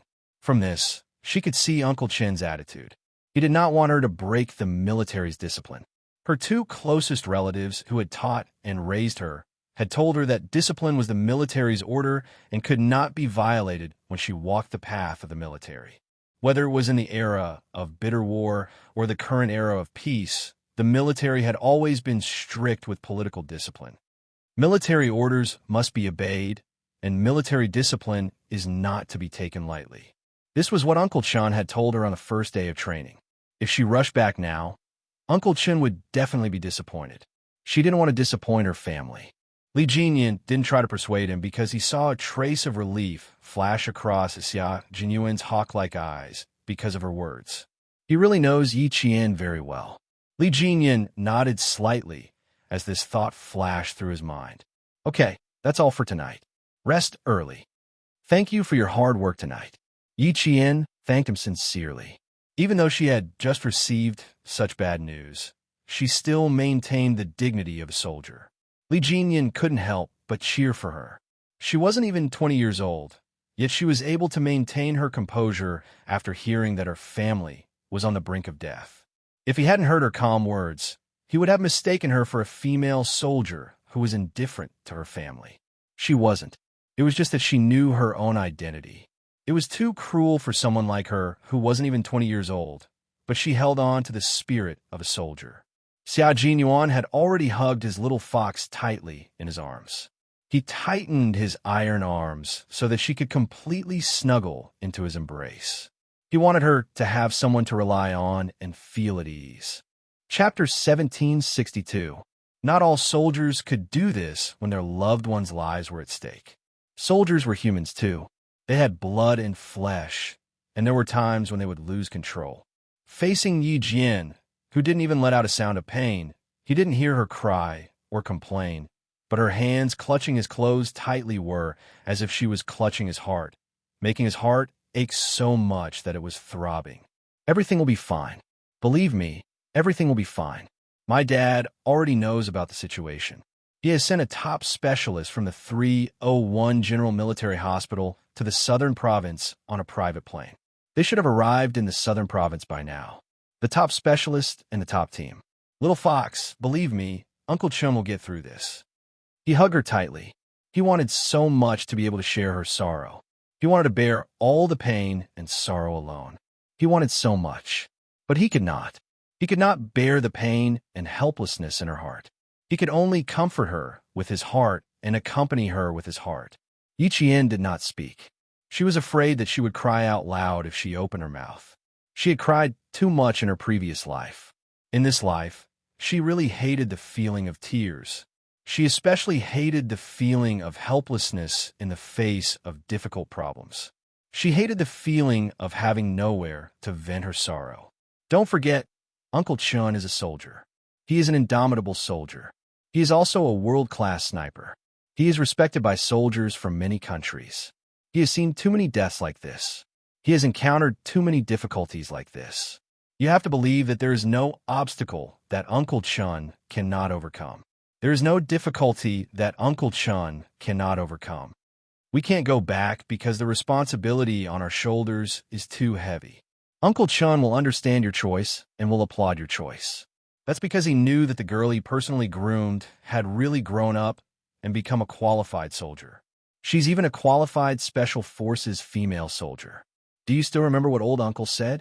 He said that wearing the military uniform is equivalent to shouldering the responsibility of the country and its people. Loyalty and filial piety cannot be achieved at the same time.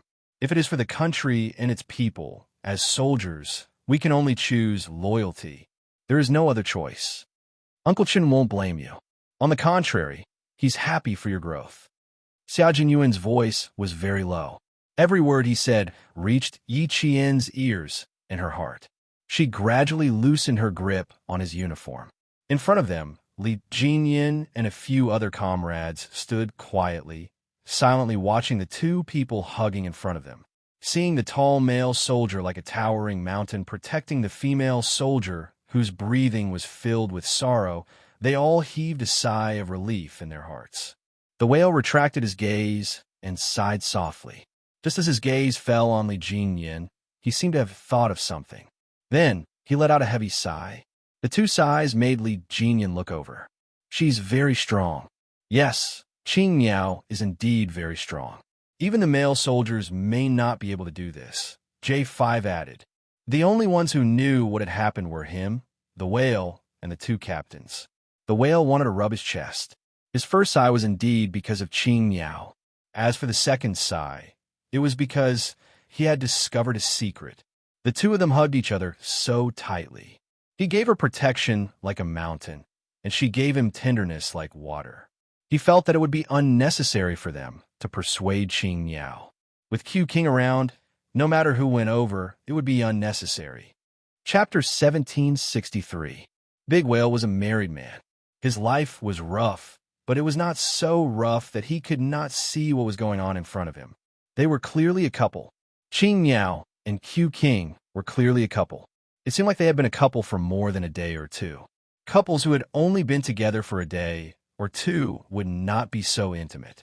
They had definitely been together for a long time, so there was no Demon King.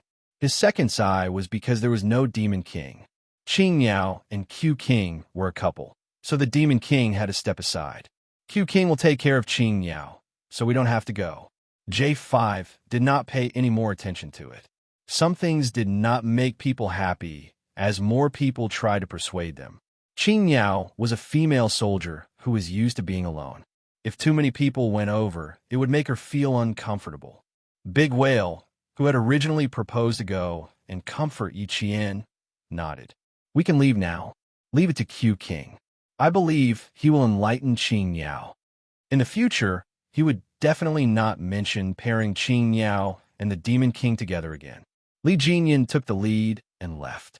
As he walked past Big Whale, he said calmly, now you know how wrong you were in the past. He had tried to pair himself with Yi Qian many times in front of Xia Jinyuan. Xia Jinyuan did not throw a tantrum at Big Whale on the spot. He was considered well-mannered. You already knew? Big Whale was shocked. How did he know? Know what? Li Jinyan glanced at his shocked comrade under the moonlight.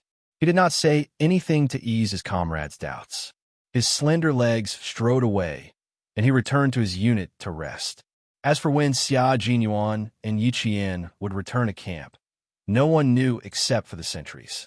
The next day, Yi Qian went into training with the other male soldiers as usual. Other than his eyes being slightly red and swollen, there was nothing else out of the ordinary. They had arrived at the entrance of the desert.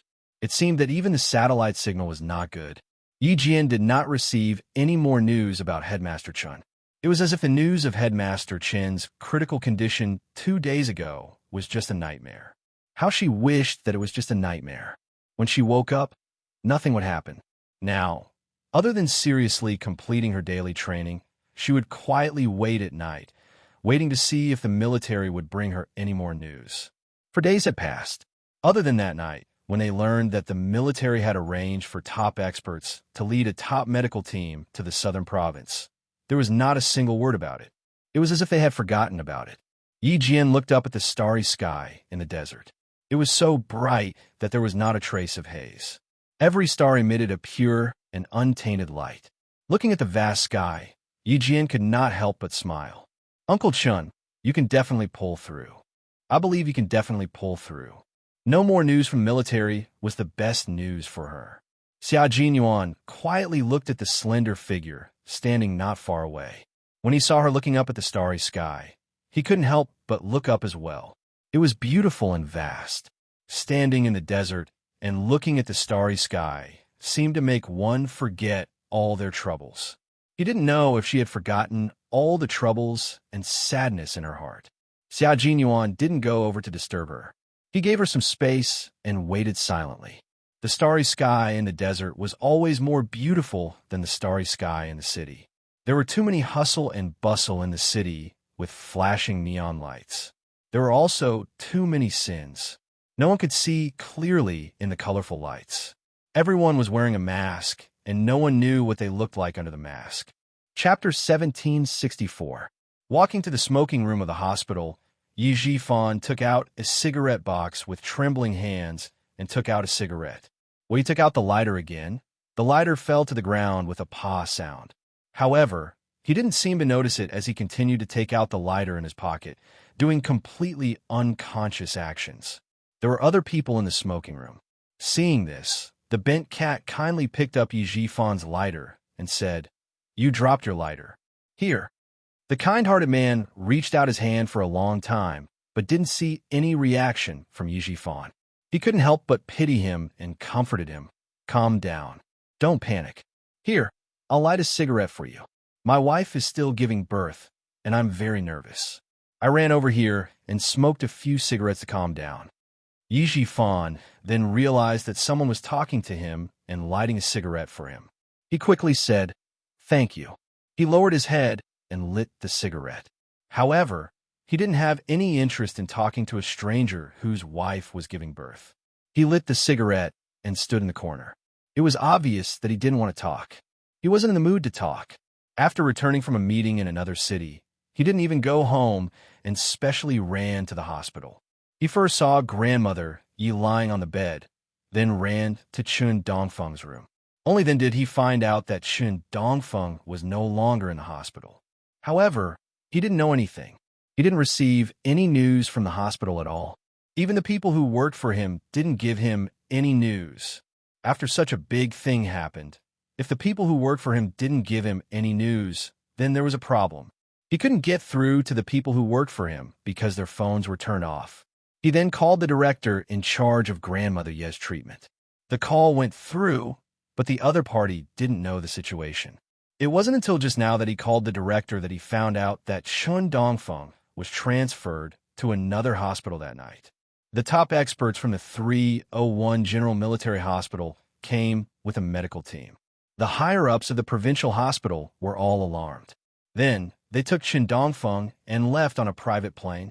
What was Chun Dongfeng's background? What kind of background did he have? It wasn't an exaggeration to say that this was the treatment of the highest leader.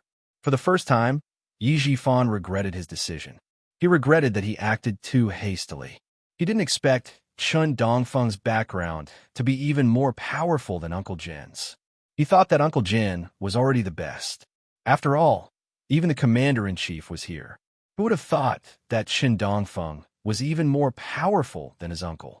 He had even asked the 301 General Military Hospital to bring a medical team to Southern Province just to save Chun Dongfeng's life. Yi Jifan's smoking speed became faster and faster. He finished one cigarette in less than 2 minutes. When he wanted to light another one, he had to use his lighter several times before he could light it up. The police were involved in the investigation, and all the relevant personnel were under control. The military also stepped in. The more he thought about it, the more flustered Yi Jifan became. He was so flustered that he could no longer stay in a hospital. Our hospital is in big trouble. The police and the military are involved in the investigation.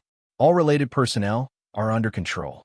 All the records of the medicine used that day have been retrieved. Yi Jifan, who was walking quickly, thought about every word the director said. He walked too quickly and almost tripped over his own feet. He needed to know if Chun Dongfeng was out of danger. It would be best if he didn't lose his face. Since the trouble had already appeared, it would be even more straightforward. Unfortunately, he was only thinking about it. Xia Jinyuan, who received another call from the satellite, looked at Yi Qian, who was still standing in the distance and looking up at the starry sky. A faint smile appeared on his handsome face. He could foresee how beautiful and delicate her smile would be. It would definitely be like the national peony in full bloom. Chapter 1765. Yi Qian didn't know how long she had been alone. She only knew that when she heard the sound of military boots stepping on the sand, she turned around and saw Xia Jinyuan's deep, dark eyes gently gazing at her with a faint smile. She had always known that there was a gaze silently watching her from not too far away. It was a gaze filled with pity and tenderness, deeply gazing at her and encouraging her. Although he didn't walk over and she didn't turn around, she knew who the owner of this gaze was. Because no one could gaze at her as tenderly as he did, and no one could know when to give her space to be alone like he did. He understood her so well and could always give her just the right amount of support and encouragement. Yi Qian turned around and looked at the young major who was approaching her. Her gaze was locked on his gentle, dark eyes. Gradually, Yi Qian smiled slightly. Just as Xia Jinyuan thought, that blooming smile was like a peony in full bloom under the moonlight.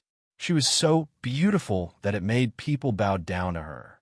She thought that she already knew what kind of good news he wanted to tell her. The cold moon was like a curved hook, pouring out cold and lustrous light. Under the moonlight, his comrade, his lover, was looking at him with curved eyebrows. Her eyes were like crescent moons. Xia Jinyuan walked in front of her and lowered his eyes slightly to look at this female soldier who had always been so strong that it made his heart ache. He bent down slightly, took the helmet from her hand, and put on for her. Uncle Chun has never let anyone down. This time, it will be the same. How can he be defeated so easily when he has someone he cares about at his heart? Wearing a combat helmet and a combat desert uniform, the female soldier stood tall and straight. She was even taller than the proud pine tree in the snow. Her eyebrows were as beautiful as a painting, and there was a tenacity that even the best master could not draw. After fastening the buckle of her helmet and adjusting her collar, the young major, who was as handsome as jade, looked at the female soldier who had won his heart. His voice was low and deep like the sound of Guqin. The things you have experienced, the hardships you have suffered, and the pain you have suffered are the obstacles you must go through on your path of growth. Step over them, tame them, and you'll be baptized. Qing Yao, you look like a soldier now. From you, we can see the temperament and awareness that a modern soldier should have. Good female soldier. There was no smooth sailing on the road to growth. Only by smoothing out the bumpy road and blazing through the thorns and thistles could a soldier's true military career. Congratulations, you've taken another big step towards joining our Snowfield Brigade. His last sentence lit up Yi Qian's eyes, and they shone brighter than the stars in the sky.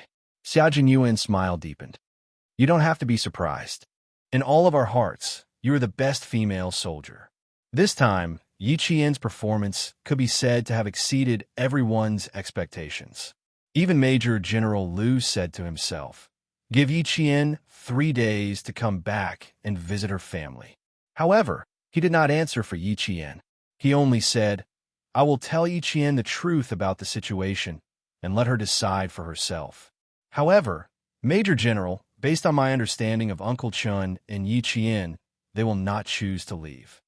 Uncle Chun was the hero of the generation. He was not only a guide to Yi Qian's military career, but also a spiritual coordinate for Yi Qian to become a qualified soldier. His selfless dedication influenced Yi Qian constantly, and he allowed Yi Qian to follow the correct path that her senior had pointed her in.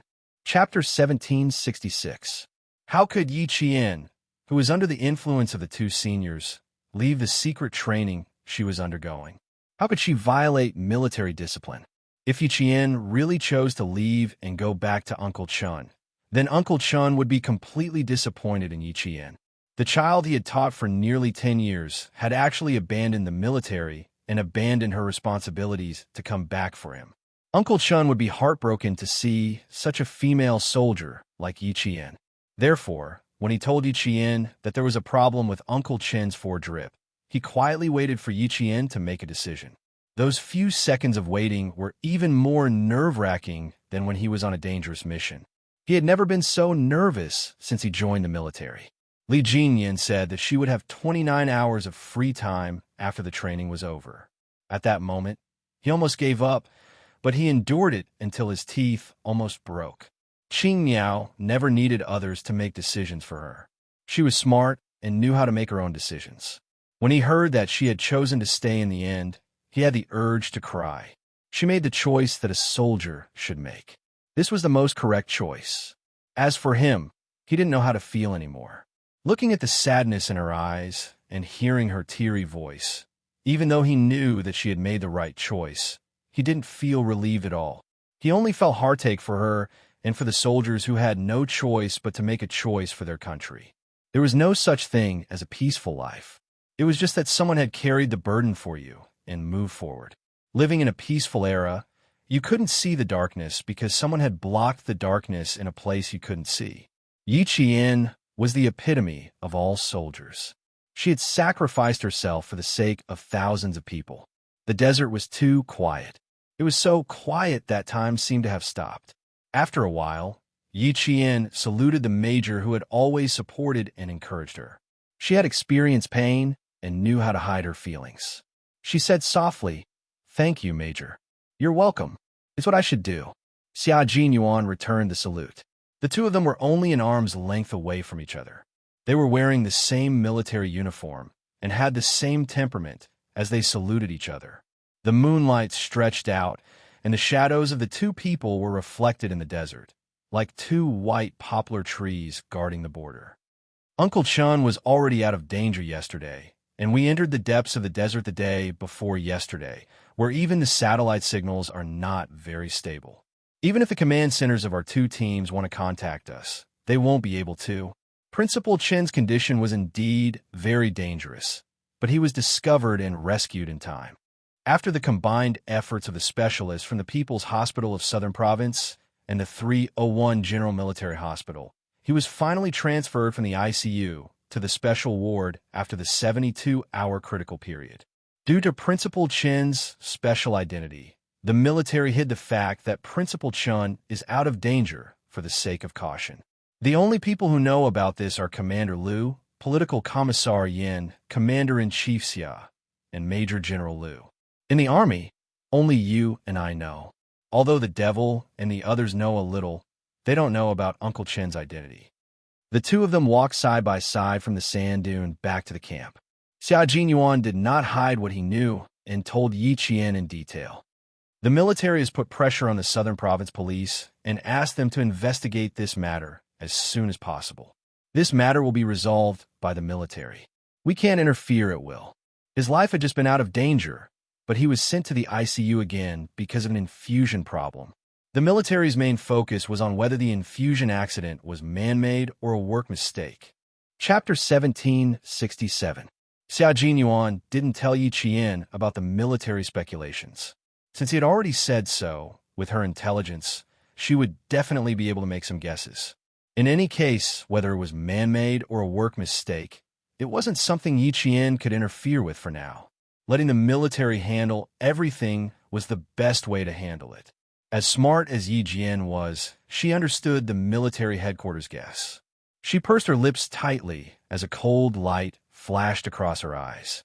The military headquarters was so cautious in their arrangements that they were more worried that this was a premeditated accident. Uncle Chun had a special identity as a retired soldier under the protection of the country. His identity and whereabouts could not be exposed. If this was a premeditated accident, Yi Qian's expression became even more tense, and the hostility in her eyes became more intense. A premeditated accident? A work accident? No matter what it was unforgivable. Uncle Chen's identity might need to be changed again. The military has already begun to make secret arrangements. I'm afraid Uncle Chun won't be able to return to Shuku village. Perhaps Uncle Chun might be sacrificed again to get rid of all the trouble. If that happened, then every time his little fox returned to Shuku village, there would be no one waiting for her to come home. Uncle Chun would no longer appear in the village where she was born and raised.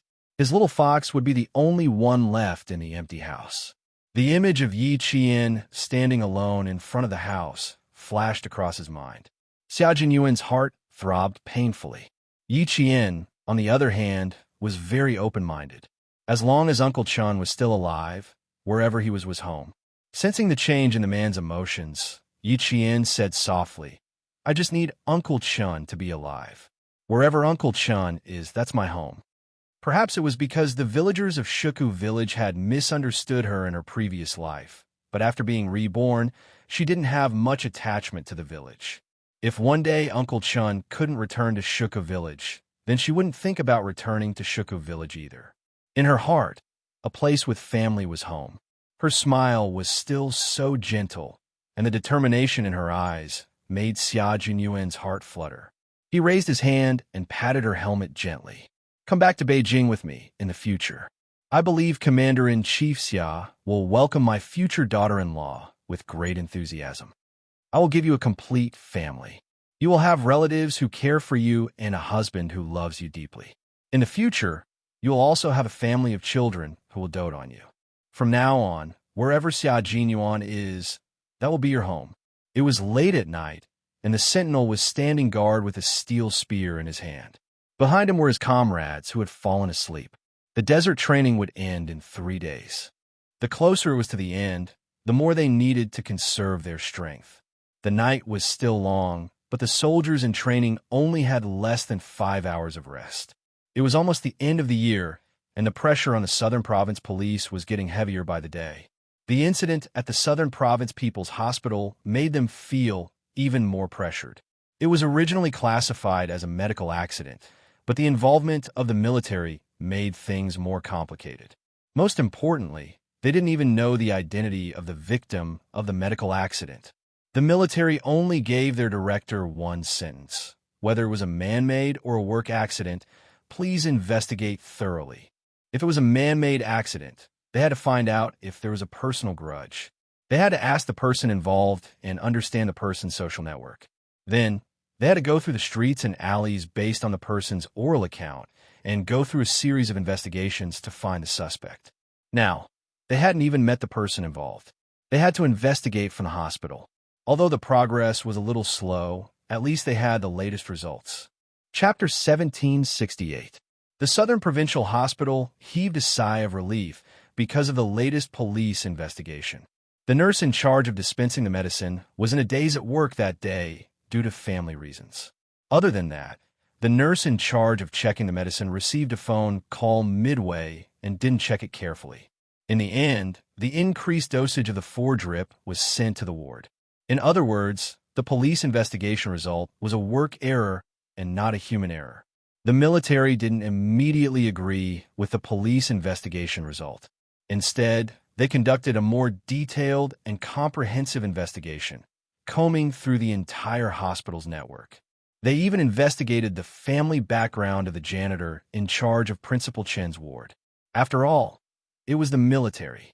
The information they obtained was so detailed that it made the Southern Provincial Police break out in cold sweat. It was so detailed that all the medical personnel who knew who the patient was on the phone with were printed out.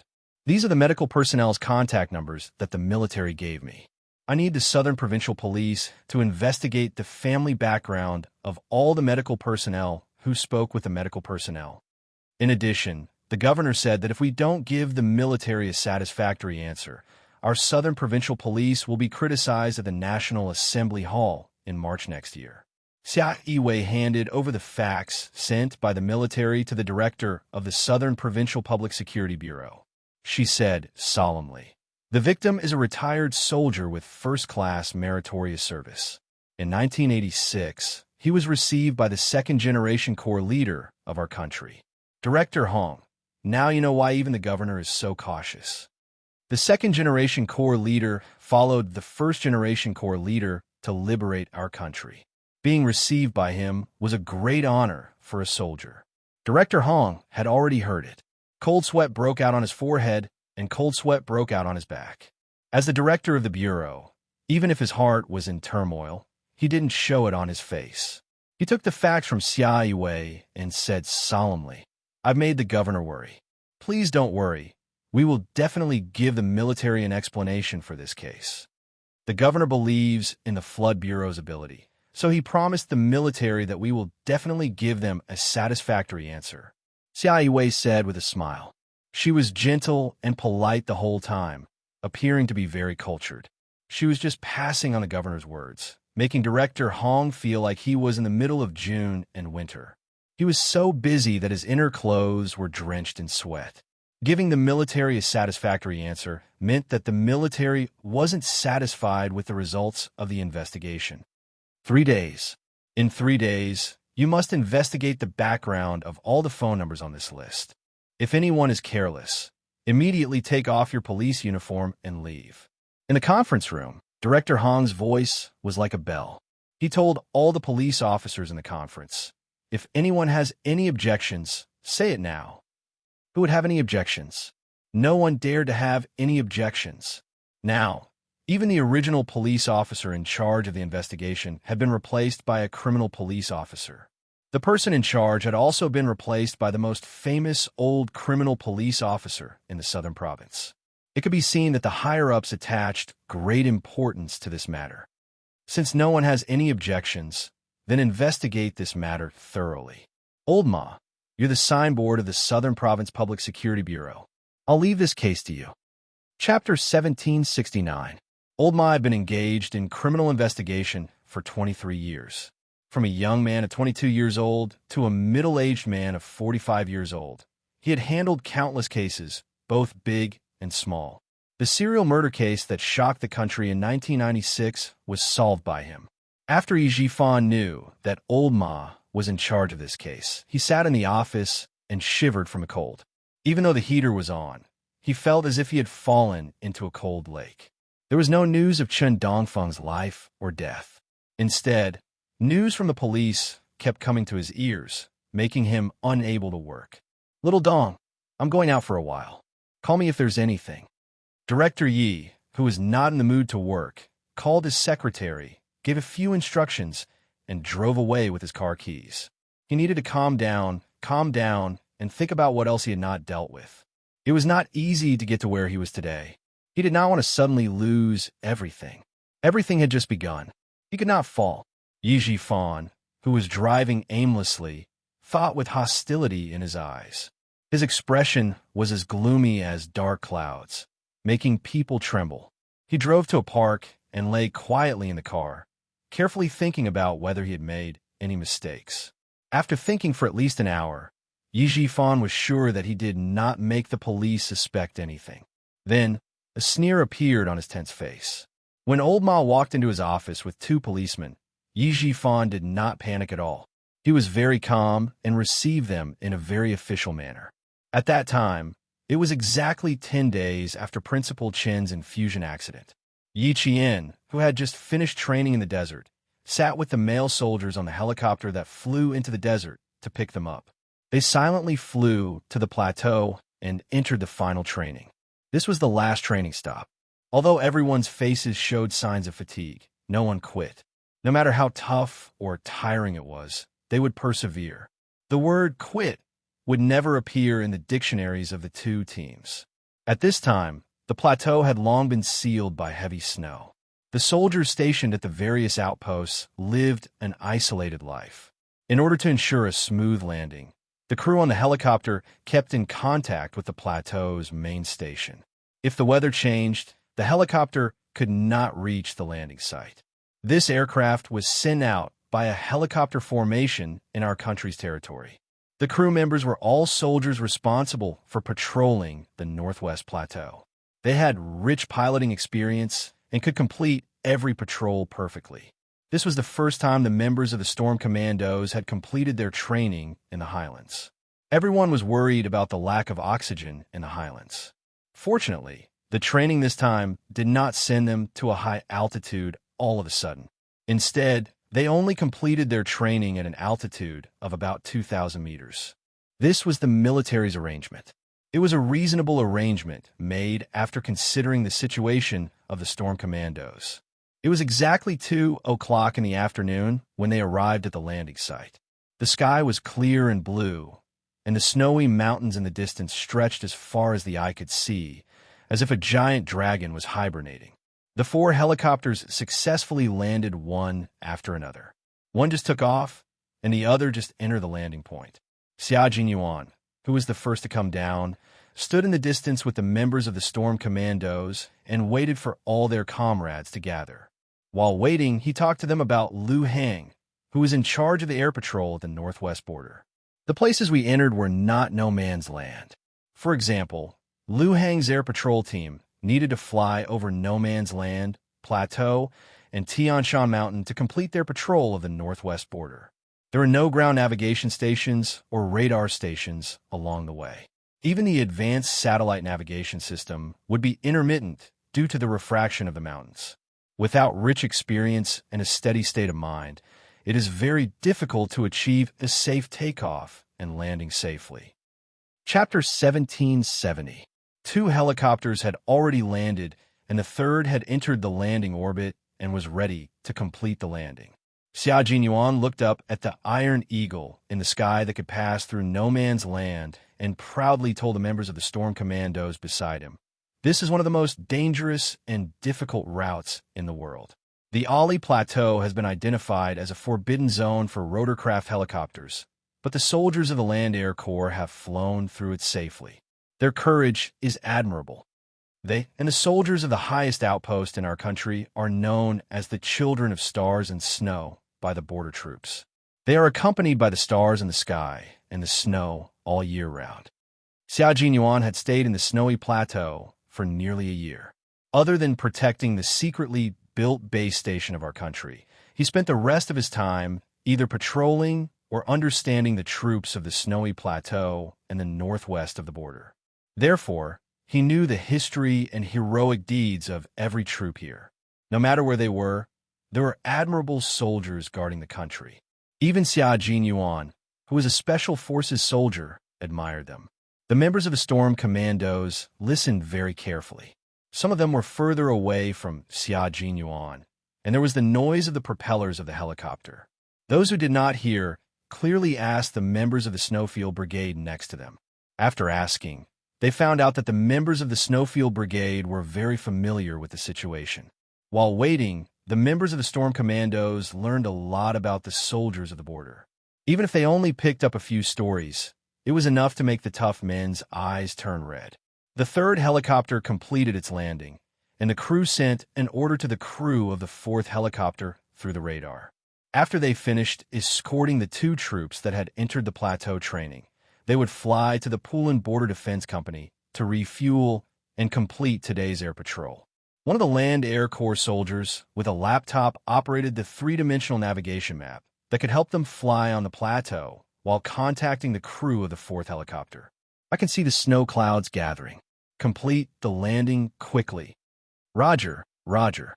We are 370 meters away from entering the second orbit route." A series of parameters about the flight speed, flight altitude, and so on were accurately reported by the crew technician, and the pilot of the helicopter began to enter the correct orbit to complete the landing according to the radar. Yi Qian's eyes were filled with admiration as he looked at the Liu Hang soldiers who were working together so well.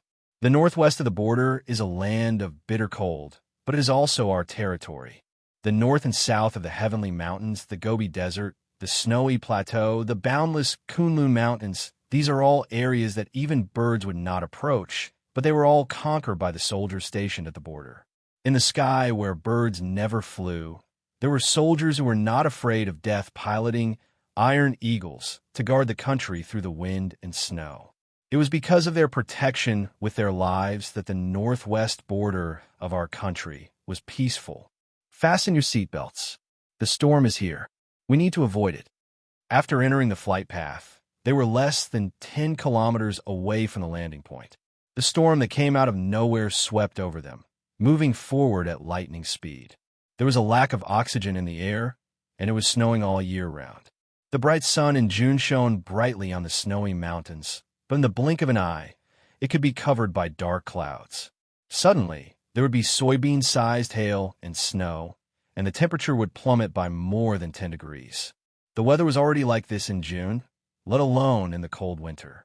Xia Jinyuan, who was talking to the members of the Storm Commandos, stared at the appearance of the 4th helicopter. As he saw layers of snow clouds gathering on the other side of the snowy mountain, the darkness in his eyes deepened. Chapter 1771. K7 looked at his watch and then looked at the rapidly gathering snow clouds. His monotonous voice became slightly more serious. "I'm afraid there will be a big snowstorm. This place is a wind gap." The landing point of the helicopter was indeed a wind gap. It was surrounded by mountains and looked like a canyon. Only the landing point of the helicopter was flat and open. It was suitable for patrol helicopters to land. What worried K7 more was that the wind gap was narrow. When the snowstorm came, it would squeeze through the narrow gap first. The power of the wind and snow would increase, and the helicopter would not be able to complete the landing. It would only cause the helicopter to fly away from the landing point. The soldiers of the Shui Brigade were part of the special forces of the sea, land, and air. They knew very well that if the helicopter couldn't land, it would be like a leaf caught in a gale in the blizzard. It could crash at any time. The third helicopter had completed its takeoff.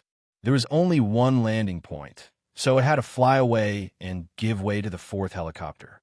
The crew looked at the accurate 3D map and contacted each other to report the latest weather situation. Find a landing point. Stop flying temporarily. Roger, roger. 1,700 meters away from the landing point. Second landing completed. Prepare to land, prepare to land. All crews, prepare to land. 2,164 meters away from the landing point. Second landing completed. Prepare to land. Over. The first two helicopters that took off found a suitable landing point and began their second landing. Such a situation was too common for the pilots and patrolling soldiers of the Northwest Airlines. Flying the Black Hawk, they would not panic because of this. They would find a suitable landing point as quickly as possible and complete the landing in the shortest time possible. Gather, gather. Before the third helicopter took off, Xia Jinyuan whistled and signaled for all the members to gather quickly. The weather changed. Large amounts of snow clouds rolled in from the other side of Tian Shan Mountain. It was as if there was a snow demon in the dark clouds that started to wreak havoc on the entire plateau. The members of the Storm Commandos who were standing at the landing point less than 2,000 meters above sea level could already feel the power of the change in the weather before they even saw the snow. Wow, I've learned something new. I've lived for almost 30 years, and this is the first time I've seen snow on a whim. A member of the Storm Commandos, who had been with the sea since he was young, saw the snow falling from the sky. His tanned face was filled with surprise. Just a second ago, he could still see the crystal-clear blue sky, and in the next second, snowy clouds rolled in, covering the snowy mountains that seemed to reach into the nine heavens. The wind was raging, and snow was falling. The temperature began to drop rapidly. In less than 5 minutes, frost had condensed on his eyelashes. Yi Qian had left school on the 12th of December for a 45-day joint training. A month had passed since then, and it was the coldest month in the border region, so it was normal for snow to fall at any time. Close your mouth. Be careful of a few hailstones falling down and knocking your teeth out. Sea Anemone reminded his comrade coldly in the face of the snowstorm that contained the great power of nature. Also, the Demon King and Qing Niao, a total of 10 people, haven't arrived yet. Can you temporarily put away your surprise? Yi Qian, Li Jinyan from members of the Snowfield Brigade and 4 members of the Storm Commandos were all in one helicopter. There was still 1 pilot and 4 crew members on board, making a total of 15 people who had yet to land. Chapter 1772. The soldiers on the 4th helicopter, who hadn't completed the landing and had been forced to fly away, made hand gestures with a relaxed expression. It was a very simple communication gesture. They pointed at each other, then pointed outside, and said, "Are you afraid, brothers? We're in a snowstorm." It would be a lie to say that they weren't afraid. But seeing the relaxed expressions of the Liu Hang brothers, the Special Forces soldiers, who were shaking from the bumps, had nothing to be afraid of. J5, who was sitting in the same helicopter, laughed. He happened to be sitting next to the soldier who spoke, so he simply turned his head and leaned over to his ear. He laughed heartily and said, "Aren't there still Liu Hang's brothers here? You're the Land Navigation Regiment that obtained the first place in the military training of the entire army. In July, 3 years ago, your regiment commander made a shocking move by piloting a new type of aircraft. He directly piloted the new aircraft to patrol the new road on the Northwest Plateau. This bold move opened up many new routes. Brother Liu Hang, you asked us if we were afraid. Of course we're afraid. But with you guys here, what else do we have to be afraid of?" No matter how loud his voice was, the noise in the cabin was quite loud. Although Yi Qian, who was sitting opposite him, didn't hear what J5 said clearly, she still knew what he said from the shape of his lips. Li Jinyan, who also heard it clearly, had a faint smile in his cold eyes. He lowered his head to Yi Qian and was about to tell her what J5 said when he saw the corners of the female soldier's lips curl up slightly. He immediately understood that the female soldier knew as well as he did. The Special Forces members of the Snowfield Brigade seemed to be able to read lips. The soldiers of the Land Navigation Regiment, who heard it clearly, were quite shocked. Who was this person? How did he know so clearly? Looking at his expression, the smile in J5's eyes deepened. Coincidentally, when the regiment commander of the Land Navigation Regiment was patrolling in the new aircraft that year, a member of the Snowfield Brigade, who was in charge of patrolling the base station, was sitting next to him. This member was none other than J5. Moreover, he also knew what the regiment commander's next goal was and what the next goal of the entire Land Navigation Regiment was. Because this goal was a half-joking and half-serious suggestion he had made to Q King.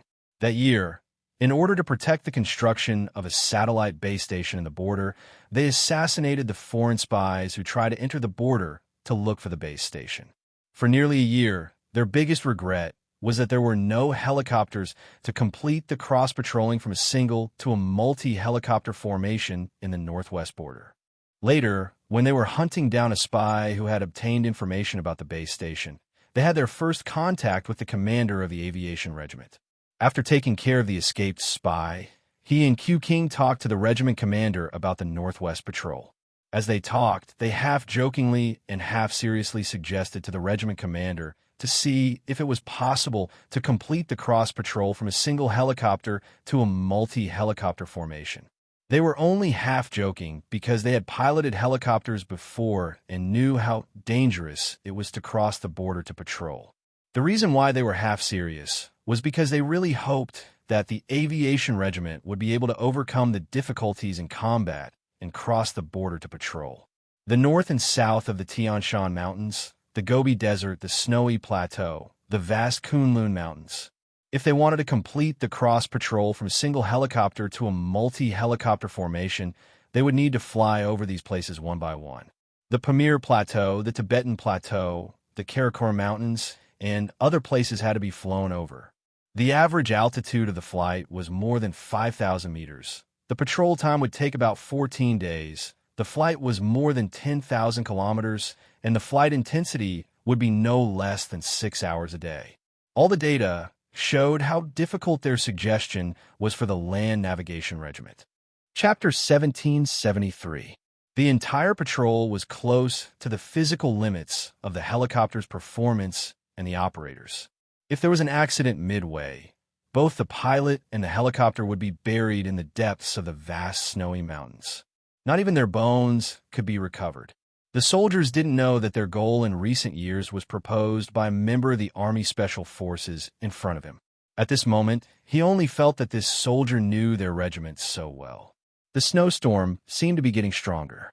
The helicopter passing through the snow clouds was like a leaf floating in the sea. It could crash into an unknown snowy mountain at any time. The pilot didn't remind everyone to fasten their seat belts. He put all his attention on flying the helicopter and stared at the vast expanse of whiteness in front of him. Beside him, the co-pilot used a 3D map to guide the captain as they flew through one dangerous path after another. Fortunately, none of the bumps caused air sickness.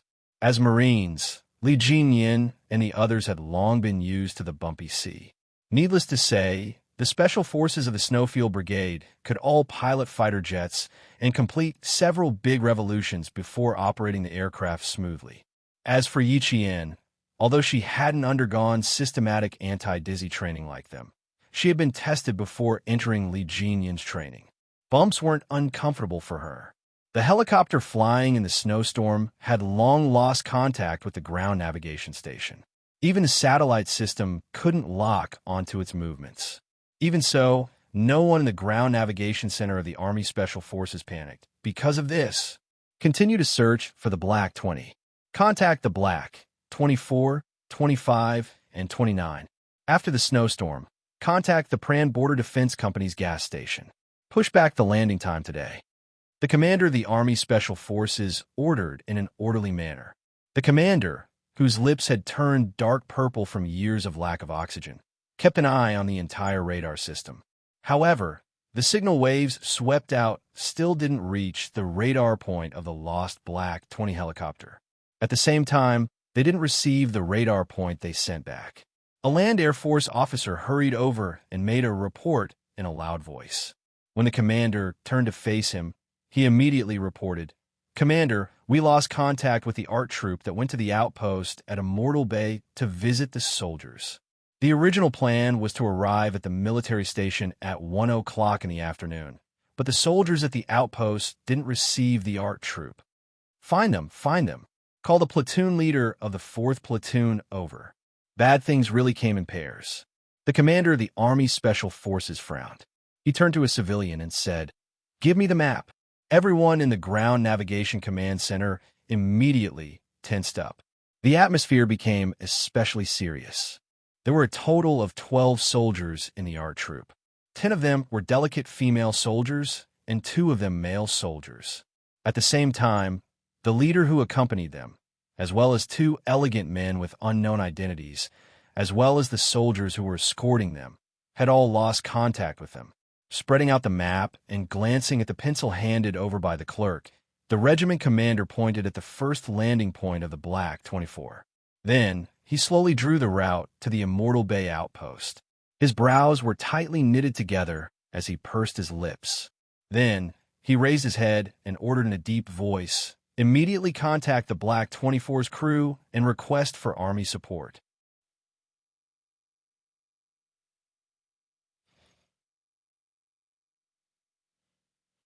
News.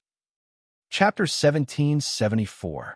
The regiment commander, who was fully focused on the map, suddenly turned around. His gaze was locked, as if he didn't hear what the soldier had just said. He quickly asked, "What did you just say?" "Black 20 flew over Aruda Canyon 4 minutes ago. They're now preparing to fly to the military station to see if they can complete the landing," the soldier immediately repeated. "Aruda Canyon." The regiment commander quickly turned around again, bent down, and accurately pointed at Aruda Canyon with the pencil in his hand. Then, the regiment commander's eyes lit up. "Contact Black 20 immediately and order them to fly over Kudi Dabin. After landing, do their best to search for the missing ART troop." Now, it was Black 20 who was closest to the direction of the ART troop's disappearance. Aruda Canyon was a canyon formed during the Ice Age. In summer, the river gurgled, formed by the melting snow. All year round, the river was bone-chillingly cold. In winter, the river's surface would form a thick layer of ice, and it was completely possible to walk on it. The helicopter would arrive at a military station after flying over Aruda Canyon. Further up was the only way to reach the Immortal Bay outpost, Kudi Dabin. To reach the Immortal Bay outpost, one would need to cross 3 Dabins, Kudi Dabin, Mazagang Dabin, and Black Sharon Dabin. After crossing the 3 Dabins, one would enter the Kangziva Martyr Cemetery, that was guarded by more than 100 heroes in their lifetime and laid to rest after their death. From here, one would only be less than 200 kilometers away from the Immortal Bay outpost. And the direction of the ART troops' disappearance was the road from Kudi Dabin to the military station between Kudi Dabin and Mazagang Dabin. In January, the border was covered in snow. The wind and snow were fierce, and sometimes there would even be avalanches. The regiment commander didn't quite understand why the leaders would bring a group of delicate ART troops to the Immortal Bay outpost to express their condolences at this time. It was said that they were going to celebrate the spring festival with the soldiers of the outpost, but at this time, there was still a month before the spring festival. There were strong winds, heavy snow, and avalanches. Every time the regiment commander thought about it, he couldn't help but think the worst. Were they here to express their condolences or to die? He thought so in his heart, but he couldn't say it out loud. Now that he couldn't contact anyone and had encountered a snowstorm, the regiment commander felt that his warm heart was about to freeze into an ice cube. The faces of all the soldiers on the Black 20 were extremely tense. Yi Qian took the parachute and looked at the cockpit with a grave expression. Then he asked Li Jinyan in a low voice, "If we jump, what about the pilot?" She had clearly heard the crew say that they had to save the helicopter. The Black 20 was not a plane produced by our country, but an imported plane. To the pilot, the plane was his life. It's not easy to train a pilot who can adapt to the Highland climate and has experience in Highland flying. I won't let him lose his life to protect the patrol plane. She was a little nervous. She clenched her hands so tightly that her knuckles turned white. Li Jinyan didn't think much of it. He patted the back of her hand gently. Don't be afraid. The worst hasn't happened yet. Yi Qian shook his head gently. I'm not afraid. I'm worried about the pilot. Just now, when the soldiers were discussing, they agreed that they could save the patrol plane as much as possible. I'm worried that if the worst happens, the pilot will successfully jump. She didn't feel much fear. Wearing this military uniform, she was prepared to sacrifice herself at any time. Li Jinyan was slightly surprised by her answer. He thought that she was afraid, but he didn't expect that she was only worried about the life and death of her comrades. The female soldier was Qing Yao. She always surprised him inadvertently.